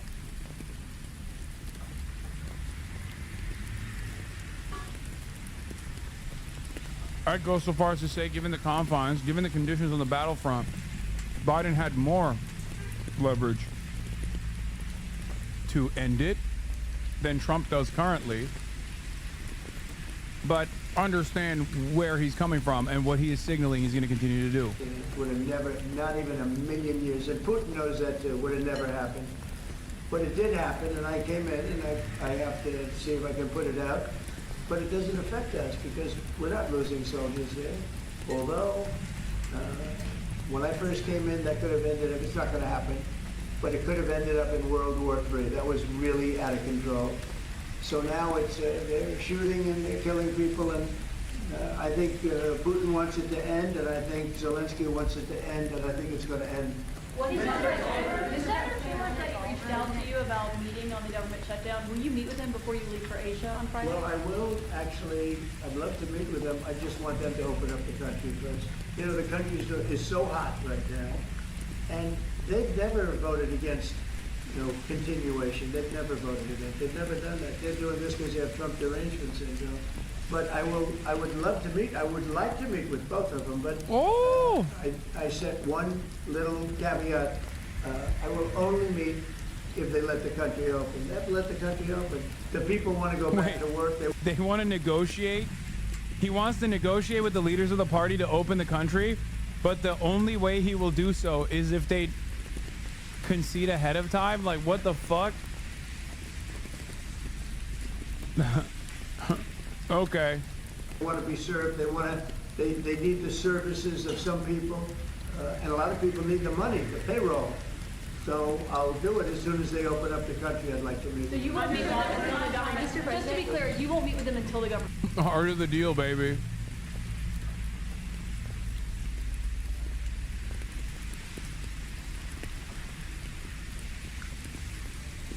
Heart of the fucking deal, baby. Respect. He's fucking running around being like, yep, no deal until you give me everything that I want, and then maybe I'll talk to you. It's open. The government has to be open, yeah. You know how long it would take for them to do that? Just say, okay, government's open, that's it. There is nothing. How long They're do you not think it negotiating. go? What they're doing is saying they lost the negotiation when we got the great big beautiful deal done. They lost that negotiation. Now they're saying, well, we want to get some of the things we lost. But the problem is the things they lost are very bad for our country. We don't want to have people come over from all over the world, from prisons and all, and have them have their health care paid for. We want to take care of people that are here, that are American citizens and all. So they want $1.5 trillion a month. For the people who are saying Graham Plattner tattoo thoughts, because I saw some comments. If you are a subscriber to the Piker Broadcasting Service, and these are totally voluntary, you have the opportunity to rewind as long as you are watching on a desktop.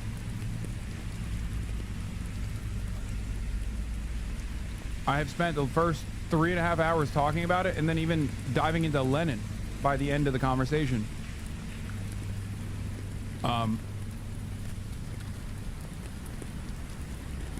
So the wonderful 3-hour and 40-minute conversation that took place, and I think it was somewhat productive in helping people come to terms with where I'm at and what I'm committed to.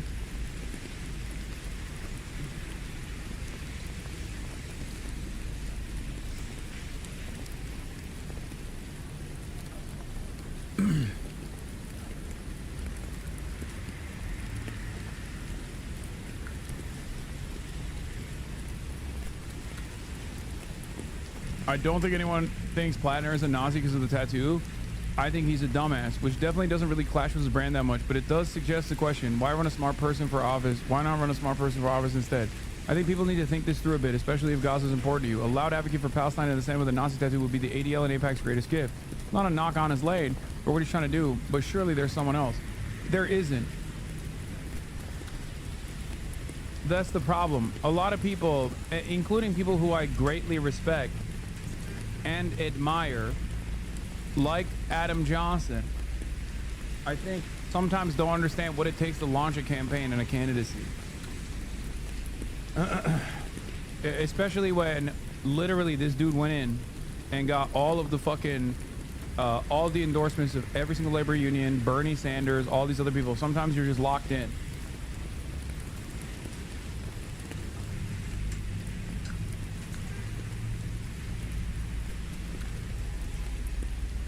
If you can't see yourself voting for him, then that's fine. That's understandable. Okay? Yeah, Plattner says he'll remove tattoo that resembles Nazi symbol. His former political director said he knows damn well what the tattoo signifies. It was not until I started hearing from the reporters and DC insiders that I realized the tattoo resembled a Nazi symbol, Plattner said in a statement to Political on Tuesday. I absolutely would not have gone through life having this tattoo on my chest if I knew that. And to insinuate that I did is disgusting. I'm already planning to get this removed. Plattner reiterated that he got the tattoo while out drinking with fellow Marines in Croatia, choosing the skull and crossbones off a wall in the tattoo parlor. He has said the similarity to Nazi iconography never came up, including when he underwent physical exams mandated by the U.S. Army, which prohibits tattoos of identified hate symbols. In the nearly 20 years since this hasn't come up, Plattner said, I cannot believe it. But after talking to a bunch of people in this chat who are very neurodivergent and I thought were locked in on, you know, identifying symbols of hate, I guess a lot of Americans literally don't fucking know. I cannot believe it. I feel like a failure as far as my advocacy against Nazi symbols.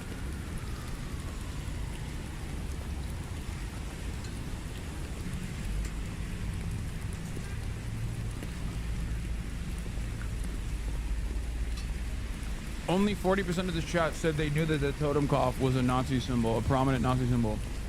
60% of the chat said, and this community is way more tuned into that kind of stuff than the average American is.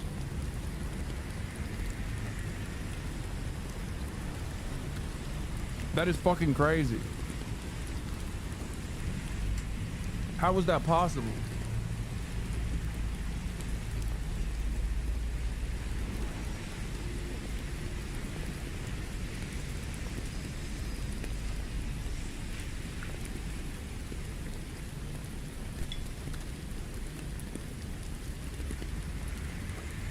Yeah, I only knew it because you taught us when you were covering the Azov battalion.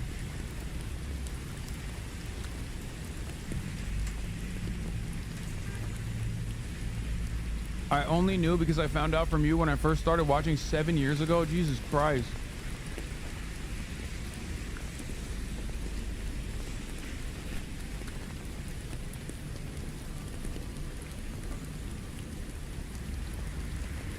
What? If he picked it off a wall, the story's bullshit. No tattoo studio that has that on their wall. Flash sheets will only have that and nothing else sketchy. No, it's definitely, he definitely went into a fucking Nazi tattoo parlor in Croatia. That part of the story is the most believable part of the story. The unbelievable part of the story is the fact that nobody told him for 20 years almost, and he never took it off.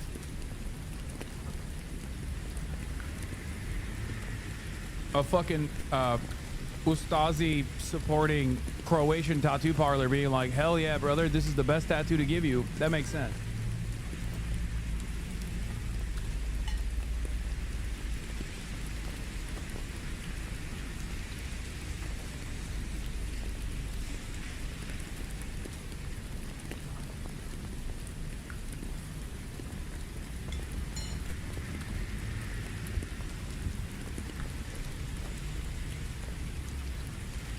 I thought Plattner's tattoo was a pirate symbol from a pirate flag. Law. Oh my god.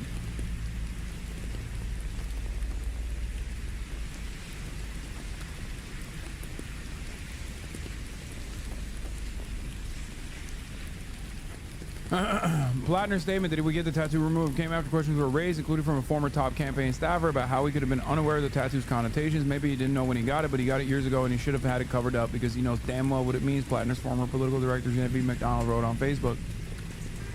McDonald, once again, resigned from the campaign even before this shit, and this is an understandable point for someone to like say, all right, I'm out.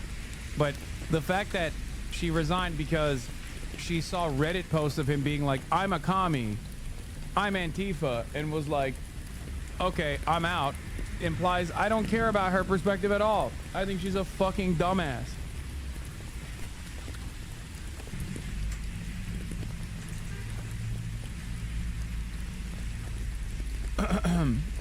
The tattoo revelation came after Plattner apologized last week for a series of offensive Reddit posts. There's a Plattner political compass. I got older and became a communist. Deleted post show main senators hopeful raw views and politics. Oh, dude, head in the office is goated. I didn't even know they were on Twitter. That's so funny. This is hilarious. Welcome back, LBJ. Created Medicare and Medicaid, said the N-word, whipped out his dick in public, signed the Civil Rights Act into law.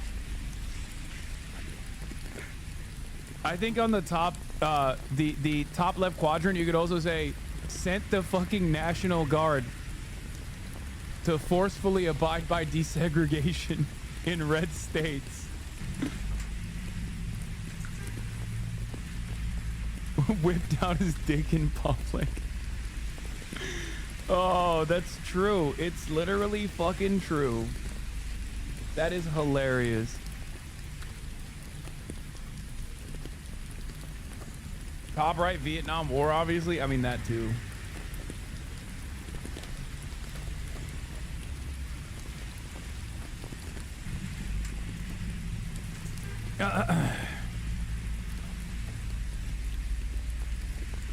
Money to be wasted and jeopardize the health care of other people. We're not going to do that. So I would love to meet with them. We want the country open for us. Mr. President, a new poll shows that if Curtis Sliwa dropped out of the New York mayoral race, then Andrew Cuomo would only trail Mamdani by 4 points. Would you call Curtis Sliwa to drop out of the race so that can happen? Well, I looked at the polls, and looks like we're going to have a communist as the mayor. Oh, he gave up. Let's go. Oh, can you believe it? I got a mailer the other day from Andrew Cuomo. He said, Google Hasanabi 9/11. I Googled it. I said to myself, unbelievable. Can you believe it? Can you believe it? They're going to do 9/11s. They're going to do so many 9/11s in New York. We've given up.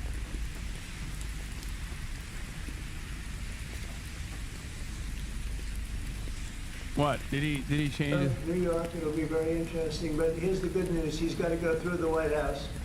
Everything goes through the White House. At least this White House it does. And we'll have to see what happens. But like, can you imagine, dude, Biden being like, hey, there's a special election happening in, I don't know, insert red state. And if you don't make sure that it is my Democratic senator who wins in the special election, I am going to cut funds to your state, to your bumfuck red state. That is calls for a civil war, okay? But when Trump says it, it's just Tuesday. It's just October 21st, 2025, just another Tuesday. Incredible.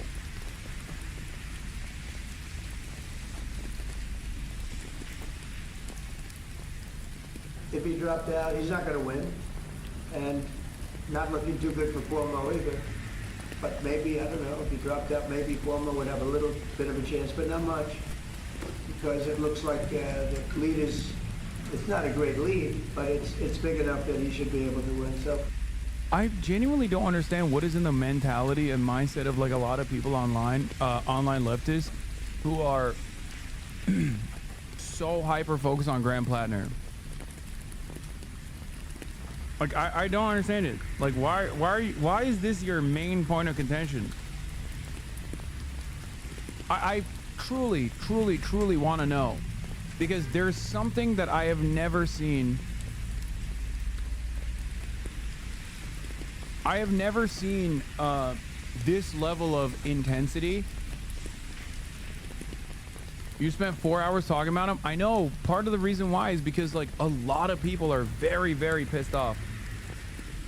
It's because you are. Their entire universe is you, and everyone who hates you. Bad Empanada made a video about you and Graham Plattner literally yesterday. Yeah.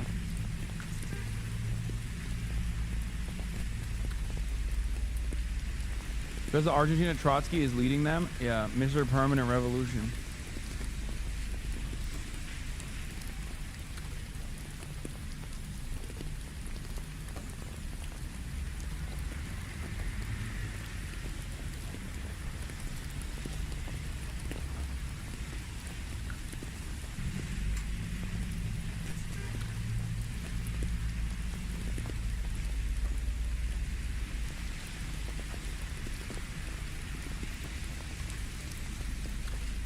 It's because he has a Nazi tattoo. Of course, it's a sensational info for leftists. No, this is before the Nazi tattoo. The Nazi tattoo is when I also was like, this is completely fucked up. They've been yelling at me over Graham Plattner non-fucking stop.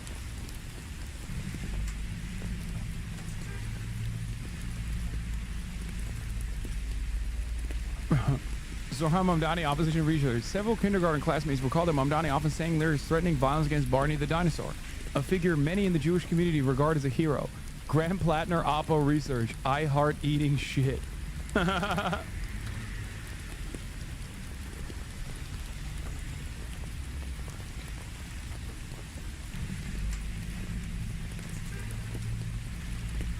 Expect more brigaders tomorrow after we release a video about how he told you so. I mean, I don't really care.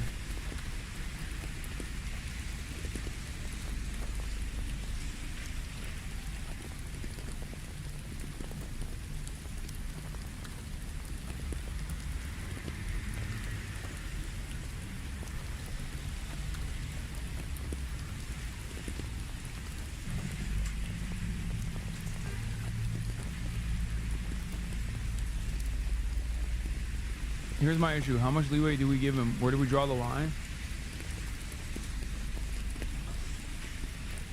I don't know.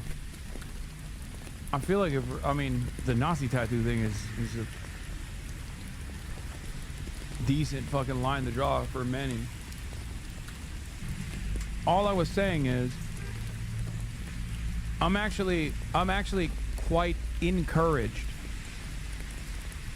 that liberals have looked at his background, at his Reddit posts, and him being like, I'm a communist, I'm a socialist, I'm a revolutionary, blah, blah, blah, and have not felt discouraged and are still firmly committed to him.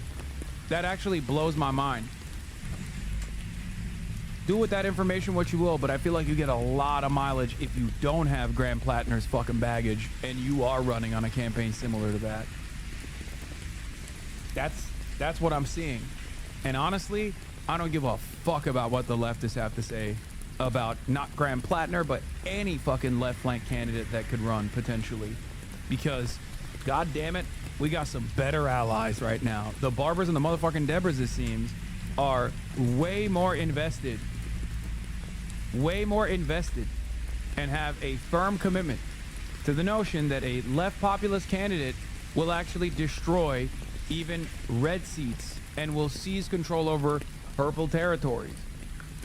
Mamdani hasn't gotten an ounce of this charitability. That's not true. You're wrong. Mamdani is unimaginably popular amongst the very same libs that are also defending Graham Plattner right now. Oh my god. Are you fucking joking? Oh, dude.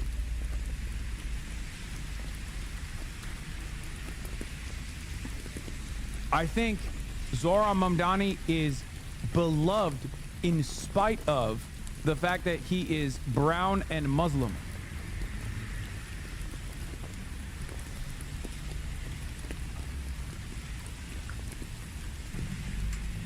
Do you know how fucking racist? That's, guys, the reason why I didn't bring up the Nazi tattoo when I was talking about how liberals don't consider that to be bad, as opposed to him saying he's a communist and a socialist, is because liberals, by and large, I suspect, would be way more angry about him saying he's a revolutionary communist. We must rise up with the fucking armed working class to foment revolution, all this shit that he said. Okay? Liberals are probably going to be more fucking pissed off about Graham Plattner saying shit like that than the Nazi tattoo.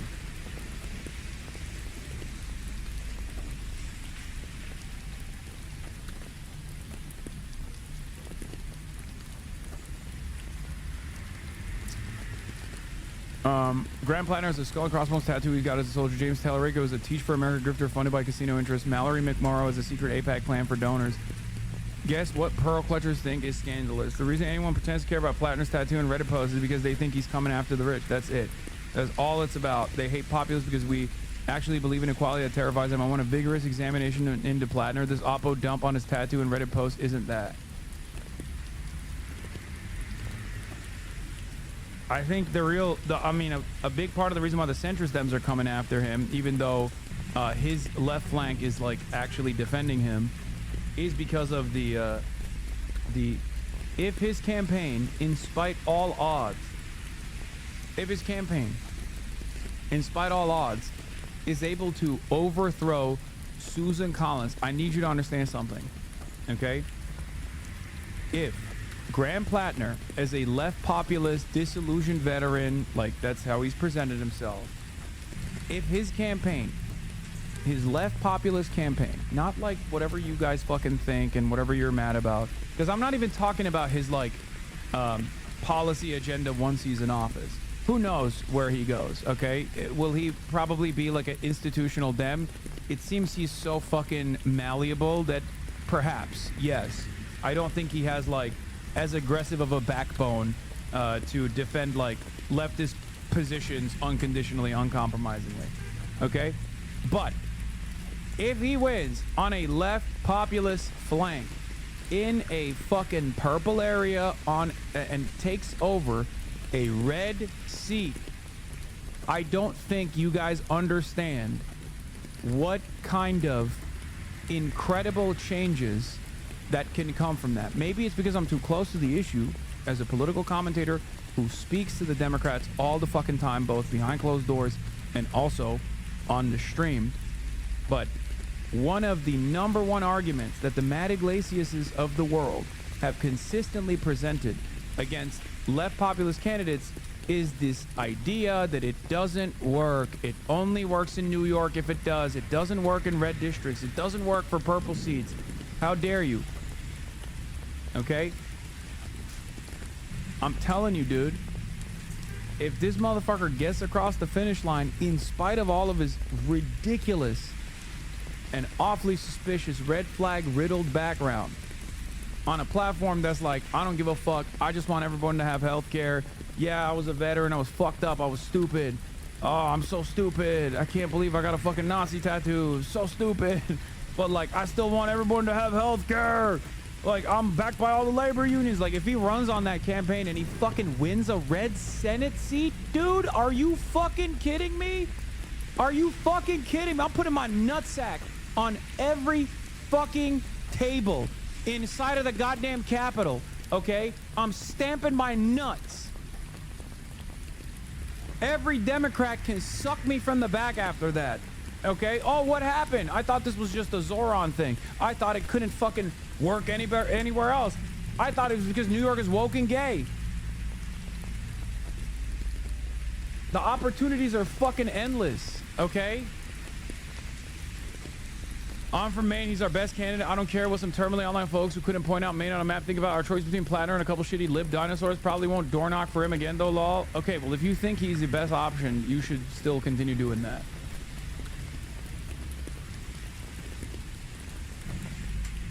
Too much faith in electoralism? No. Oh my God. Do we have to do a broader?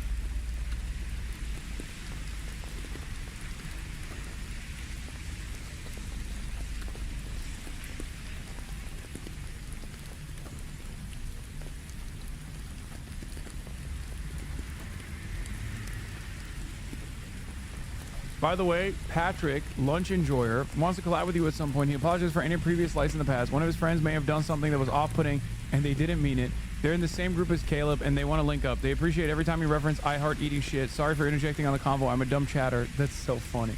I think those guys are very funny. And also, the dude who was shitting on me has already apologized to me in the DMs like a long time ago.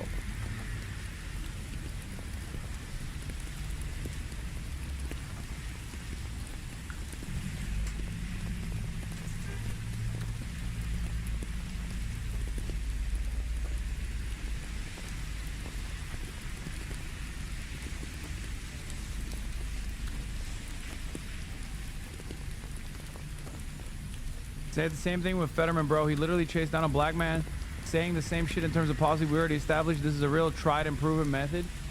No, because Fetterman's victory was still firmly within the hands of like the Democrat establishment, the Democrat,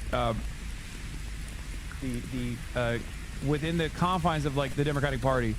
I suspect that even if Fetterman's opposition in the primaries won, he still would have defeated Dr. Oz.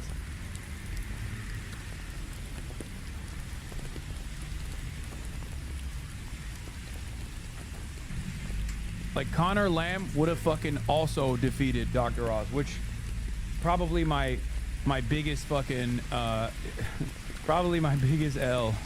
Who knew that Connor Lamb would be an infinitely better choice? That motherfucker was flexing. He was basically running around talking about how, you know, Israel is doing a genocide actually, as a way to just say fuck you to everybody, all the fucking progressives that voted for John Fetterman.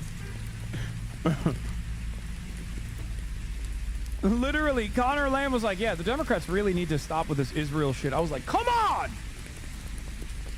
Are you fucking kidding me? You can't be running around as a fucking shitty-ass neoliberal against John Fetty-Wap only to turn around and be like, just kidding, dude. I actually would have been way better, okay? And Connor would have probably been the same, to be honest, is wrong. John Fetterman is a uniquely bad candidate. No, I do not believe that Connor Lamb, regardless of how much of a fucking shitty establishment neolib he was, would be capable of behaving like a guy who has a unique brain.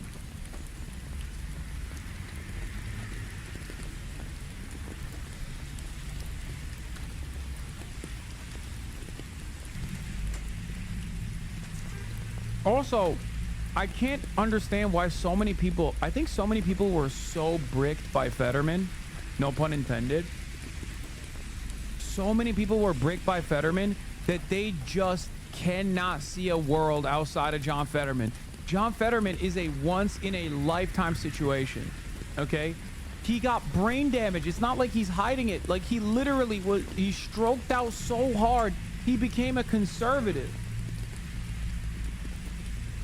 Like, it's not even like a Kirsten Sinema style situation, because Kirsten Sinema, by the time she was running for office, was already like saying that she was a centrist. Okay? Kirsten Sinema, by the time she was running for office, was saying she's a centrist. John Fetterman literally wasn't saying anything while he was running for office the last time around because his brain had bricked up. And then once he was in office, he was like, I actually am the worst conservative you ever met. Taxpayers paying nearly $250 million for legal fees. We were talking earlier, you know, maybe Jim Comey's going to ask to be paid too after his case gets tossed, and every other person who's ever been prosecuted by DOJ and not convicted might ask for the same thing. But it just takes a lot of cheek to ask the people who work for you to approve a $250 million payment to the president. I mean, what? Not even the people that work for you. It's potentially even the law firm, the people who wrote the matter for the complaint. Yeah. Chris Van Hollen had a stroke at the same time and I didn't become Fetterman. Wait, what? Wait. Oh my God. Is this equilibrium? Is that why Chris Van Hollen is so woke now? Oh my God. Shut the fuck up. Are you serious? Did Chris Van Hollen actually have a stroke at the same time?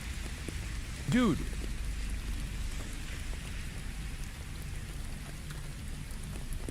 Do strokes happen in that way where like they hit people with a stroke gun, but the target becomes a Nazi, but if someone else is in the periphery, they become an anti-Nazi? Or do you think they swapped their brains out? Are you being sarcastic? No, Chris Van Hollen has unironically become one of my favorite, like, regular-ass Democratic senators. And the reason why I say that is because he has done a lot of good stuff when other Democrats were too pussy to even attempt to put their bodies on the line to say anything about all the fuck shit that the administration was doing. Chris Van Hollen has been going nutty mode. He's like one of the most outspoken congresspersons on Israel. He literally flew to El Salvador to extract Kilmar Abrego Garcia. It's actually pretty crazy. Oh my God, Chris Van Hollen got hit with the woke gun, the woke stroke gun. And the goddamn ogre got hit with the anti-woke stroke gun. Van Hollen's was in 22 and Fetterman was in 23.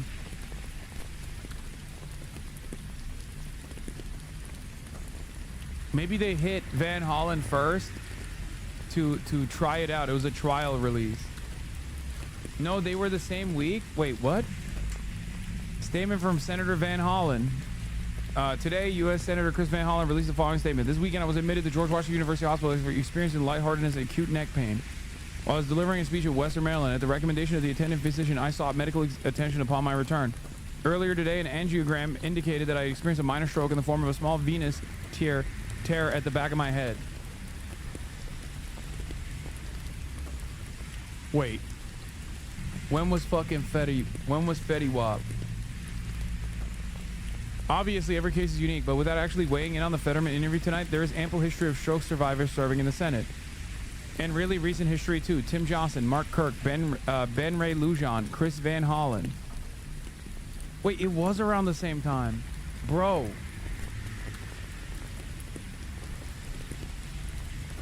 Bro got stroked out so hard he went to fucking Gaza, bro. U.S. Senator Chris Van Hollen and Jeff Merkley, or not Gaza, West Bank, sorry, condemned violence against Palestinians as they visited the historic Church of St. George in the occupied West Bank, which was attacked by Israeli settlers in July. Bro, the stroke give it and the stroke take it. What the fuck?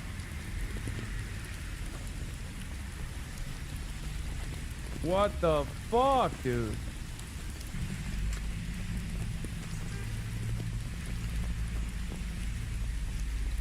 So how the fuck did this happen to John Fetty Wap? Like, John Fetty Wap had the reverse stroke. Oh my God, 5/15/2002, 5/13/2002. Oh my God. Oh my God. There is an equilibrium. There was a balance. They stroked one out to turn him into this fucking ogre, and they stroked the other one out to turn him into a woke-ger.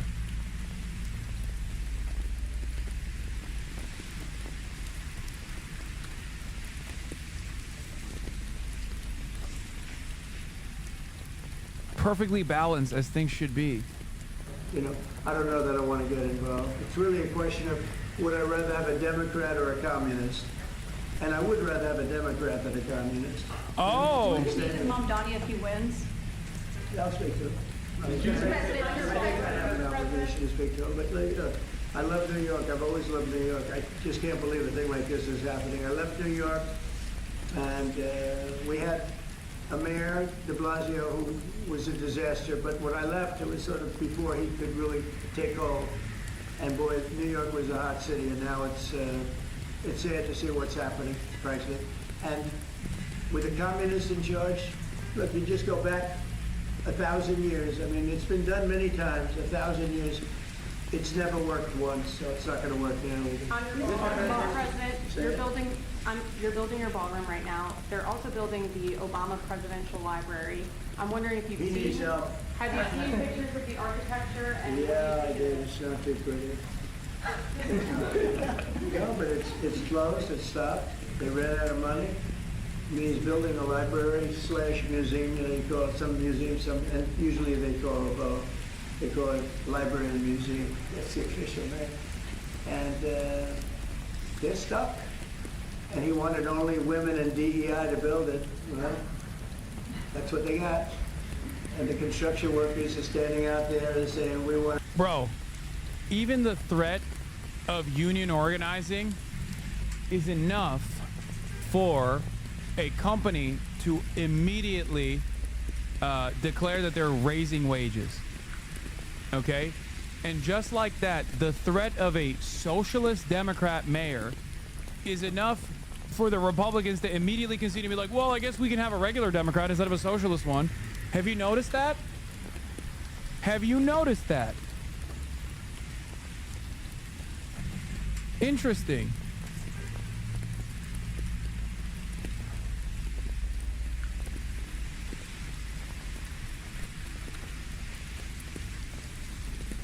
Just saying, Overton window shifted so fast, my head snapped.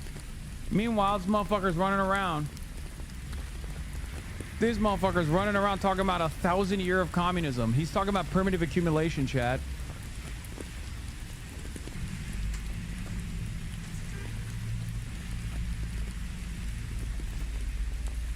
That's what he's talking about. Be able to build it. You know, you have great... I built a great building in Chicago, as you know. A big, beautiful building, one of the tallest buildings in the country. A lot of you are joking, but yeah, he's talking about anarcho-primitivism. He's talking about primitive accumulation. He's talking about how people used to just pick fruit, okay, for the tribes. Not a big deal. And then the enclosures came. Can you believe it?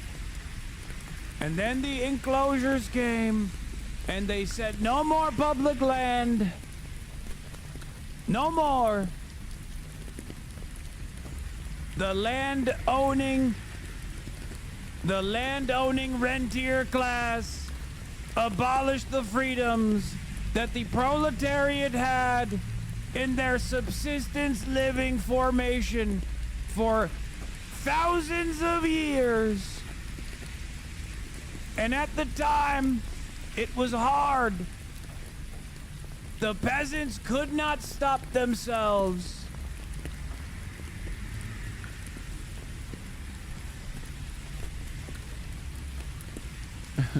Total woke failure. It led to agriculture.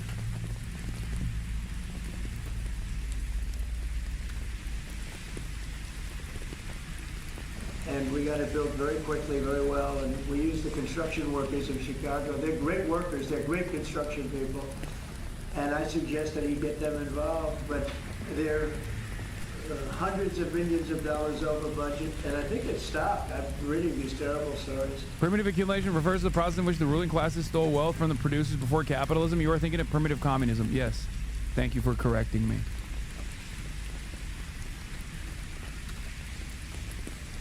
But that's the way our country was run under President Obama, too. Nobody knew it. Thank you, Mr. President. No, it's not. I mean, he's not wrong. He's right.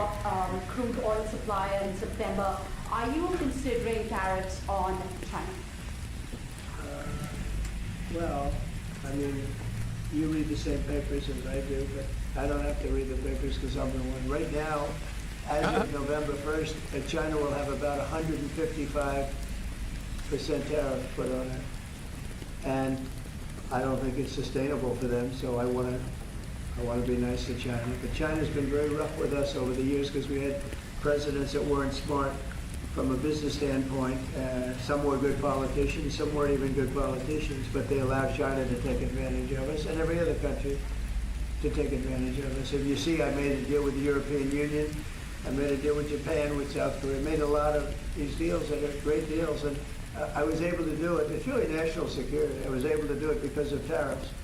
And we're getting hundreds of billions, even trillions of dollars paid into the United States. We're a very rich country again.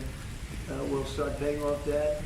We'll do a lot of things. We'll probably make a distribution out of some of the tariff money. I think we're going to make a distribution over the next fairly short period of time to the people because we took in so much money from the tariffs. Just European Union, $650 billion. Japan, $550 billion. South Korea, $350 billion. That's even a lot of money for you guys, right? That's not bad, right? But no, we're taking in a lot of money, and it keeps people like this here because That's why they're coming in. I mean, you wouldn't be, I mean, I'm not going to speak to you, but generally they won't be coming in if oil catastrophe. They come in here and they don't have to pay any tariff. If they do it outside, they pay a lot of money, a lot of tariffs. The money comes to us. And in order not to pay the tariff, they come and they build here. That's why we have more plants under construction than we've ever had in the history. What do you know about this money? About the same as Donald Trump knows about the money, which is to say nothing. Everything, bro, everything that he is saying is an abject lie. As far as like the coffers, as far as the tariffs goes, yes, they have collected some money. Okay, they have collected some money from the tariffs. But again, that ends up having an inflationary effect on the goods that you're consuming, so it technically still ends up coming out of your pockets. But as far as like the IOUs that he constantly talks about from like Korea and all these other places, like that's all bullshit. And I assume this is like a Diwali thing, right, chat? Where are my Indian Hasanabi heads at? Is it? I don't know. I don't want to come across as insensitive, but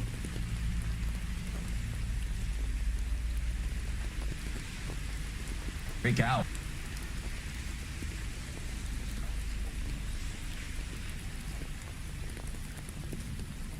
nice. Dude, it's been kind of crazy seeing like what's his face? Seeing Kash Patel be like, oh, I celebrate like Happy Diwali, right?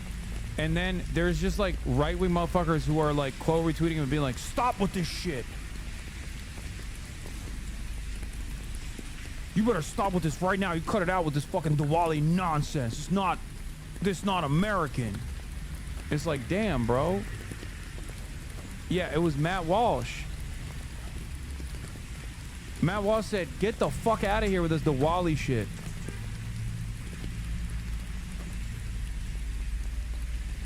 Or was it Matt Walsh or it was, sorry, it was Steven Crowder that I saw. Which is crazy. Like, why the fuck is that a problem? Why is that crazy? It's crazy because I think it's a sign of the times that prominent and not so prominent Republican political commentators are so overt with their racism.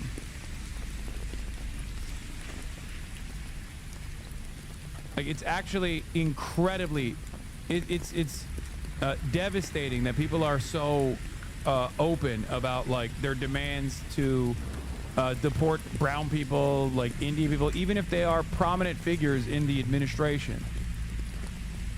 Mandy Asante, American Christians, if you can have your church bell, we can have our Islamic prayer call. Christianity built this country. Islam did not at all, even in the slightest way. That's why we can have our church bells, you ungrateful little bitch.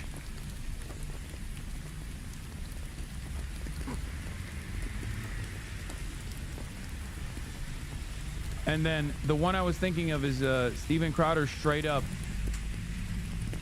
What is this? Clue Freeman, D, New York, 45 years old but young at heart. The king of Zing loves to say while Trump's up to some monkey business, I'm over here standing on business and other really awesome, useful shit. Pennsylvania. And these Republicans, they are not the party of law and order. They're the party of lawlessness and disorder. Fucking got him. Fucking got him. This is Steven Crowder on Kash before and after. Yeah, this is why the establishment is so afraid of Kash Patel. And then boom, could we not? Happy Diwali, celebrating the Festival of Lights around the world as good triumphs over evil.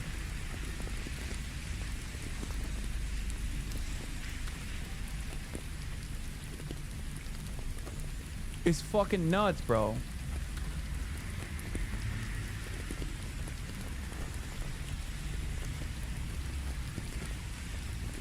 I can't believe it. I cannot believe it, like how open they are. I cannot believe how open they are about how they're like relentless racism. I don't think this is good. And I don't mean like, oh, I don't think this is good for the future of the country. That much is clear. That's obvious. But I don't think this is good for even like having a long-standing. No, guys, listen. It's obviously not good for anything. But I'm saying I don't think this has staying power.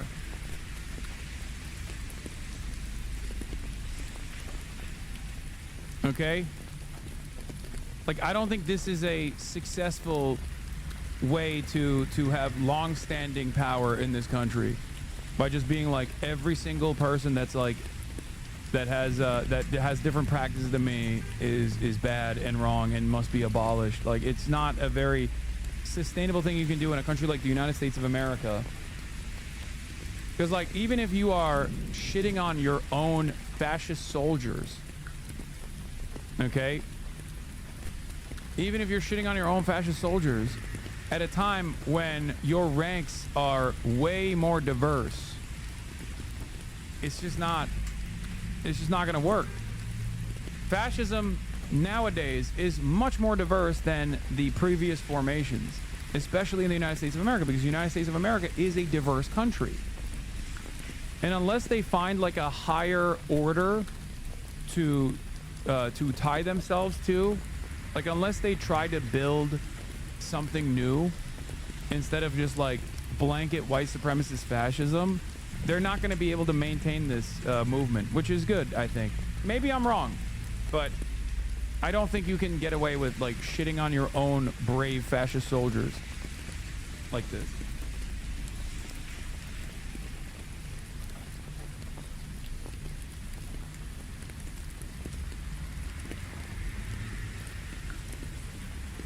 I'm sorry to tell you that I found out why Trump gave up on beating Zoran. I'm officially starting Hot Girls for Cuomo. So if you are a hot girl for Andrew Cuomo.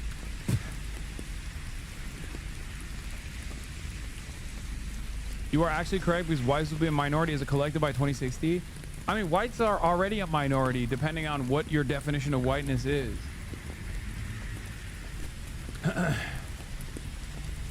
To be fair, Hinduism is not fascism. Hindutva is. There's a difference. Wait, what? No, I'm not talking about Hinduism, man. What the fuck? No, I'm talking about Kash Patel. Kash Patel himself is a loyal servant of the fascist administration. I'm not talking about Diwali. I'm just saying you can't shit on Kash Patel for celebrating Diwali when he is a fucking loyal servant of fascism. And then simultaneously expect that you can have this this movement that is going to necessarily be diverse. That's just how America is.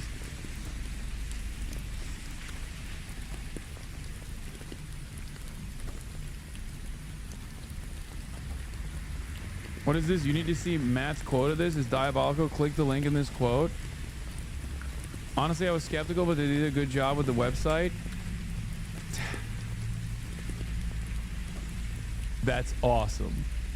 HotGirlsForCuomo.com takes you to the Attorney General NewYork.gov website. Report of investigation into allegations of sexual harassment by Governor Andrew M. Cuomo. Oh my God. Respect.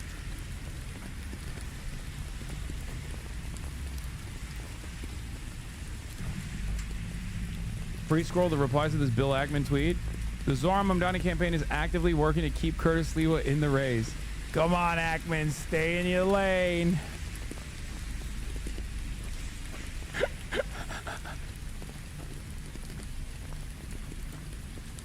There's another website at work. What is this? Help me build HassanPiker911.com. Thanks to Cuomo at telling people to Google Hassan Piker 911. I went ahead and bought this domain. I want to prop up a simple website for people actually Googling Hassan Piker and 911. Who wants to help with this? I'd like to get something hosting over the next day or two. The goal here is to create an educational one-pager for people who have no idea what's going on. Sections: who is Hassan Piker? Why would someone say America deserved 9/11? Why is this being brought up by Cuomo? What is Mamdani's stance? Where can I learn more / help Zoran win? Join an org. I also need help with the SEO because I don't know anything about how to do that for a new website. God damn.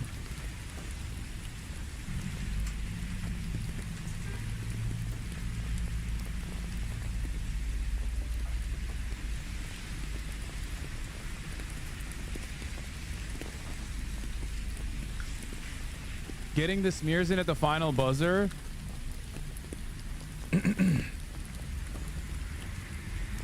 Why Mamdani frightens Jews like me. Changing the URL. Zoran Mamdani, Israel, Palestine, Jew. Sick.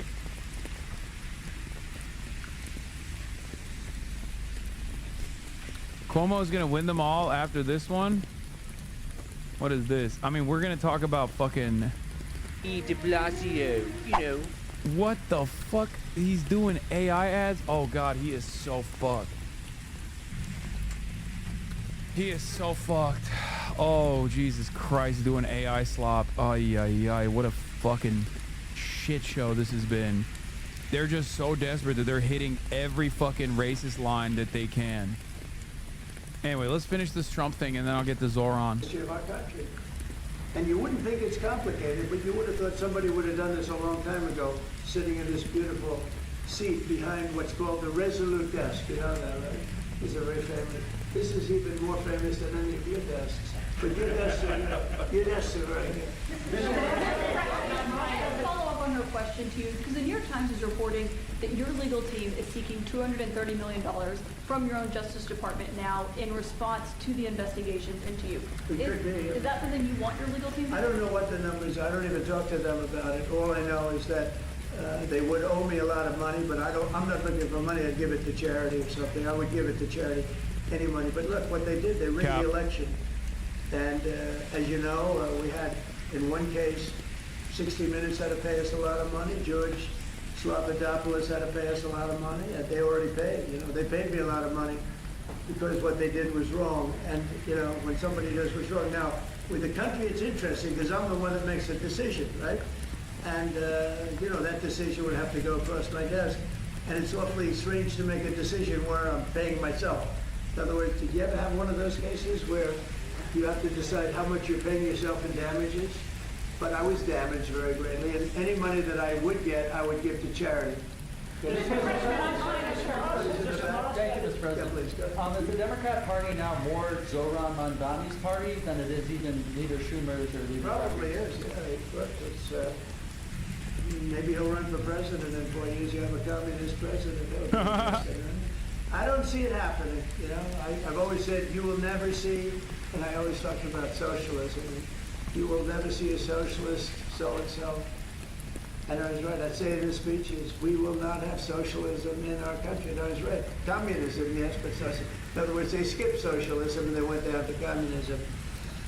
I really think it's quite remarkable how much people flex their idiocy in this country. Like, especially as it pertains to talking about, like, socialism and communism and stuff. Like, it is pretty crazy that, like, most people have no issue just straight up being wrong about this stuff. Like, no one just knows what these words mean or imply. And the average American is also just as stupid, and they just go, yeah, I guess that makes sense to me. I don't fucking know anything like that. They're skipping over the socialism to bring about communism. They've moved beyond.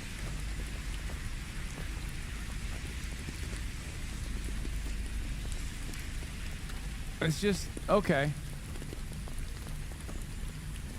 I've met multiple libs that call Trump a commie. I know. We gotta do away with that. We gotta do away with the negativity associated with socialism and communism. Slowly but surely, hopefully. Except our establishment libs are not gonna do that.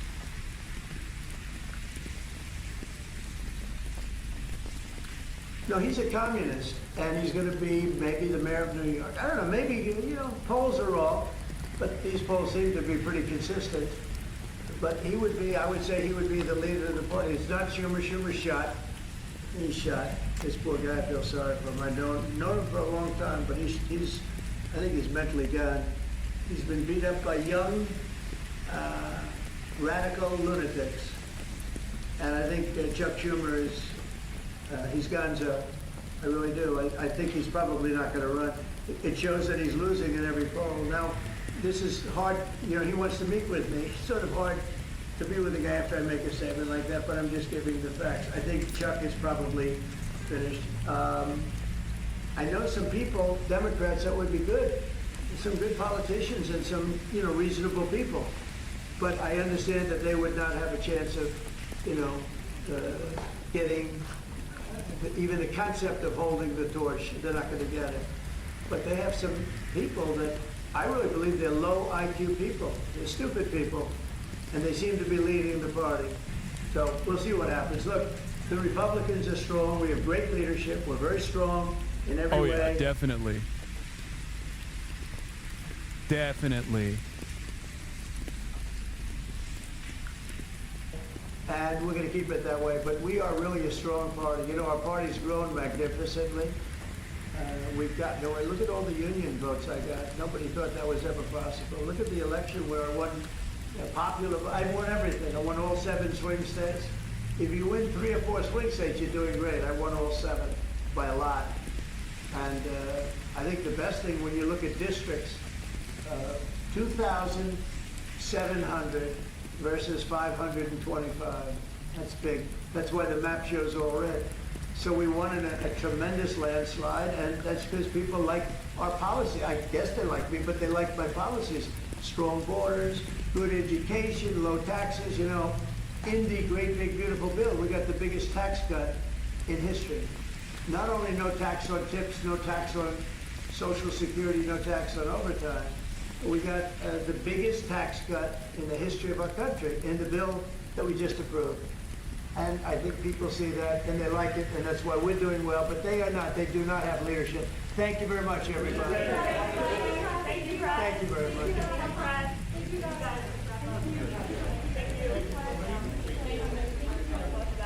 Thank you, press.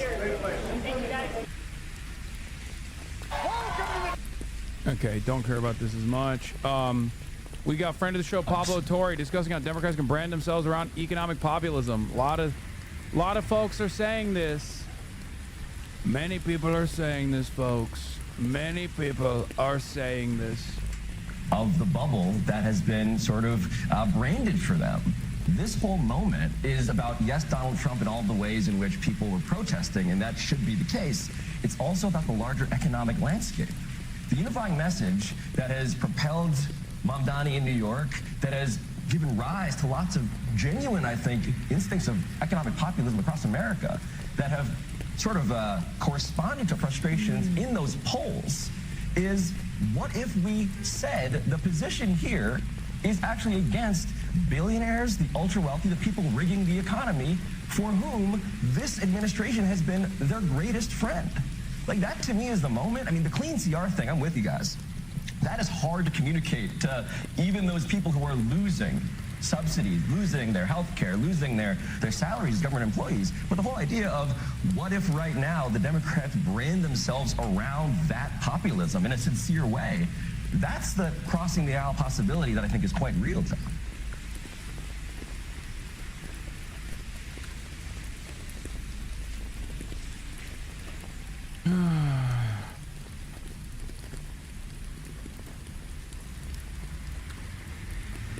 Please cover the Bombers Clippers Kawhi drama. Lol, Pablo did amazing reporting. I did cover it. Speaking of Zoran and condemning Hamas. No, I don't condemn Hamas, nor do I condemn the Sandinistas, the Viet Cong, the Black. Okay, dude. Like, what are we doing? We don't have to relitigate this stuff, please. Oh, I'm so tired. All right. Speaking of condom hummus. Speaking of condom hummus, yes, I will work on having Pablo on. Zoran Mamdani is doing well. And the better that Zoran Mamdani does in the polls, the worse Andrew Cuomo gets with his campaigning. Let's take a look at this new AI ad that he released. Hello, it's me, de Blasio.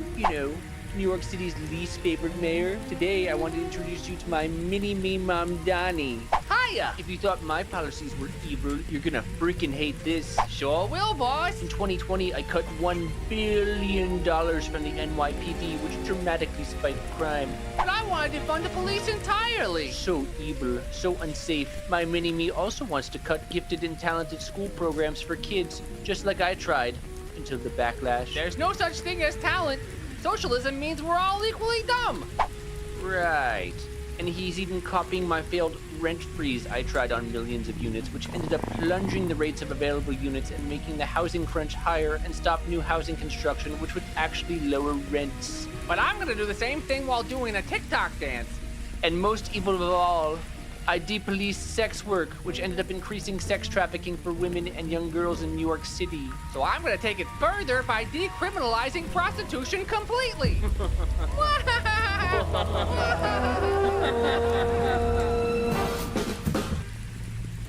Wow.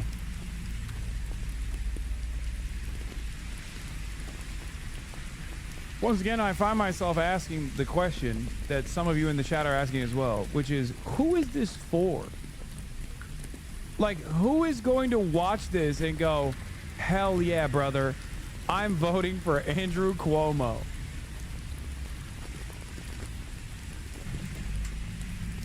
I don't understand.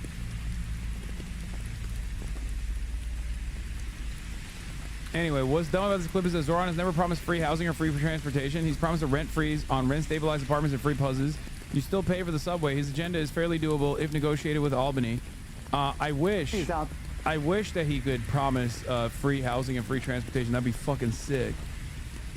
Sweet, I'm in a good ad spot. Very pro Mamdani ad spot. Let's fucking go. For the record, it obviously did not end there. Cuomo is throwing out mailers, or the Cuomo campaign is throwing out mailers. The Michael Bloomberg PAC with DoorDash has decided that the Hasan 9/11 stuff is actually really good. Has anyone seen these yet? I had a couple of my friends in New York report to me that they got Instagram ads. And someone sent me the mailer as well.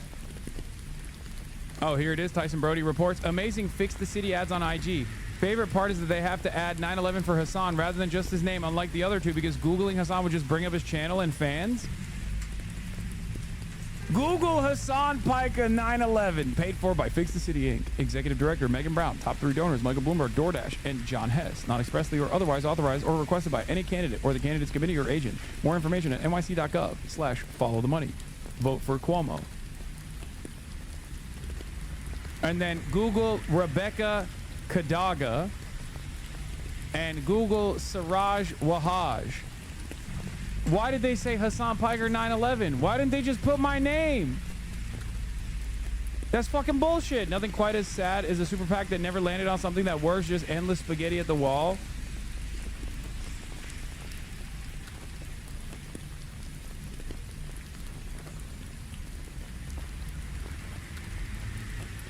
My meme became real. He kept trying to Google you. Every time I go, I see it. Everywhere I go, I see his face.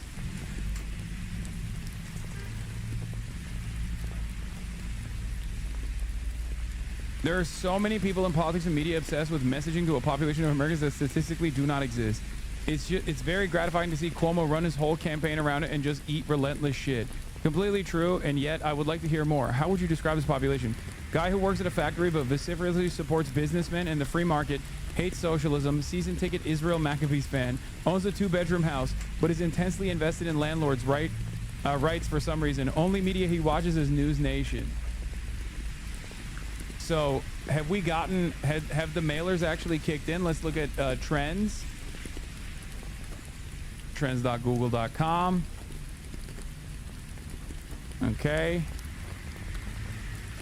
Hasan Piker 9/11.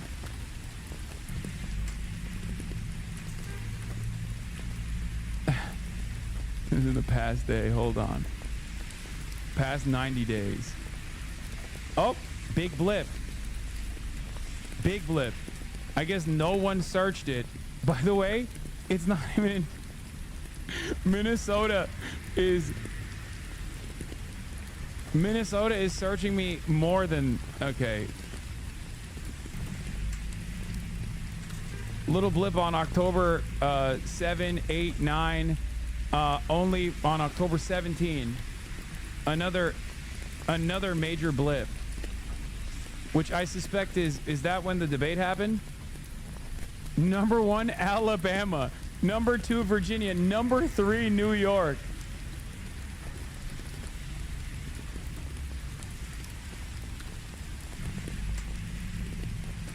Okay, let's look at Hasan Piker.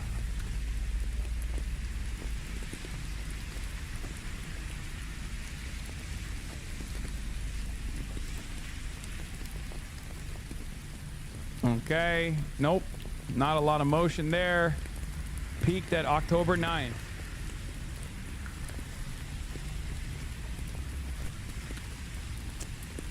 Mostly in DC. Why is it always DC? It always freaks me out that DC is the #1 place that is searching me. Every time. Yeah, it's mostly collar, shock collar, dog collar, cruelty to animals, shock. And then at 3rd place is Hasan GQ.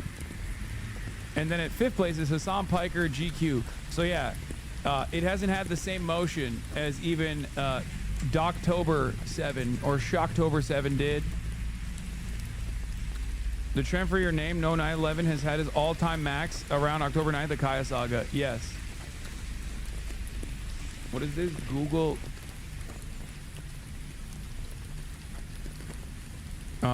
Wait. America deserved 9/11. Hasan Piker's vile comments exposed. Eric Adams for New York City 1 month ago. All right, we gotta tweak the algo, folks. We gotta tweak the fucking algo. Okay, that's what I've learned. And I want to know by not sub-region, but by countries. Not by United States, but worldwide. I wonder where they're searching my name the most. I'm kind of surprised it's not Israel. United States, Canada, New Zealand, Australia, Finland.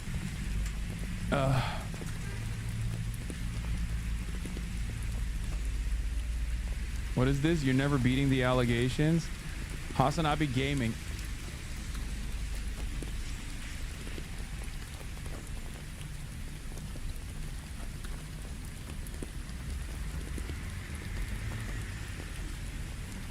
We got to put the meat pick up every time people search Hasan Piker or Hasanabi 911. That's what we got to do.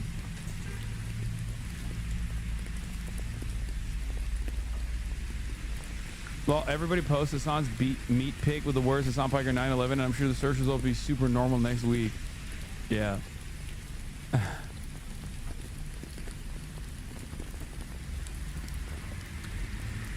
He has post tasteful nudes as an algorithm reset. That's what I need to do.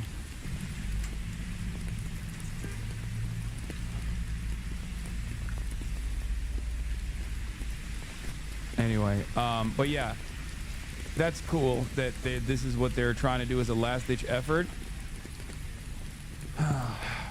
Very strange. I also don't know who Rebecca Kadaga is. And everything I know about Siraj Wahhaj is that he's just a prominent Muslim religious leader that is important for Muslim New Yorkers, and virtually every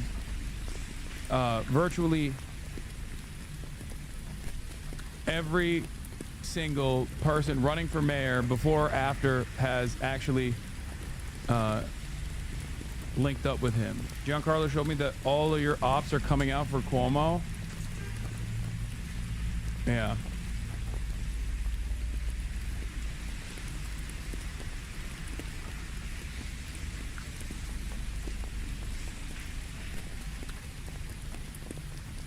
It's incredible. It's like, look at these scary black and brown people.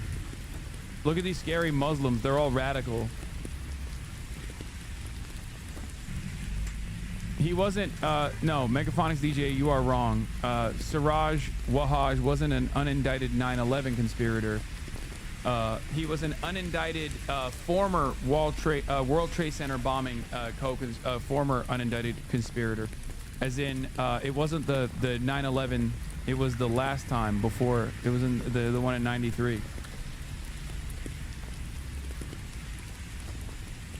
Is Megaphonics DJ Megaphonics' other account? What's happening? I feel like this is the type of guy that Cuomo's team is trying to reach out to. Yes, I make pretzels at the mall. I keep the food court exceptionally clean, and the pretzels are fresh, soft, and hot. That alone contributes more to American society than any brown third worlder ever will. This was one of the saddest things I've ever seen. I can't believe this got 58,000 likes. Because this was like this, when I saw this, I felt so sad. And it's like, obviously it's a neo-Nazi, but I still felt kind of fucking bad about it. It's the driest looking, like, I love Auntie Annie's, okay? I think Auntie Annie's pretzels are crap. But it made me so sad seeing the desperate state of affairs on this pretzel, and just in general, imagining myself in the shoes of this, like, dumbass racist who's like, I'm a fucking broke loser and I hate my life, but at least I'm not a part of the third world or something.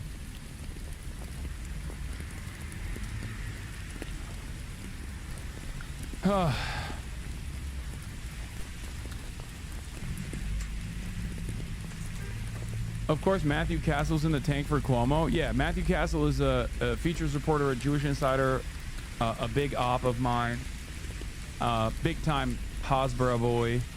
The source of Cuomo's surge in donations suggests many Jewish New Yorkers continue to oppose frontrunners Zohran Mamdani over his positions on Israel and the war in Gaza.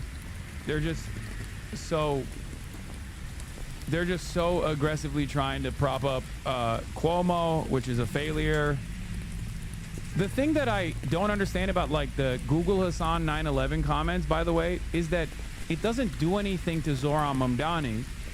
All it, at most, like, the maximum impact that it would have is not against Zohran Mamdani, but against me. And if you think I'm your number one op, then you've already fucking lost the election. You know what I mean? Like, because at most, the only thing you get out of this, at most is, like, Zohran Mamdani will come out and be like, I disavow Hassan Piker, right? He hasn't done so yet. But even if he did do that, which I think it would be a silly thing to do regardless, because there's no reason to, but let's say he did that, right? He hit the fucking maximum position here for defense. Okay, he condom hummus, he condom Hasanabi. So that doesn't really do anything to Zohran Mamdani. Maybe it just, like, makes people think he's, like, a little bit of a, maybe it shows, at least to myself or maybe some others as well, like, that, you know, his instincts on this are led by fear.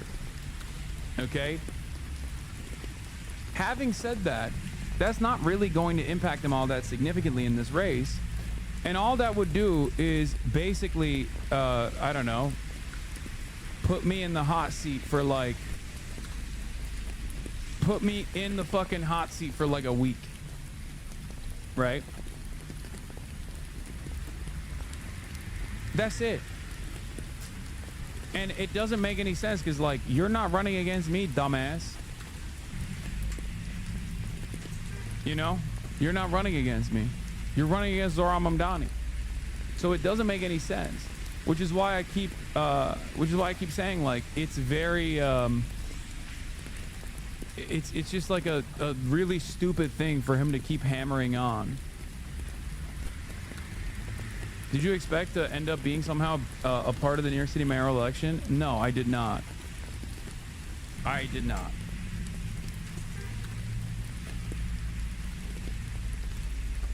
Like, yeah, it has as much motion as Zohran saying Google Logan Paul suicide forest, except he doesn't even need to do that. He could quite literally be like, you went on Logan Paul's Impulsive podcast last week. You know who else went on that podcast? Donald fucking Trump. So, like, that's a silly line of attack. And even then, he wouldn't actually have to say anything more than Logan Paul. You went on Logan Paul's podcast. Because Logan Paul is a more known person than me in New York. Do you understand? You wouldn't need to do Logan Paul suicide forest for people to know all of the negative associations with Logan Paul.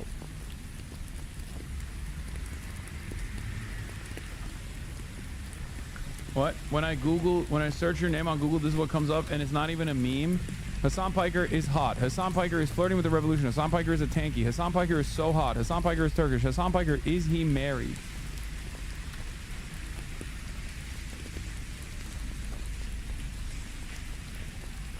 He reposted a positive response. Yeah, no, I saw he reposted this before. But yeah, I mean, obviously, you know, no love lost between me and Zoran. It's just very stupid for, like I said, Andrew Cuomo to keep hitting that line over and over again. Let's take a look at this dumb fuck. Kids don't like capitalism. And I think a lot of it has to do with social media. The clickbait, right? Rage bait works better in... Or because they have no... Because they know late-stage capitalism. That's all they've seen.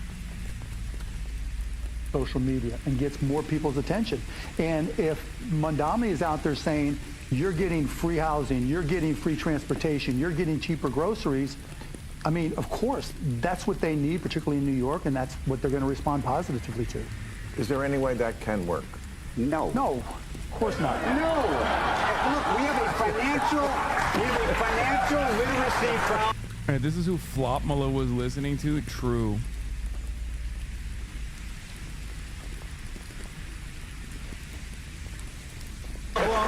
In America. But the financial literacy problem in America is affecting the politics in America, which is that if you don't understand that if you actually decide that you think rent stabilization is going to somehow increase the supply of apartments and homes in the country, you've got it completely backwards. Because what happens is the developers say, well, if they're going to stabilize the rent in this town, we don't really want to be developing in this town, in which case there's not going to be enough supply, in which case it's going to cost more to rent your apartment. That's just the way it is. And unless people understand that, when a politician stands up and says, excuse me, I'm over here and I'm very happy to give you rent stabilization and the free groceries and this and that, and then it doesn't happen, I think people are going to be in for a surprise.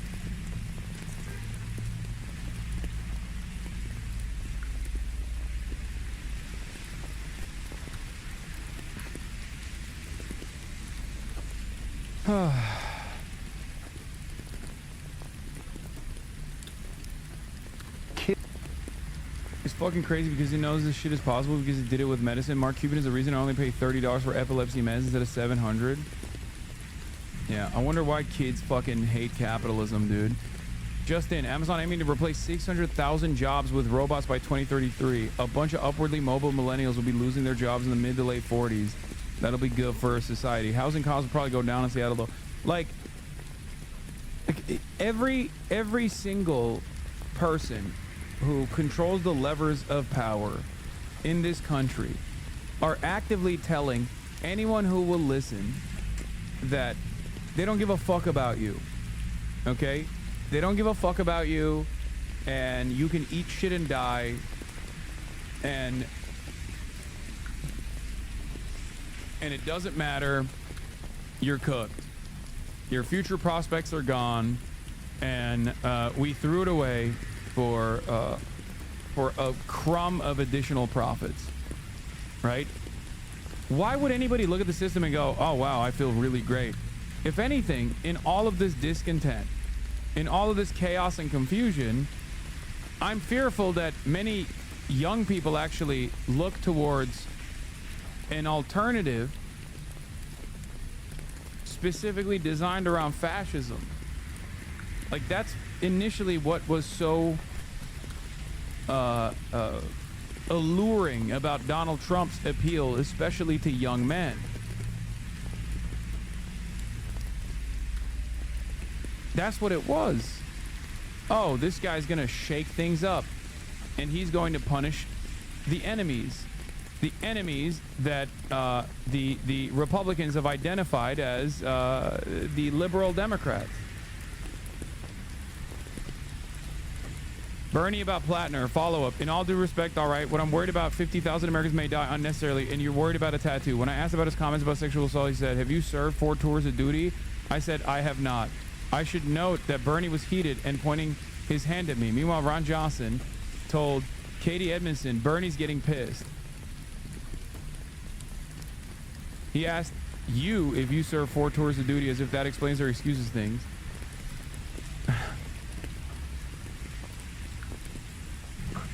Bernie is riding with Plattner. I think this is good. Okay? And what I mean by is not good for Plattner in general, even outside of Plattner. It's good for Bernie Sanders to just do this for everybody, okay?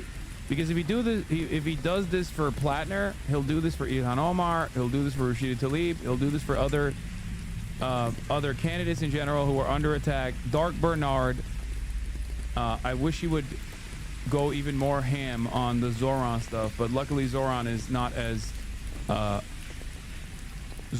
getting as much smoke as Plattner is currently.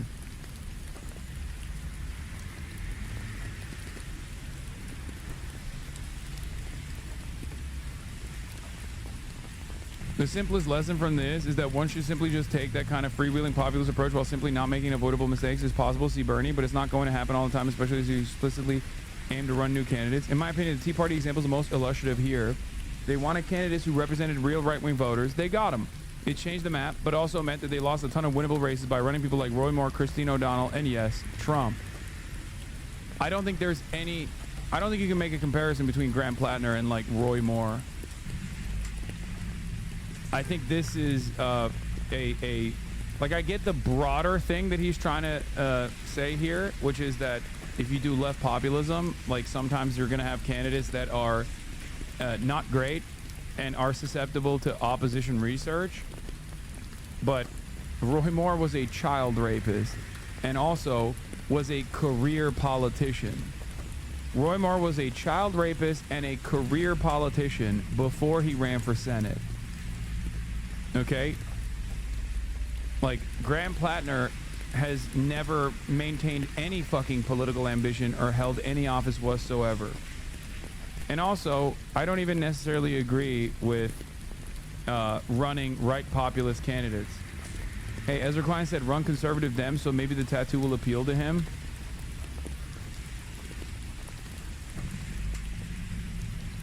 But he's not going to be around much longer. It just sucks that one of the guys Bernie is around to support is a dummy with a Nazi tattoo. I think what a lot of chatters want to hear you say is sucks that Plattner is one of the ones we've got right now.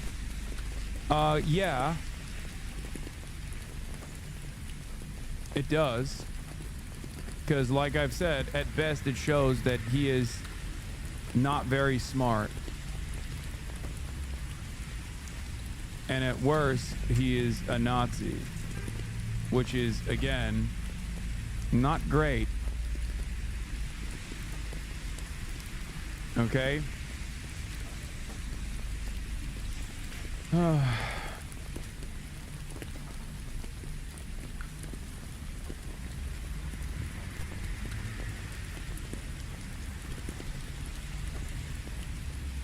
Honestly wish, I mean, not smart part was known, yeah.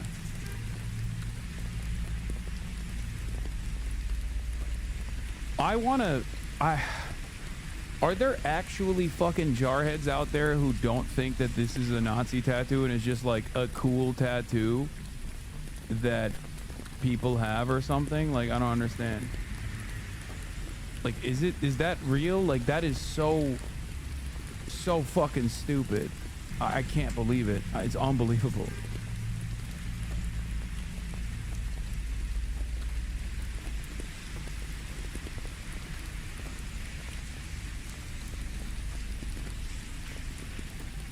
Bro, even leftists here didn't know? I know. Apparently, Plattner defended SS Thunderbolt tattoos as bolts in his deleted Reddit history.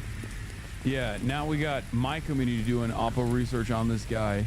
There's been a lot of talk about how clean and normal Graham Plattner's Reddit history was, but how there were no clues about the Nazi status bullshit. I wasn't the original one to find this, but here's Plattner defending someone with SS Thunderbolts. Plattner's Reddit account is P. Hustle, according to CNN. In several deleted comments in 2020, Plattner defended. I don't know if this is actually Plattner Reddit post. The amount of people in this thread who have no idea what they're talking about is pretty epic. Dude was 51, took the SDA indoc, became a hog and got his bolts, then got out and became a cop. This is not some complicated timeline. Although I do understand that our world is very foreign and insulated, most normal people have no idea how it works. I know a bunch of black and Latino hogs with bolts. They'd be quite surprised to hear that they are part of a conspiracy to infiltrate the white supremacists into the Marine Corps. I will be sure to inform the black guys I know with bolts that they're Nazis now and not USMC scout snipers. Oh my God.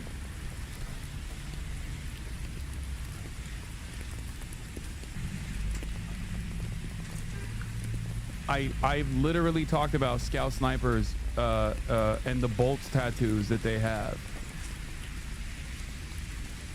I've literally talked about the bolts, the SS bolts tattoos that scout snipers have in the Marine Corps, and how it's like very obviously a fucking Nazi tattoo. And I always just assumed that these guys knew it was a Nazi tattoo, and they were just lying.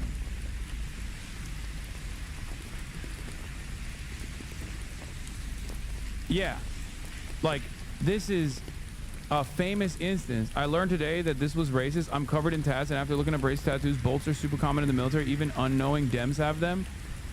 What is going on, dude? Like, what's next? What about the swastika? Are we just... Is that also a defensible what the fuck? Am I out of touch with what the fuck's going on in the military? Are the people in the military that stupid? What is going on? I can't tell if I'm being psyoped here when I see this stuff. I never in my life would have assumed that people unironically think SS stands for Scout Sniper, and I for the longest time was under the assumption that all of these dipshits are fucking Nazis. How is that possible? And I'm sure that there are plenty who fucking get the tattoo knowing full well that it's a Nazi tattoo. But the very fact that there are even people that are just like, nah, dude, I just thought it was cool. Like, it's so, it's fun. It's like defending eating. It's like defending eating crayons and being like, nah, dude, you don't understand. Actually, that's not a meme. The red one does taste like cherry, and it's my favorite. Like, what the fuck? Do the Marines actually eat crayons too? I was just saying that as a joke. I didn't realize that they were fucking eating the tasty crayons and that they had their favorite flavors. Only when they're scented, dude.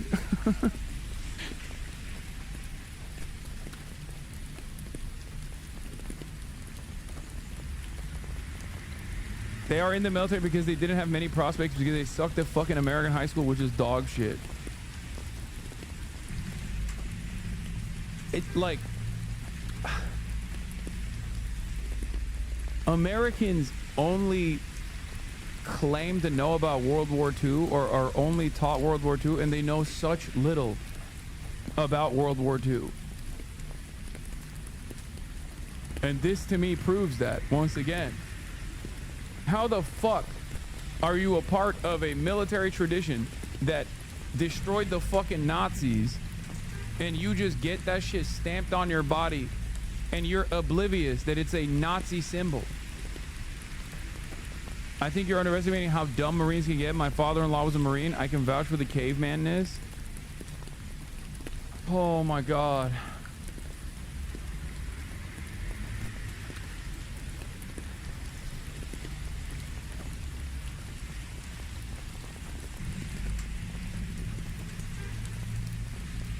I think when I hear stuff like this, when I learn about stuff like this, it's almost more black pilling than people being like intentionally neo-Nazi. At least, or I guess it's technically better than them like knowingly getting neo-Nazi tattoos, but like it's almost It's almost bad in a very different way, where you got people who are that dumb. Yeah, my partner was in the army and he says bolts are pretty common. Most of them don't know that, or the skull and crossbones are Nazi shit.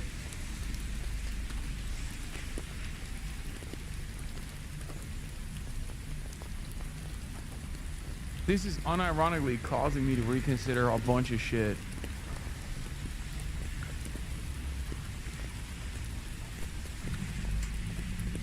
This is a Nazi country, Lamau, the #1 importer of war criminals after World War II. Not saying all these people are ideological fascists, but of course that symbolism is going to seep in everywhere. It is not explicitly banned.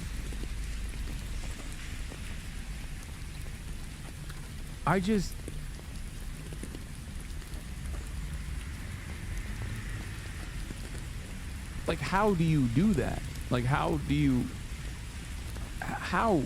get tatted up with, like, Nazi iconography? What the fuck? Like, they made the meme real.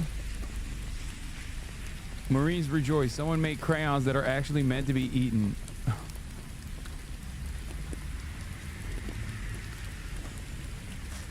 Marine photo with the SS flag won't mean punishment for the Marines. Posing with Nazi symbols might be fine if it's part of a ridiculous movie like Iron Sky, but what if it's in a real war zone? A U.S. Marine sniper unit is under fire for posing next to a logo that closely resembles that of the Nazi SS. In a photo that... It doesn't closely resemble it. It is the logo of the Nazi Waffen SS.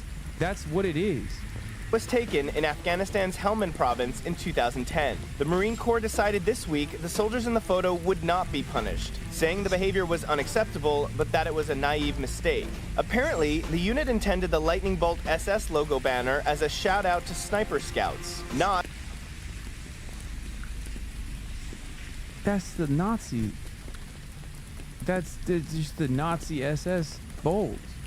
Most people don't recognize the Totenkopf symbol, so I believe him when he says he had no idea. I don't know if I buy him, not figuring it out until a few weeks ago. Skull and crossbones is just Marine stuff, and most people can't distinguish between the types of skulls and crossbones. Also, Marines are dumb as fuck. Marine vet here, yes, the smart ones would get out after their first 4-year contract, thus leaving only the dipshits to stay in, rank up, and influence other dipshit new enlists.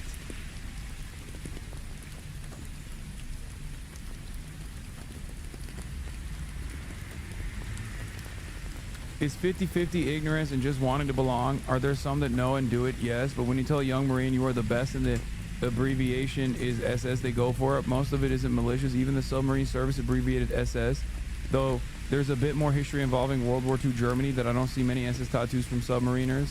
Also consider that most Marine history is the war with Japan.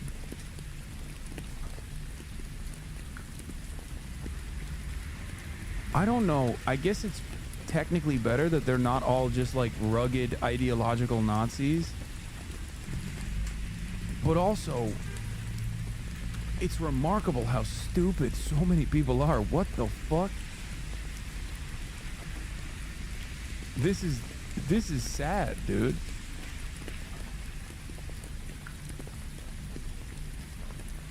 What? Maybe he's the inverse Lyndon LaRouche and only going to get more left wing.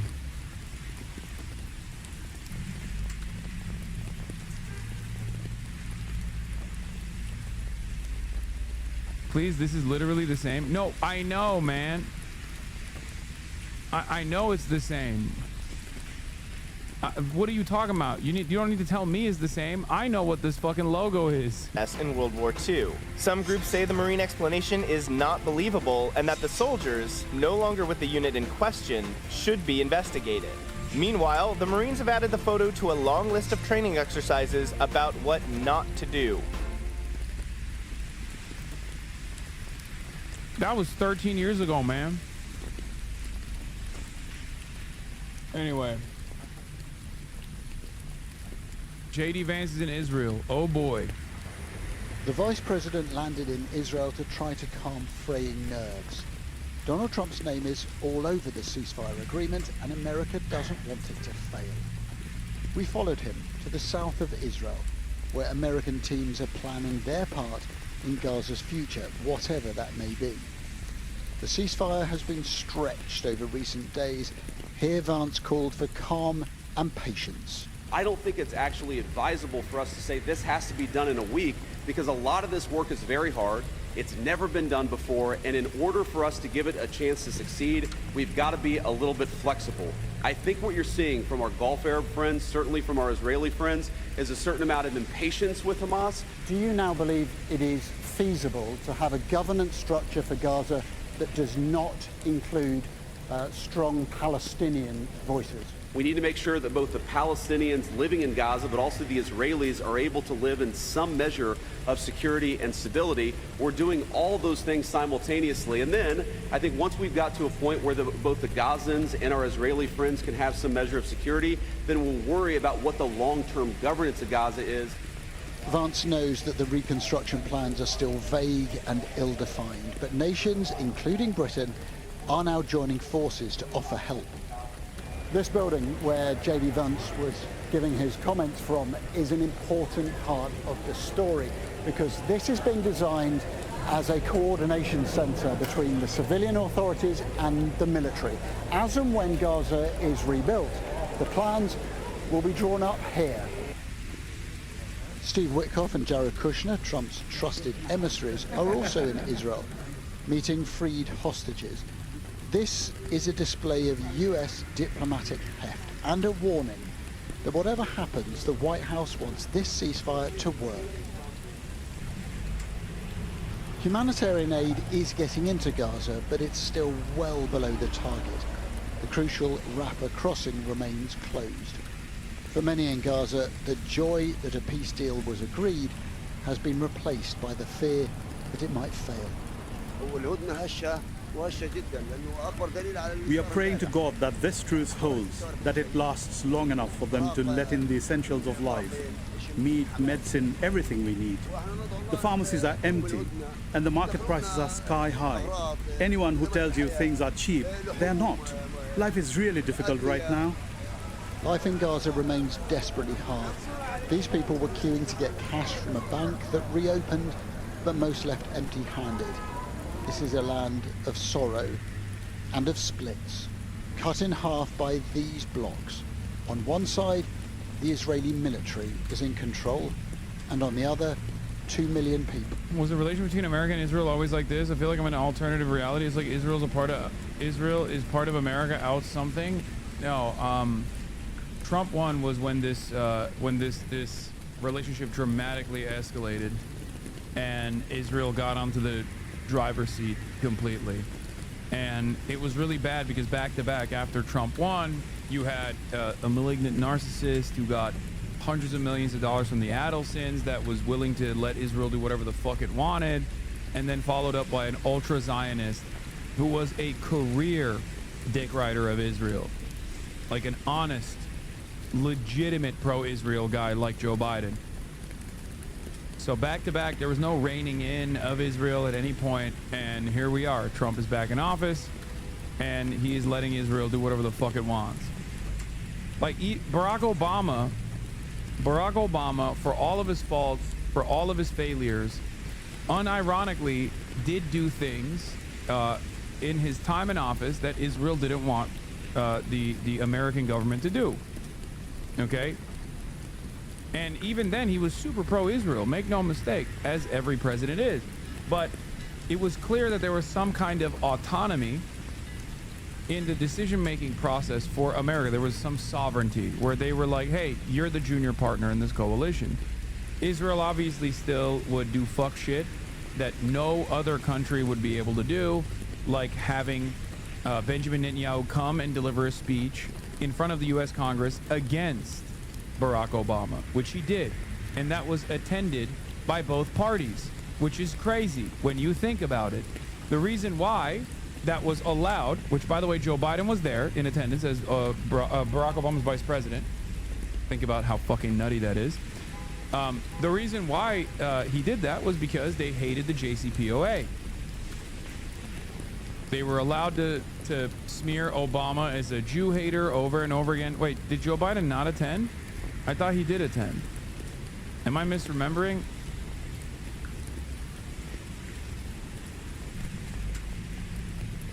I might be wrong. Obviously, at the time, there were still Democrats who chose not to attend, for the record.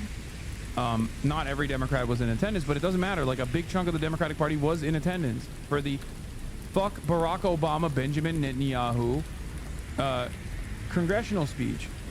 And it was obviously the Republicans that had invited him. You know, that much is, you know, I hope that's obvious for all of you. But the fact that, like, Democrats still went and still listened to this fucking war criminal foreign actor that was there with the express purpose of shitting on the at the time very popular president, leader of the Democrats, was crazy. But yes, if you ask me, I would say that I'm not usually the type of person to ever claim that there is like a singular force that changes the trajectory of American politics. Having said that, the Trump administration after the Obama administration was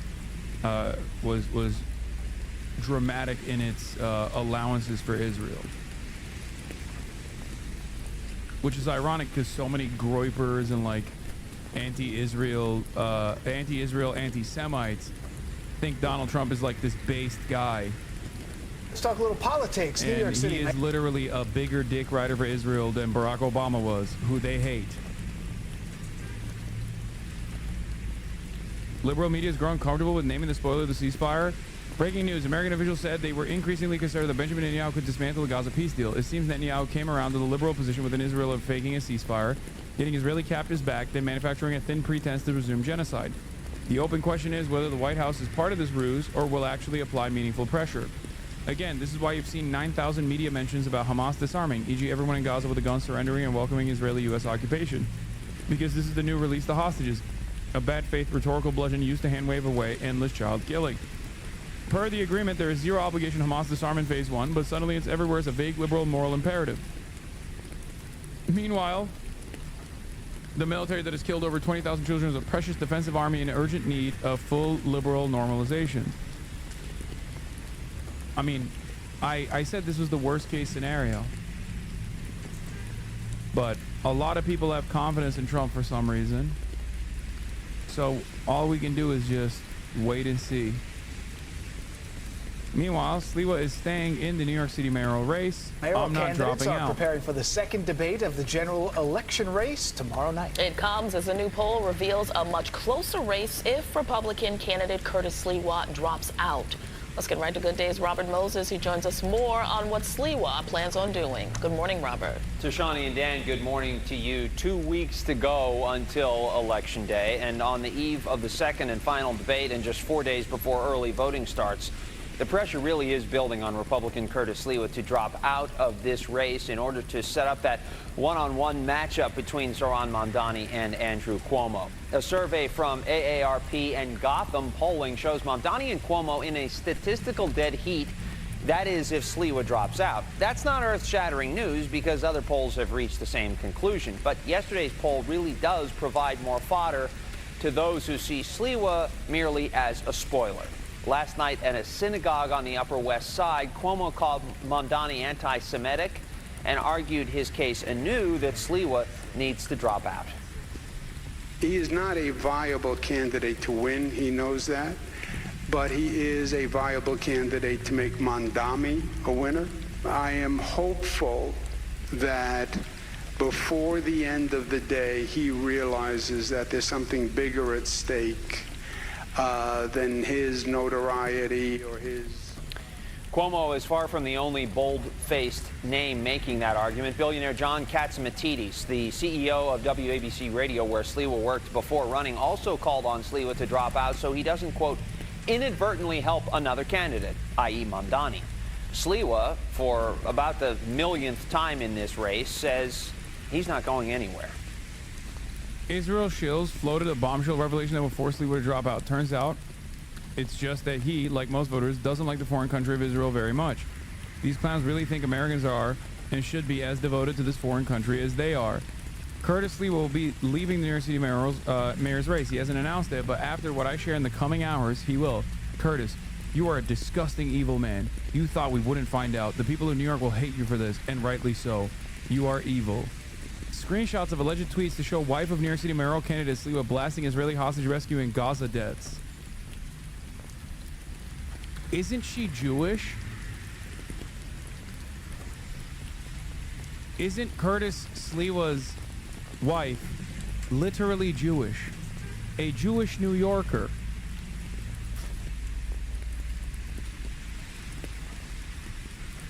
New, here's what New York City mayoral candidate Curtis Sliwa and his wife Nancy Sliwa really think of Jews in Israel.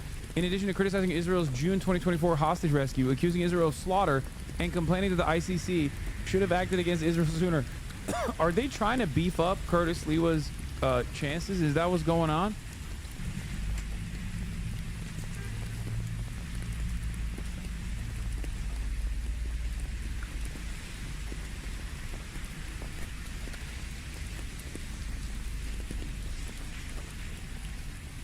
What the hell is happening here?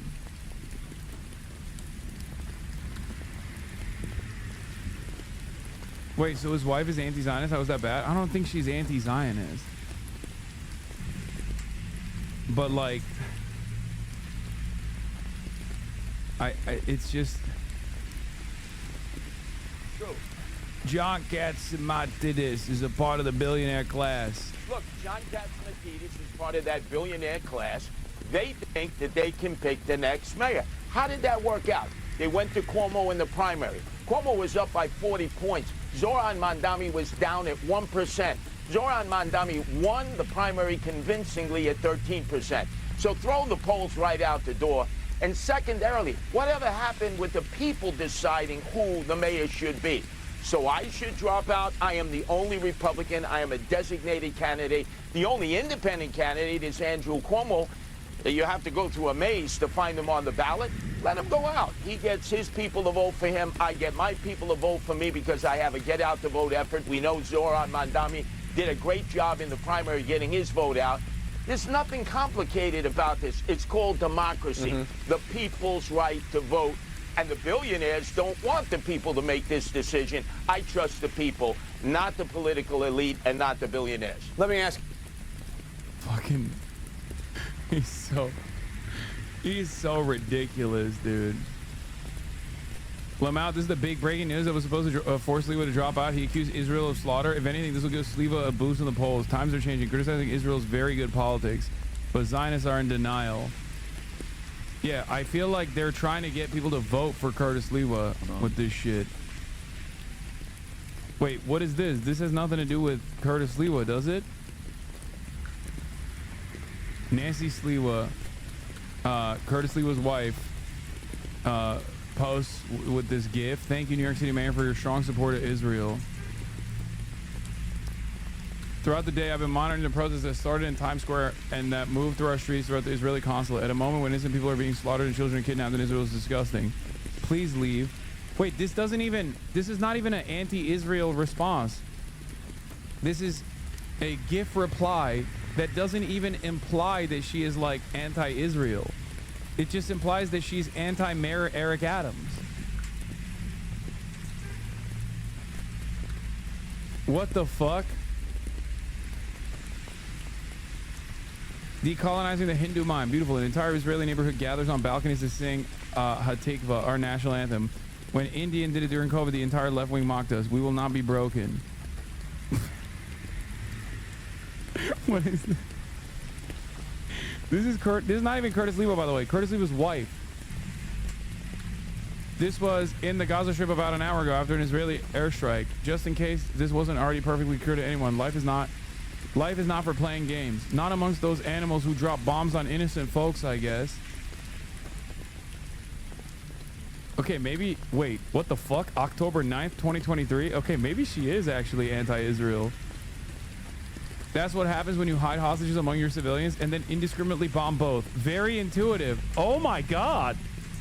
Hey, yo. Children stabbing police in Jerusalem, just so appallingly sad. What's your point? What the fuck?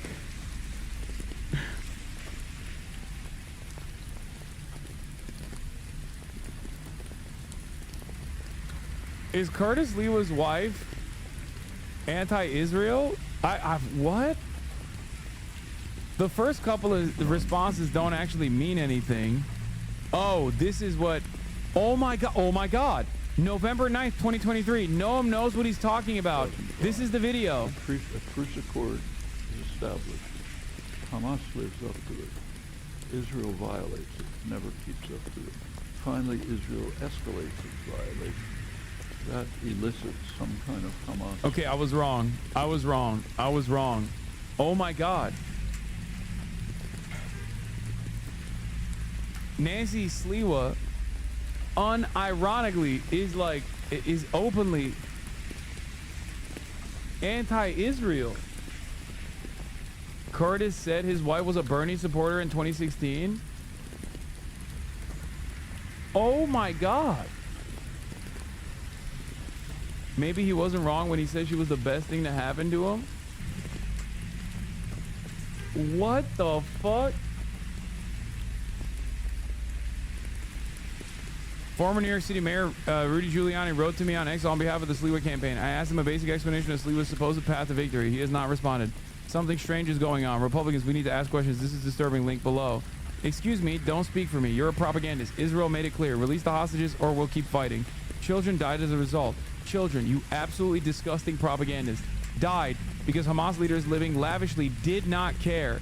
Instead of hating on me, focus your hate on Hamas leaders living in wealthy Middle East cities who let the people in there. Okay, so she's like anti-Israel and anti-Hamas. Like, die because they refuse to release the hostages, many of them young. If you want to fight me, that's a joke. Shame the Hamas leaders who allow Hamas to have their Hamas. Okay. Oh. No, she is chatters. She called Israel animals who bomb civilians. She definitely is not pro-Israel. Okay?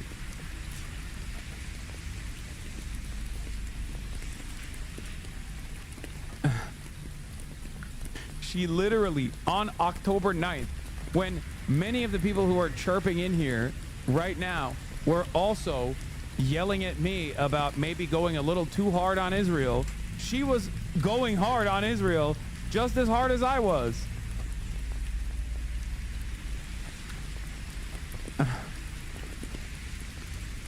So yeah, she's not like an anti-Zionist or perhaps she's not like pro-resistance against Israel, but clearly she is anti-Israel. This is the radical centrism we were talking about.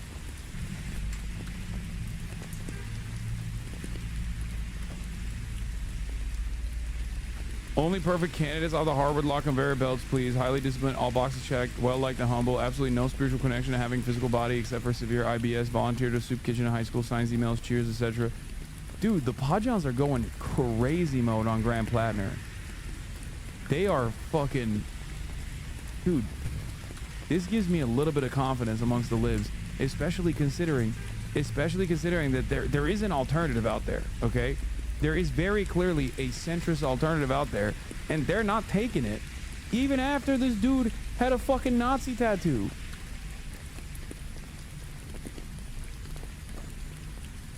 What the fuck? That's crazy, man. That's fucking nutty.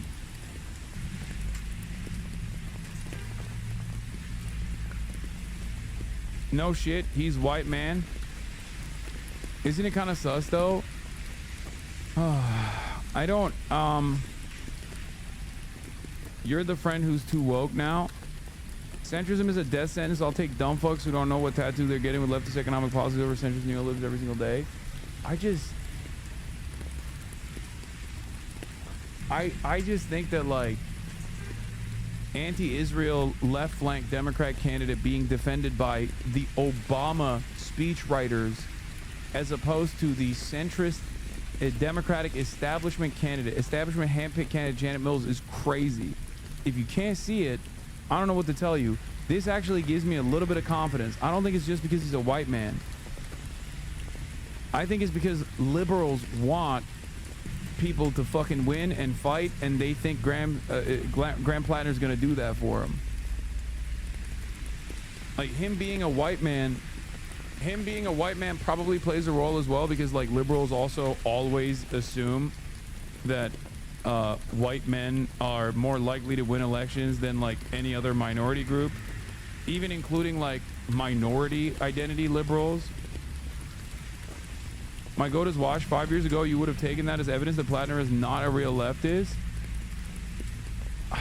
I don't think that's the case.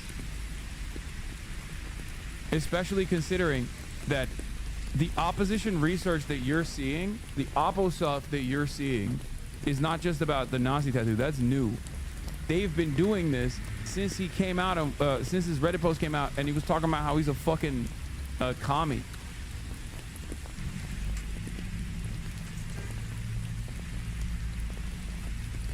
It's because of the Nazi tattoo? No, this is before the Nazi tattoo as well. They've been defending his ass. I think, I don't know, man. I want to see the positive side of this. And I think the positive side of this is that there are liberals out there who don't give a fuck. Even when there's a centrist alternative, a safe bet, okay, that checks all the boxes. Long, storied career as governor in the same state. Do you not hear what I'm saying?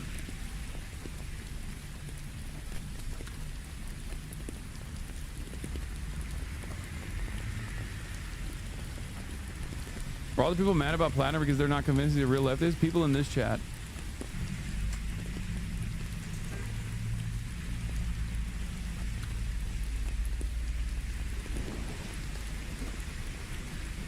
Anyway, my biggest fear overall is that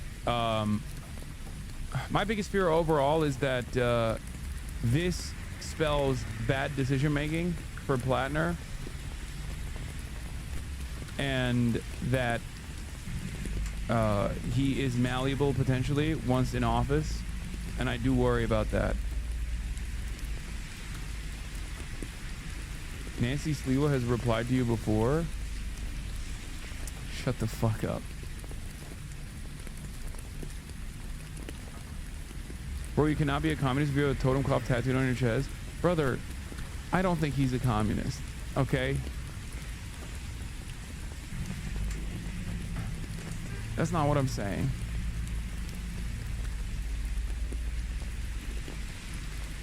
I think liberals are basically looking at this.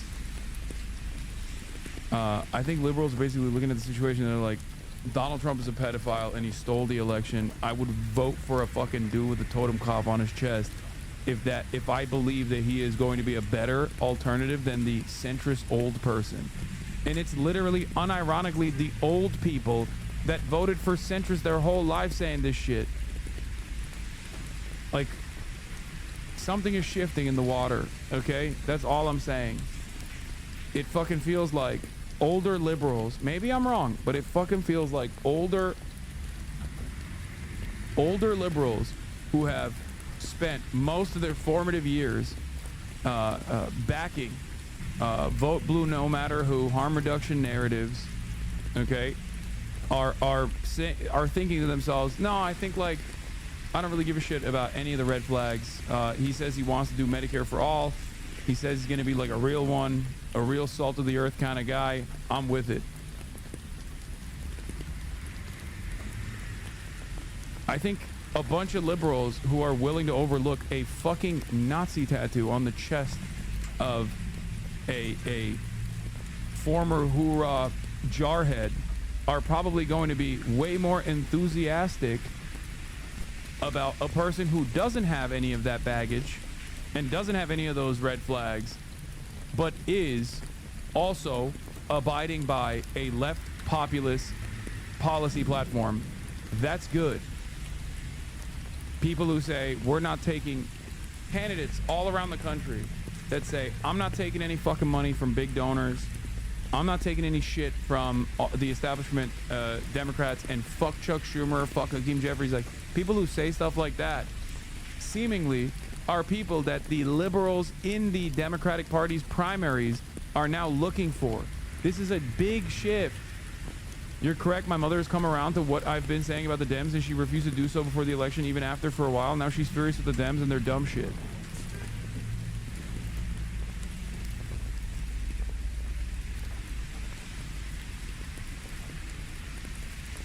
The vote blue no matter who.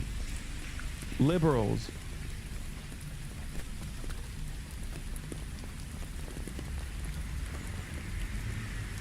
Hasan, stop making predictions. Plattner's not going to be a socialist. He's absolutely going to be a secret Nazi and pull a Fettermanship.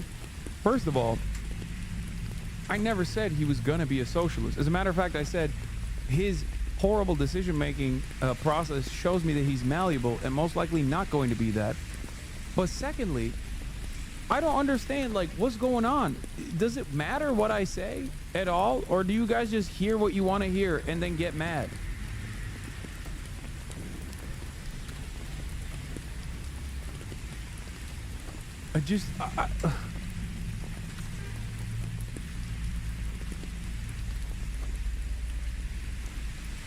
For years and years, I have emphasized the importance of fighting fascism, fighting Nazis, and talked about how if Democrats want to win, they can't just rely on harm reduction narratives.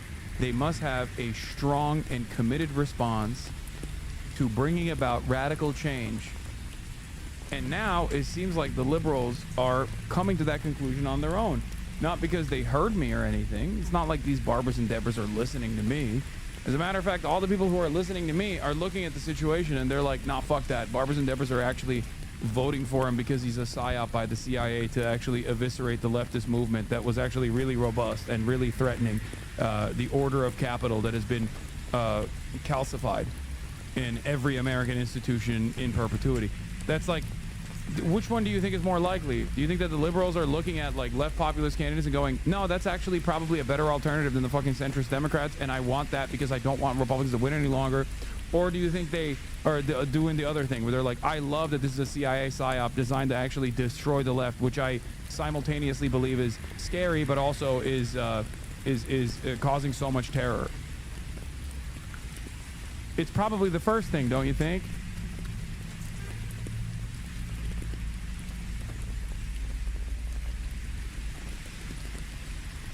This goes back to my former suspicions and something that I've said quite a bit, which is that vote blue no matter who Democrats don't actually fucking vote against the party. Straight ticket Democrats are only told, they're told that electability is the reason why you need to vote for these shitty centrist liberals.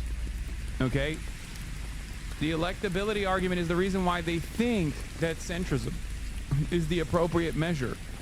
But defeat after defeat, it seems, especially in those last round with Kamala Harris, especially with Donald Trump winning again, and this time winning the popular vote as well, has caused a bunch of liberals to really take a cold, hard look at the establishment media and the way they've messaged around electability arguments and centrism.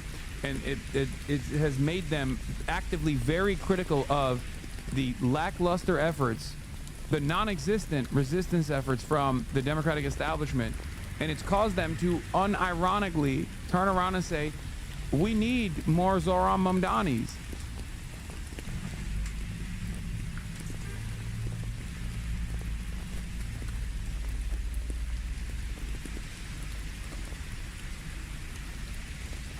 I think they are coming to that conclusion, and not because of people like myself. Okay?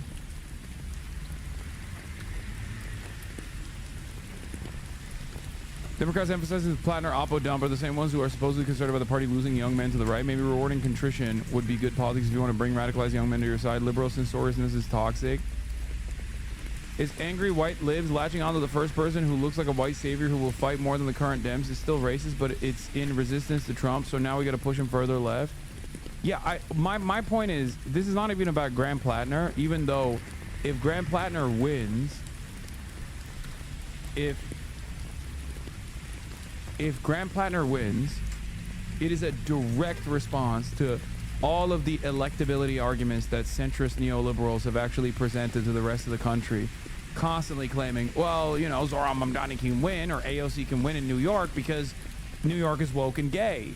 But try that in a red state. Try that in a purple state. Try that in a fucking swing state. You can't do that. All of a sudden, if a guy like that, regardless of all of his, in spite of his red flags, is capable of winning the election and unseating a Republican, oh my Lord, that means every single national Democrat who has been a lifelong blue ticket voter that despises Donald Trump is going to look at that and go, yeah, actually, this was all the fucking electability arguments that the neoliberals were presenting were fucking bullshit. Fuck the establishment.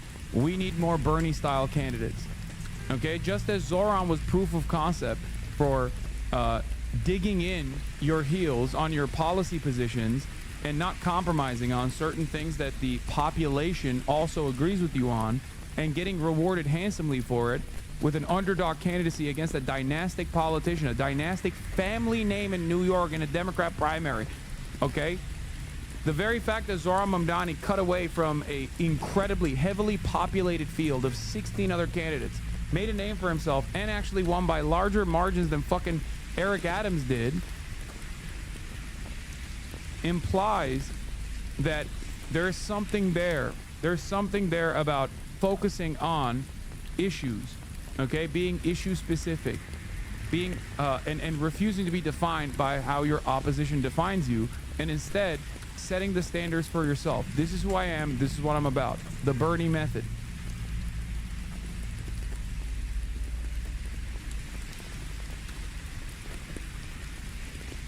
The friction you are feeling from this community is that you teach chat not to take politicians' word for granted. You have said today that the words he has changed, but there is no hard evidence of that other than words. Yeah, because he's not fucking the campaign messages I don't give a fuck about. It's the Reddit stuff that I think is more consequential. Unless you literally think that he actually set up a PSYOP Reddit to imply that he had like a genuine shift in his policy and his worldview and his attitude, became a fucking Michael Brooks fan who radicalized him, became a Majority Report fan, and personally had this change, and he was just like posting on subreddits constantly as like a super woke guy. Okay, unless you think all of that was build up for this election cycle where they're actually using that build up against him. They're actually using all the fucking statements that he made on Reddit against him to say he's not a moderate.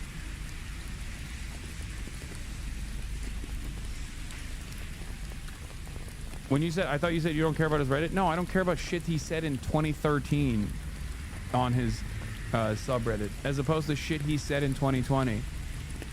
I personally think him not committing to a more radical position when asked about whether he's a communist or a socialist or whatever, when he goes, oh, I'm a small business owner, that is bad instincts, because that in and of itself actually shows that he's like trying to moderate his position more so than the other stuff. Because what you say in private as a politician with a fucking Reddit history, I think is more consequential than what you say in public when you're trying to win an election.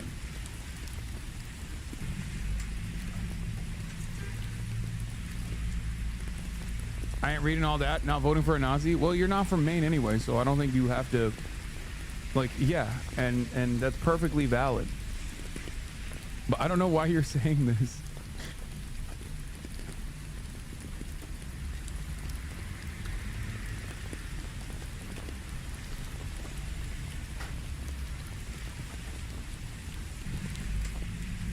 In any case, I care more about across the board. All right, you got it, buddy. It's fine.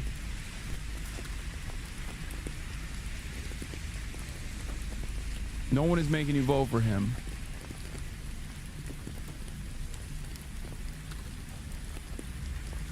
Is that such a weird position? No, I didn't say you should vote for him at all. It's not a weird position. Stop making me vote for him. I'm gonna illegally vote for Janet Mills. You guys already know my position on this. I'm going to illegally vote for Janet Mills. I'm endorsing Janet Mills. I'm a Mills militia. I'm Mills Mafia. I'm Mills Militia. I want a 79-year-old former governor to take over that seat and then lose to Susan Collins in the general. That's what I want. You need a heavyweight to beat a heavyweight. The Janissaries rise the fuck up. That's right, baby.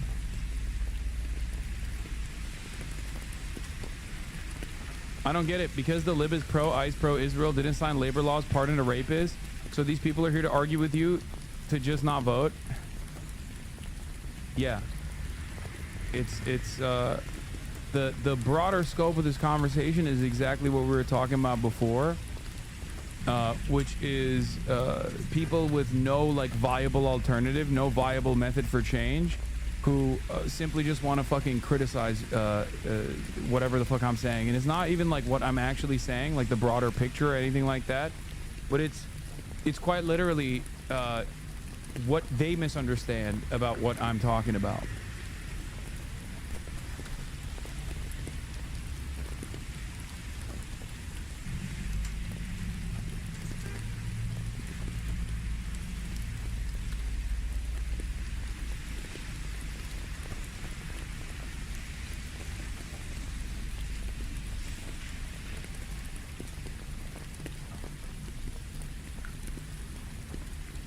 Regardless of what happens with Graham Plattner, it's good that liberals liberals are even willing to overlook insane shit like a dude with a fucking Nazi tattoo, as long as they have presented themselves as like a strong, like, because right now in the polls he's cooking, okay? He's cooking in the polls. Why should we expect to be actively supporting him though? I'm Jewish and cannot fucking support a dude who killed children and got a Nazi tattoo as an adult. Did I say that? I didn't. Because at the end of the day, your support and my support, which is not expected at all, doesn't fucking matter. Okay? I think we like to see ourselves as more relevant in this conversation than we actually are. I'm not saying you should support the guy. He has a fucking totem cough on his chest. If you don't support him, you don't support him. It is what it is. Having said that, the thing that actually gives me a little bit of confidence is that liberals support him when there is a viable centrist alternative hand-selected by the fucking establishment Democrats. A lot of people are not hearing what I am saying. Okay? Every single person in here, including the fucking Mainers, could actively not support Graham Plattner. But as long as liberals do, I think that's a sign for better things to come. Because next time around, there is going to be a fucking candidate who is running on a left flank ticket, who is going to say the same things that Graham Plattner is saying, and won't have the fucking insane background, okay?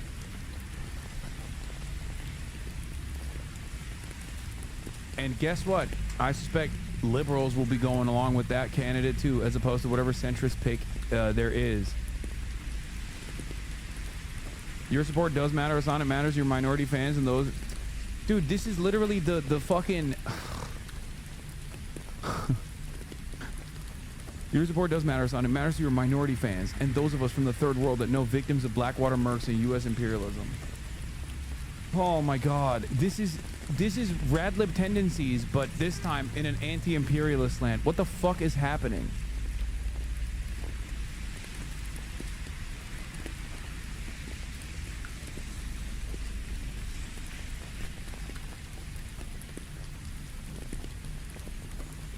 What is going on?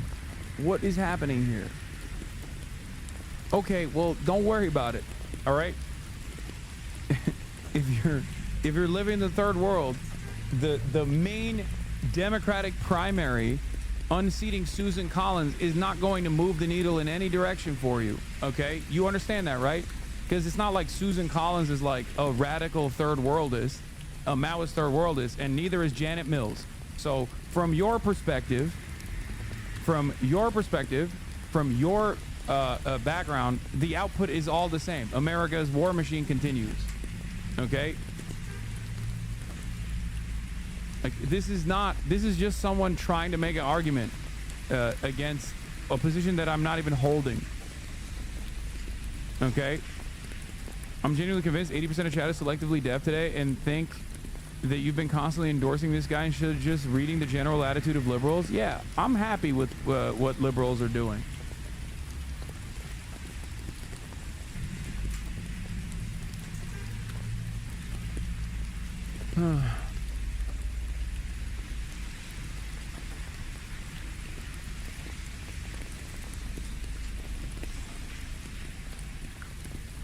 Anyway.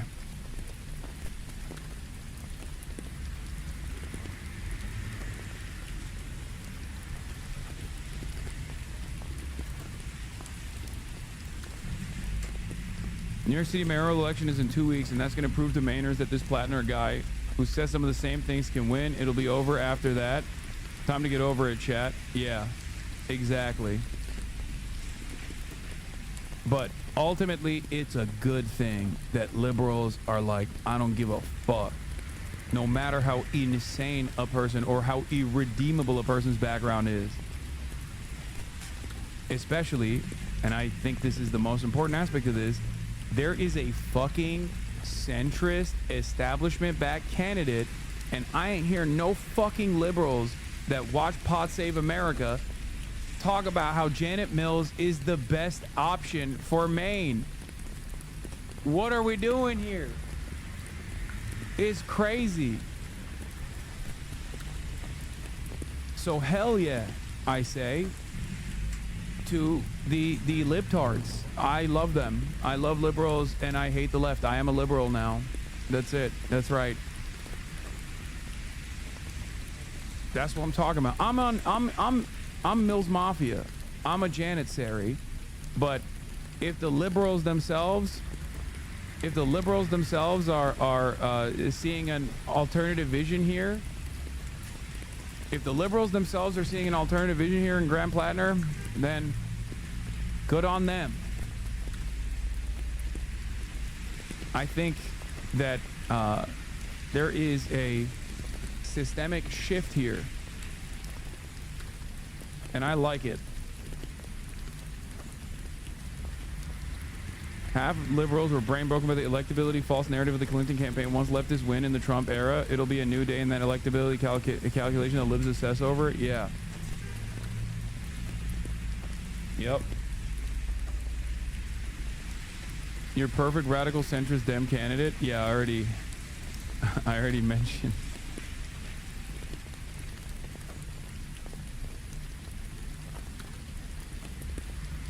I already saw this meme. This is it. This is the guy. This is Grant Plattner, dude.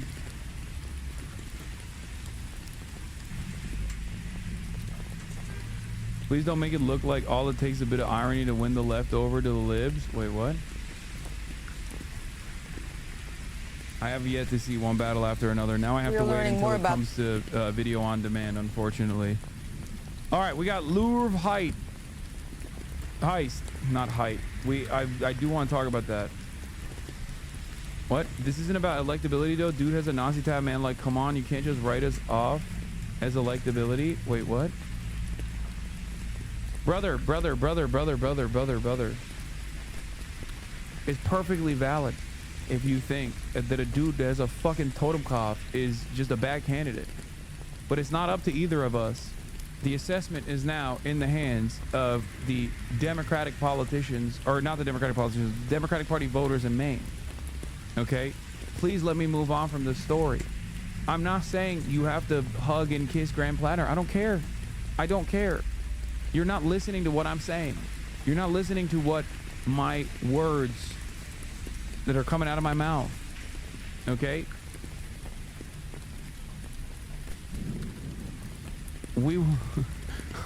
Socialism will win with the Podjons, okay? Seemingly. The Podjons are here. They will form the mass line. They will form the real proletarian vanguard, okay? It's outside of our hands now. It's not anything we can do.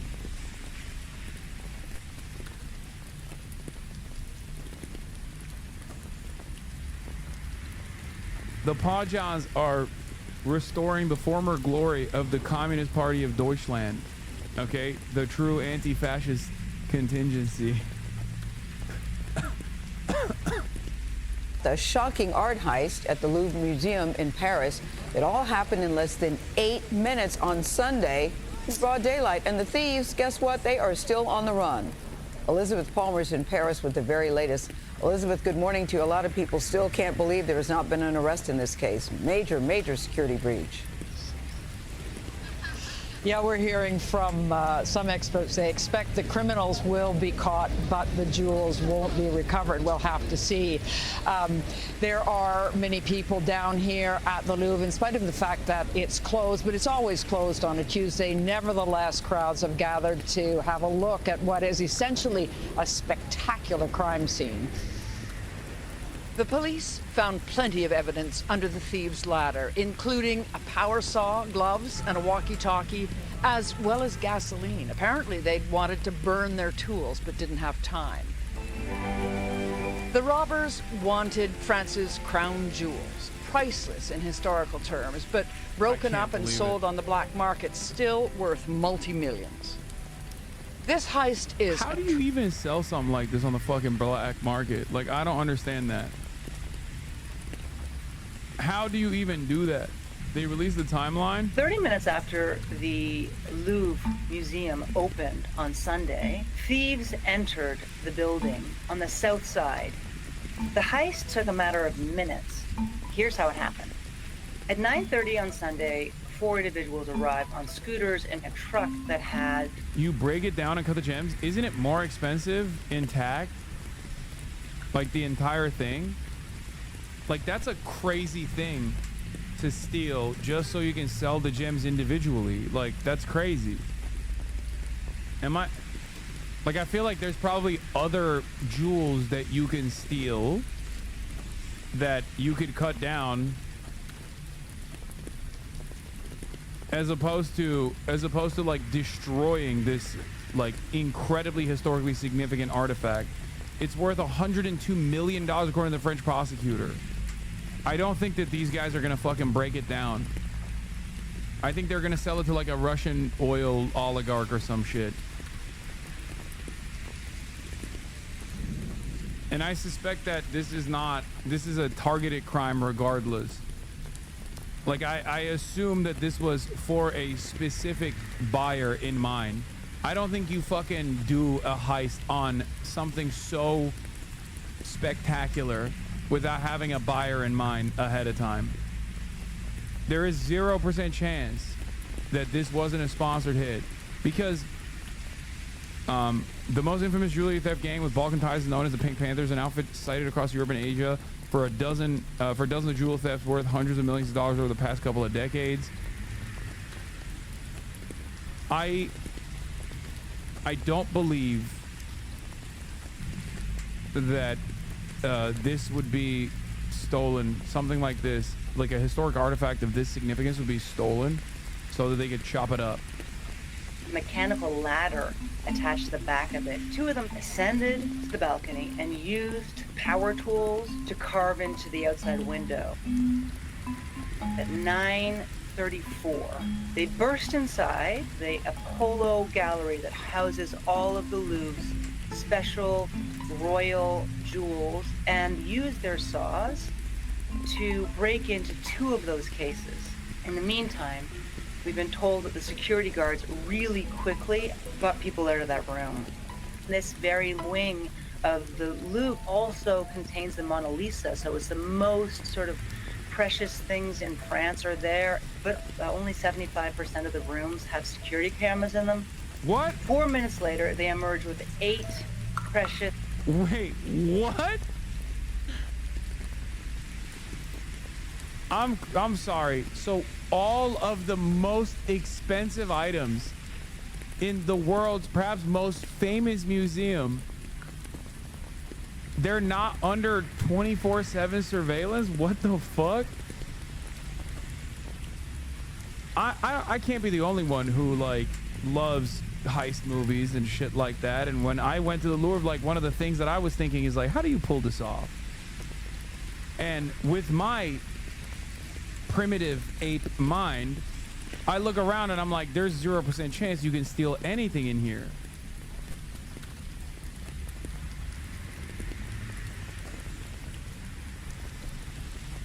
I thought it was like the entire room is like booby trapped. You know what I mean? It's because most of this stuff is hard to sell on, so it's not at risk. Someone said worse than TwitchCon security. That is crazy.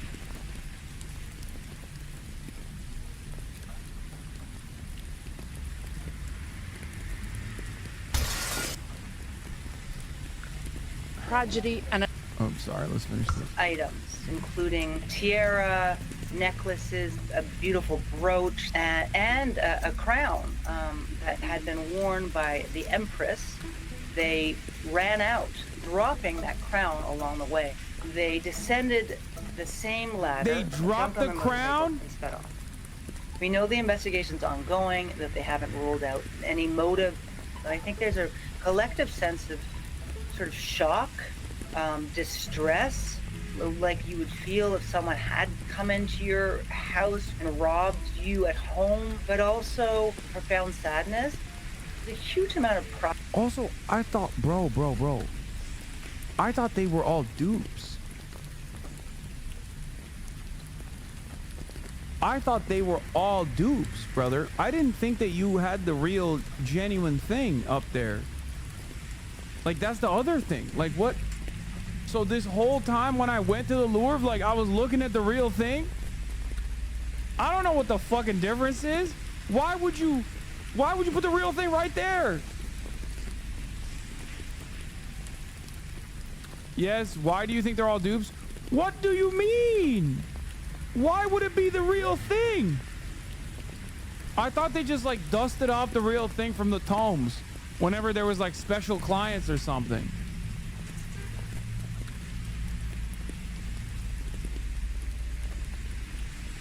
Why would you go to a museum? It's a museum. What do you think a museum is for? Wait, I'm so confused. What difference does it make? You don't know?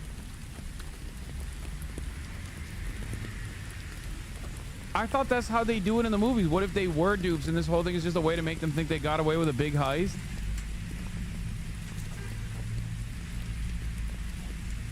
Brother, you need to go to more museums. Bitch, I've been to more museums than you. I've been to every museum in Los Angeles, New York City, France. What are you talking about?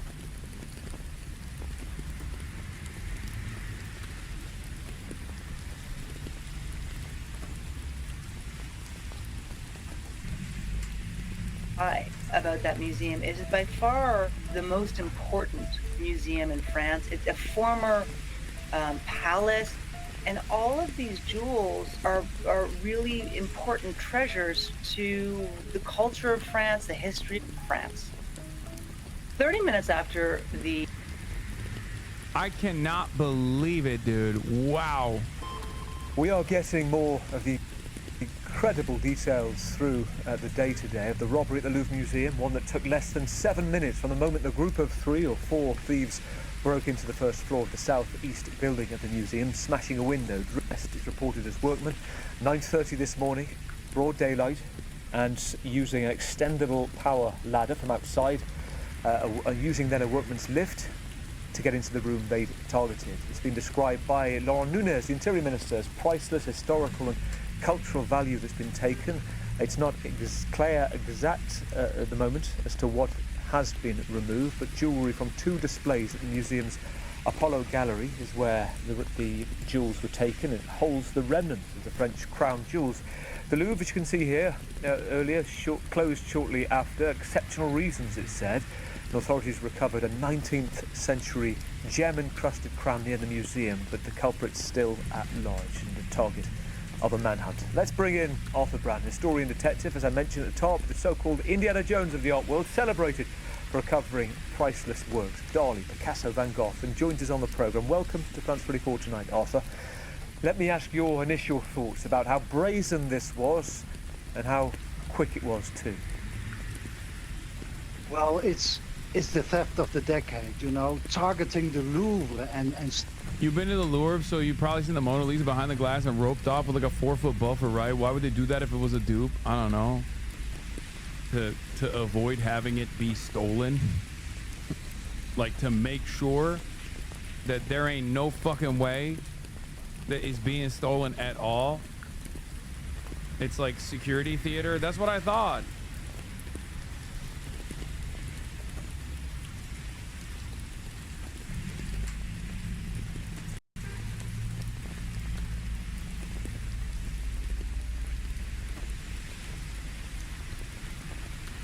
Where do you think the real ones would be? What would even be the point of a museum? I'm not kidding when I say this. I literally thought that they just have it in the fucking, I don't know, in like a secret safe or something. I literally thought it was in a secret safe somewhere, and they just like sometimes swap it in and out.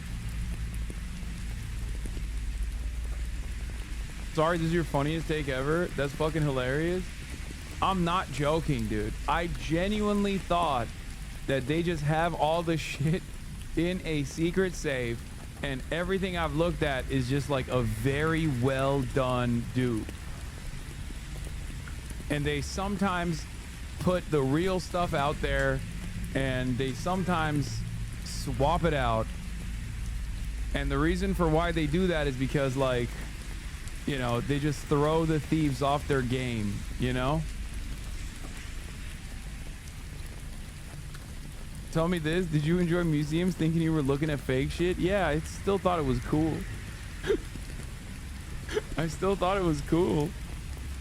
Why would they bother swapping it every now and then?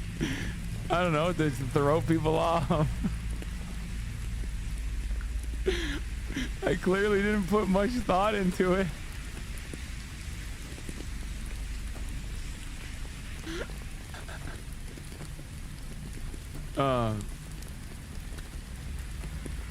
I don't know. I feel like it's what I'm saying is not that crazy. I feel like it is you, chat, who's crazy. You lost me in the switcheroo.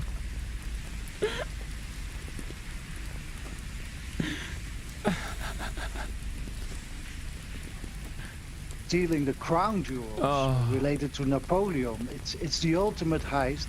This is something you see in movies. Like First of all, if I was right, France wouldn't be crying tears right now.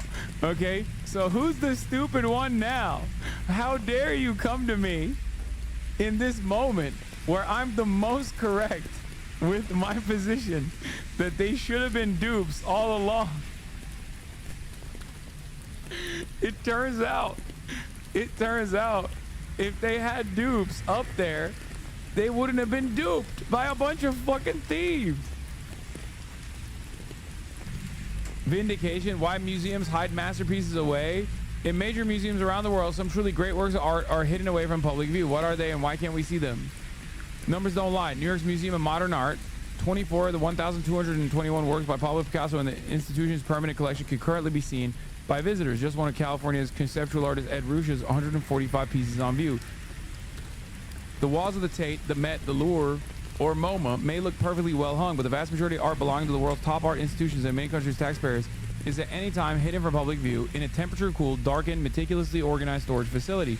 Overall percentages paint an even more dramatic picture. The Tate shows about 20% of its permanent collection. The Louvre shows 8%. The Guggenheim a lowly 3%, and the Berlinische Galerie, a Berlin museum whose mandate is to show, preserve, and collect art made in the city, 2% of its holdings. We don't have space to show more, says Berlinische Galerie director Thomas Köhler, explaining that the museum has 1,200 square meters in which display works acquired over decades through purchases and donations. Spatial deficit is the only reason, is only one reason why not. Another is fashion. Some holdings no longer fit their institution's curatorial missions. Lesser works by well-known artists may also languish. Their hits hang on museum walls. Their misses lie forgotten in flat files. Works that come to a museum within estate acquisitions might sit around in crates for years. Okay, that's not what I was, I'll be fair. That's not what I was advocating for. That's not what I was saying. Like, these guys are saying it's because, like, some of these are no motion paintings. And also for space related reasons.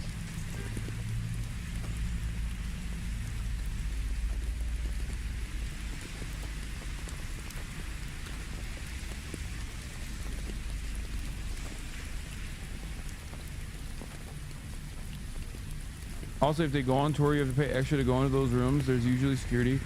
At least the museums in Chicago. Crazy to believe our museums may be better secured than the literal Louvre. Lamau.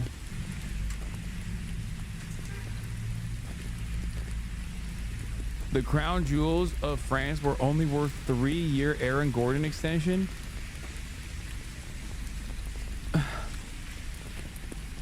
I'm not feeling that sorry for the French. Most of these precious stones were stolen from some of the many African countries they colonized. Many of the most precious treasures in some European countries, especially France and Britain, were purloined from African countries.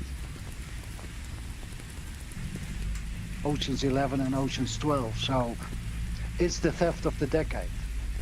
Your immediate sort of questions, you look a lot at museums, museum security. What questions do you have right now about just how this came about, 9:30, broad daylight, the speed of it, why they might have chose this morning, for example?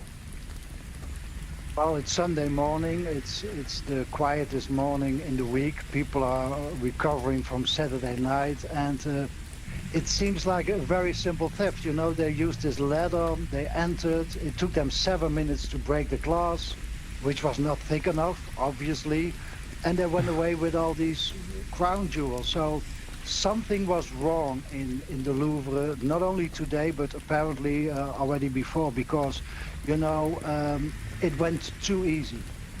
What do you mean? Talk to me about, you know, the comparisons that you perhaps have looked at in the past. You know, heists where security's been of question, and what you've made in the past of the security at the Louvre. Well, it's not that difficult to steal something from a museum. You can take a gun with. Bro, why are you giving the game away? This man is just saying it's too easy. It's free money. It's free ball, baby. I'm surprised more people aren't doing it all the time, actually. Damn, dude. The problem is, what museums should do is they should slow these thieves down. What they do is they go 2 or 3 weeks before these thieves enter the museum, and they look at the glass, the vitrines, the doors, and they know they have only like 7 minutes before the police arrives. And in this case, they thought, we can take this chance, and it happened, you know. So the glass was not thick enough. It was too easy to enter the doors. It was a complete disaster, this one. I've seen your comment today that you've said this is a mistake for the thieves because French security services will no doubt be involved, the scale and the shock of this. Tell us about that. Well, you know, if you target any museum, you get the police after you. But in this case, the Louvre, the most important museum in the world, stealing the crown jewels, Napoleon, you know, it's too much. This is headlines all over the world. And the fear is if you can do this heist at the Louvre, it can happen everywhere. So it's a bad day for the museum world. And bro, this guy is saying, one, it's super easy to steal from museums. You just need to take an officer's service weapon and they'll let you take whatever you want. And two, it's actually easy everywhere. This is a universally easy process. Everybody, go to your nearest museum right now and put your hand in the cash register. But in this instance, instead of the cash register, he means on the priceless works of art. It is yours. Demand it for the taking. I hope they will be recovered pretty soon. Let's fingers crossed. Given your experience in detective work, given your past, your advice is always going to be fairly... I love that he's a museum art thief detective too. He's like, listen, this job, you wouldn't believe it, okay? You wouldn't believe it. Everyone should steal all the time. I am actually losing money, okay? I'm so glad this happened because finally, a lot of people think museums are super airtight with their security. They're not. You should steal more so people hire me. I'm so fucking bored, dude. Please. Valuable right now. What are your thoughts about the best way to catch them, the best method to go about it? Is there a key period? I imagine it's right at the start. And is there much chance? These guys will lay low for a while because there's too much news now, too much media. And, you know, I think the police, if they catch them within a week, we might see these pieces back. If it takes longer, it will be difficult because most likely they will try to get rid of it as soon as possible. They might already have a plan. They might know people who can dismantle these jewels, who can melt stuff down. So it's a race against time. But as said, you know, it's the Louvre, Napoleon, the French Secret Service will be on this case. All the police officers who are on leave in Paris will be called in. So it will be a real manhunt as France never has seen before in these cases. Well, you get to the heart of something for any art lovers, and Laurent Nunez, the French Interior Minister, mentioned it as well. It's an incalculable price of things that have gone missing, whether it's to do with Napoleon, the Empress as well. All of that centuries of diamonds, and the fact that you talk about potentially now being cut up or being sold if they to do it because you couldn't sell it as it is. You say within the art world nobody would want that. Does the fact that they've dropped something tell you about the professionalism, the care or lack of for the items? No, this happens often. They only have 7 minutes. They take as much as they can, and they know that something can fall out of their hands. I think this group this was not their first theft. You don't wake up in the morning as a normal citizen thinking, I become a criminal, let's do a robbery, let's target the Louvre. So these guys are known by the police. They have a criminal record. They have done heist before, maybe banks, jewelry shops, something like that. These are professionals, and you know, in 7 minutes they targeted the Louvre, and the whole world is now talking about it.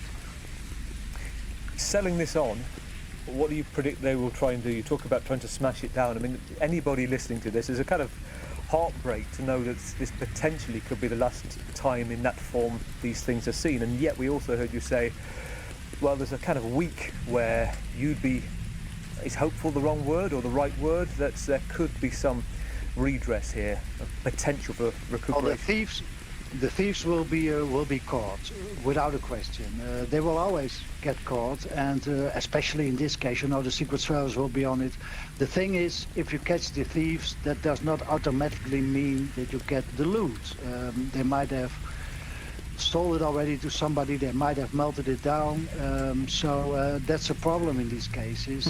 It's Christine Holmes said it was Trendaragua. They're sending ICE to blow up the Louvre. Yeah, they're blowing it up. Well, don't worry. ICE just got guided munitions. They just purchased them. They have to use them somewhere. You know what I mean? The race against time. Given your experience, are you getting any calls yet, Arthur, to be involved? No, but if it takes too long for the police to catch them, and maybe someday, that has happened in the past, if these pieces are not being dismantled, I hope that someday I might get a call, you know, from an informant. Wait, what do you mean? I hope that one day I get a... Bro, he is doing an ad.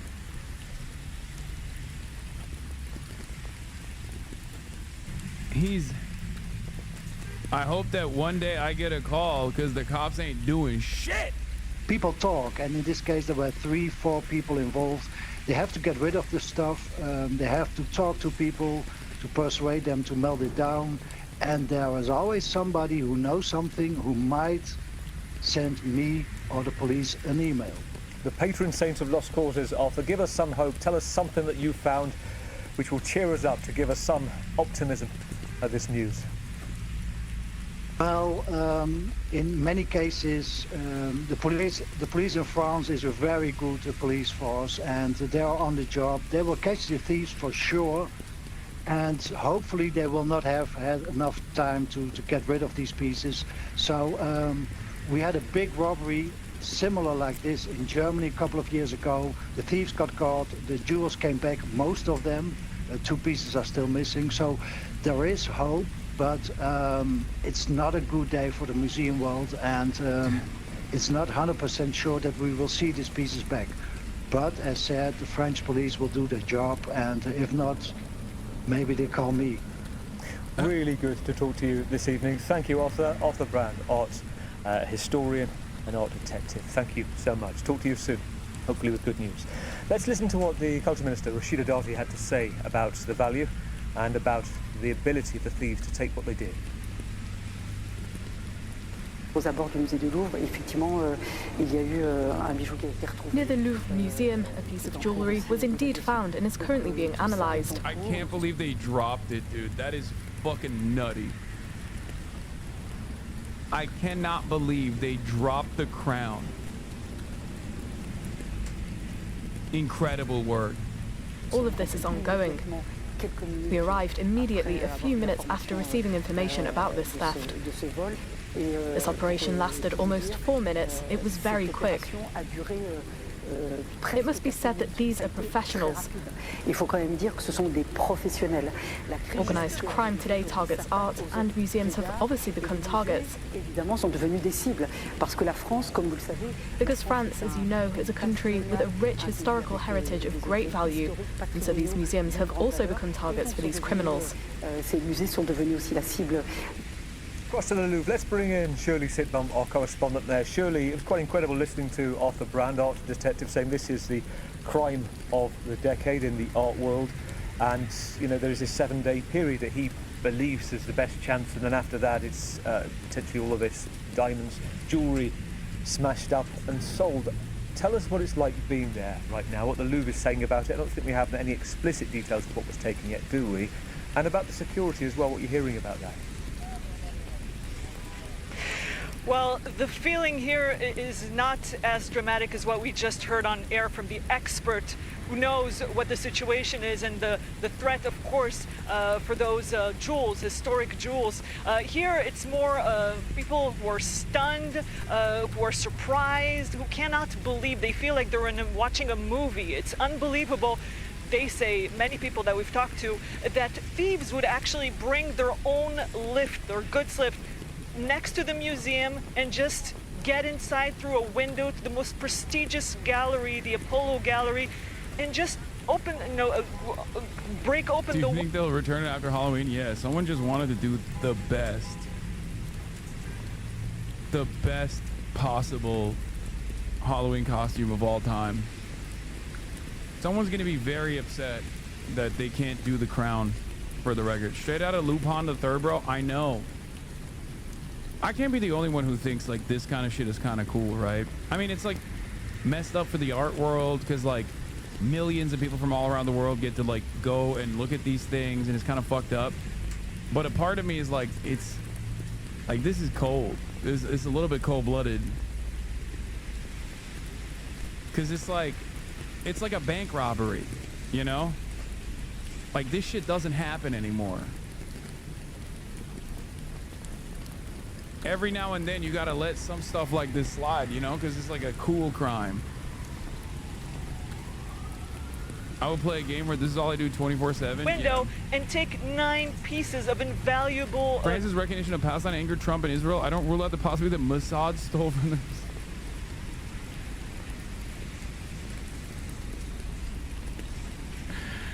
Oh my God. First of all, stop attributing cool shit to Israel, okay? Like, it's fucked up, but it's like objectively a cool and sophisticated crime to pull off. Don't do that. Okay? Mossad is too busy doing terrorism in Lebanon, okay? Jewelry, and then just come back out without harming anyone and just escape. Of course, they left this a crown that was damaged, but they left. Since then, of course, the investigation has moved forward. The motorcycle has been found. Also, the element that helped open this window, get inside.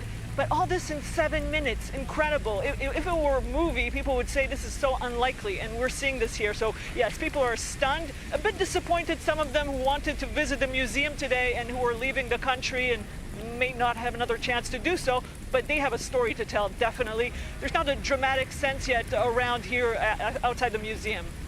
I imagine that inside there is a dramatic sense, of course. We can see it as well just behind you. We've got a close-up of some of the forensics there, the crime scene that's now become the Louvre. Any word I guess while the investigations continue, it will be closed, but there's no word on when tourists, art lovers can go back to the Louvre.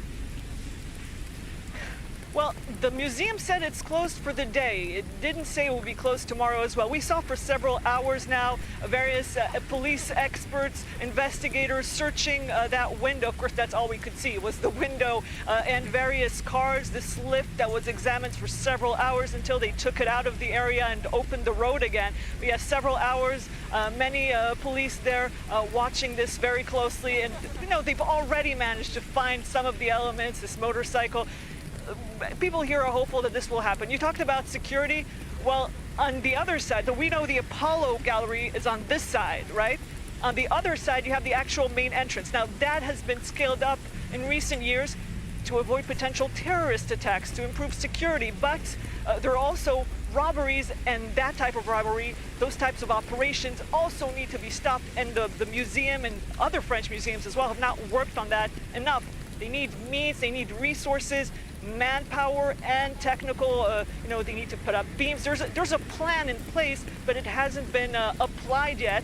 And actually, people working on security at the museum have been fired. Jobs have been lost. So there was a protest. I mean, you probably talked about this back in June. Because of that, with employees saying there's not enough security. You took jobs down, and we need them back up, and even actually more security, because museums are a target, and the Louvre is the first among those. Very interesting point, actually. This one French MP has raised that today, the fact that the strikes could have had inextricable links to the level of security, because the security staff are amongst those that it was affecting as well. Let me ask you something else. A lot of people, the visceral thought when you think about the Louvre and something going missing, first thing a lot of people I got messages about was the Mona Lisa. The Mona Lisa went missing in 1911. 3 years later it was restored, found in Italy. You've been inside the Louvre, you've looked... The Mona Lisa thing is so funny. Apparently they just couldn't sell it. Why are you gonna steal the Mona Lisa if you can't sell it? If you don't have a client in mind ahead of time?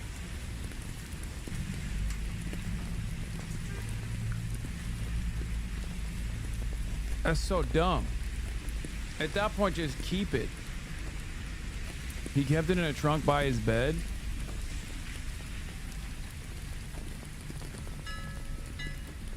The coolest version of this is, yes, when China stole back their art from Europe.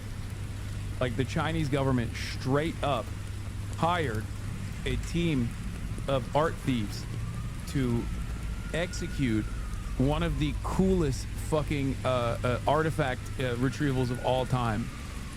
The looting of Beijing's Garden of Eternal Brightness by European armies in the 1860s lingers in the tales of the diaspora. Yeah. Famously, they literally went and got the they went and they hired people to go and just steal back their own artifacts, which is not even stealing back, it's just like retrieval, artifact retrieval. Anyway, a lot of people have made fun of me for saying, why don't they just do a switcheroo? But it turns out if they had done so, this guy wouldn't be crying. Melt the crown jewels, you will burn in hell, says Chancel Chon.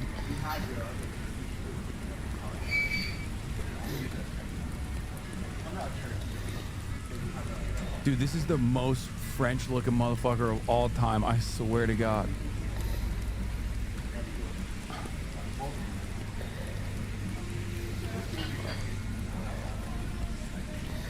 Jamais j'aurais imaginé qu'on puisse faire ça. I've never seen a necklace that large on a neck that fat, and he still he's like a choker. This guy organized banquet with the rich people during COVID. Oh, oui, oui. Je vis un cauchemar. Rendez le bijou de la couronne. Vous avez intérêt à l'y rendre. Croyez-moi. Bande de losers, de voleurs, de crapules. I don't even know what he's saying, but it's Vous avez intérêt à l'y awesome. rendre. Croyez-moi. On va venir vous chercher. Bande d'escrocs, traîtres.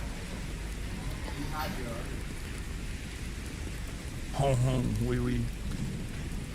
That's respect. That's respect. He is a racist friend with alt-right politicians, and also he had been caught during COVID for hosting a high society dinners. And let me tell you that the food clearly lacks seasoning according to the pictures in his hairstyle. He said Muslims did it. That's awesome. No shot. Did he? It must have been le musulman, le Islam, le Islamagoshism, Islamagoshism.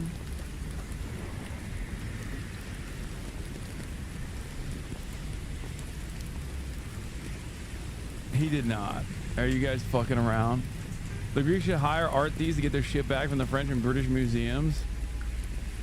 They're too busy with whatever the fuck's going on in Greece right now. They don't have the competence to do such a thing. But yeah, ultimately the story is completely out of fucking control. I think it's crazy. I think it's kind of awesome. It's fucked up, but it's like, it's fucked up for sure for all the art enjoyers, for all the history enjoyers out there, but also at the same time it's like, I don't know, it's just like, it's the objectively the coolest kind of crime.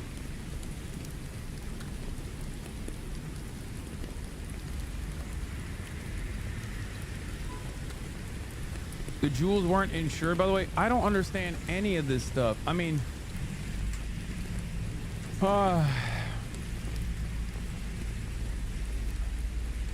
I don't get it. I don't understand how little protection there were for priceless artifacts like this. Like, it's just so shocking that apparently all the jewelry thieves know. It's not that it's France. The fucking jewelry detective literally said, no, it's super easy to steal this stuff. People don't know. You can just go in and take it and nobody will do anything about it. Like, I don't understand.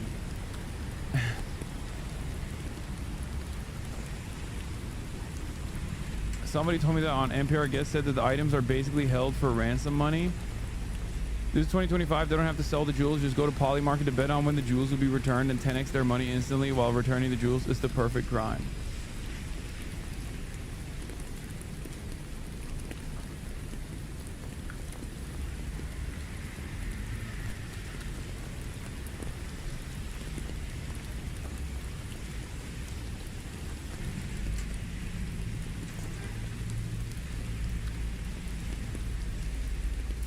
Squeezy thinks it's an inside job. I just don't understand it. Don't throw shade at these art thieves. They're Ocean's 11 level professionals. Bro, I don't get it because, like, they dropped it, though. A national embarrassment. Tourists were stunned. You know, you think in the Louvre, of all places, don't they have, like, the best security on the planet? In fact, they don't have the best security on the planet. And that's kicked off. No! No! In fact, they don't have the best security on the planet. A huge blame game in France. What were the main weak points? Everything. A recent security audit noted that 35% of the rooms in the Denon wing, where the jewels were, have no security cameras. What? And France's justice minister admitted the glass on the cases wasn't strong enough. The thieves were able to cut right through it. C'est que nous avons failli. We have failed, he said. How useful is the evidence going to be? Is it likely these guys are in any kind of a database? If they are professional, yes. They are all known. If they are amateur or in the middle, it may be a little more complicated. What I think is we will catch them. I don't think we will catch the jewels. Now, you may be asking yourself why thieves, if they wanted gems. He meant jewels, chat. He didn't say we will catch you. We won't catch the jewels. The captions misread that. This would have targeted the Louvre as opposed to, say, a high-end jewelry store. But experts are telling us this morning that it's because jewelry stores tend to be better protected than a lot of France's old museums go. What the fuck? Bro, they're just saying it's time to go on a fucking... It's time to go on a heist, dude. Time to go on a fucking run. Bank run time. Also, this happening in France is so funny because, like, isn't all of the movie, like, Lupin, Arsène Lupin, is like all the fucking... all the famous art and jewelry thieves are unironically always presented as French. If it's gonna happen somewhere, it's probably gonna happen in France. L'ironie. Pink Panther. Oui, oui.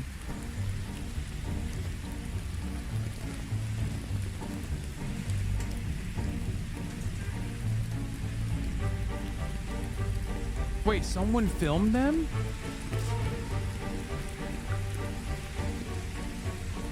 No.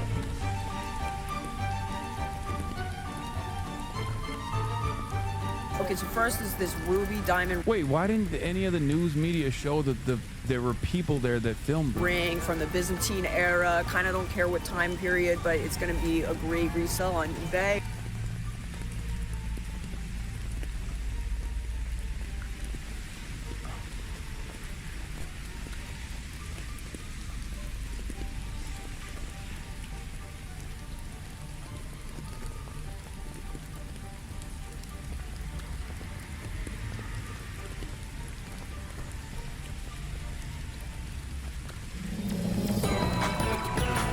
I also low-key don't understand how, like,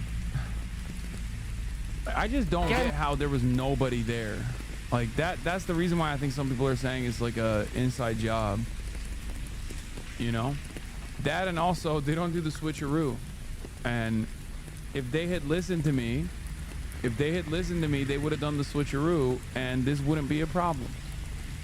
But anyway, on that point, that's all I got for today. I'm tired. Short little half day, 7-hour broadcast. You already know what it is. I will see y'all tomorrow. Remember, the Zohran Mamdani New York mayoral debate 2 Electric Boogaloo will be tomorrow. Oh my God. Hopefully Andrew Cuomo doesn't try to bring me up again, but who knows.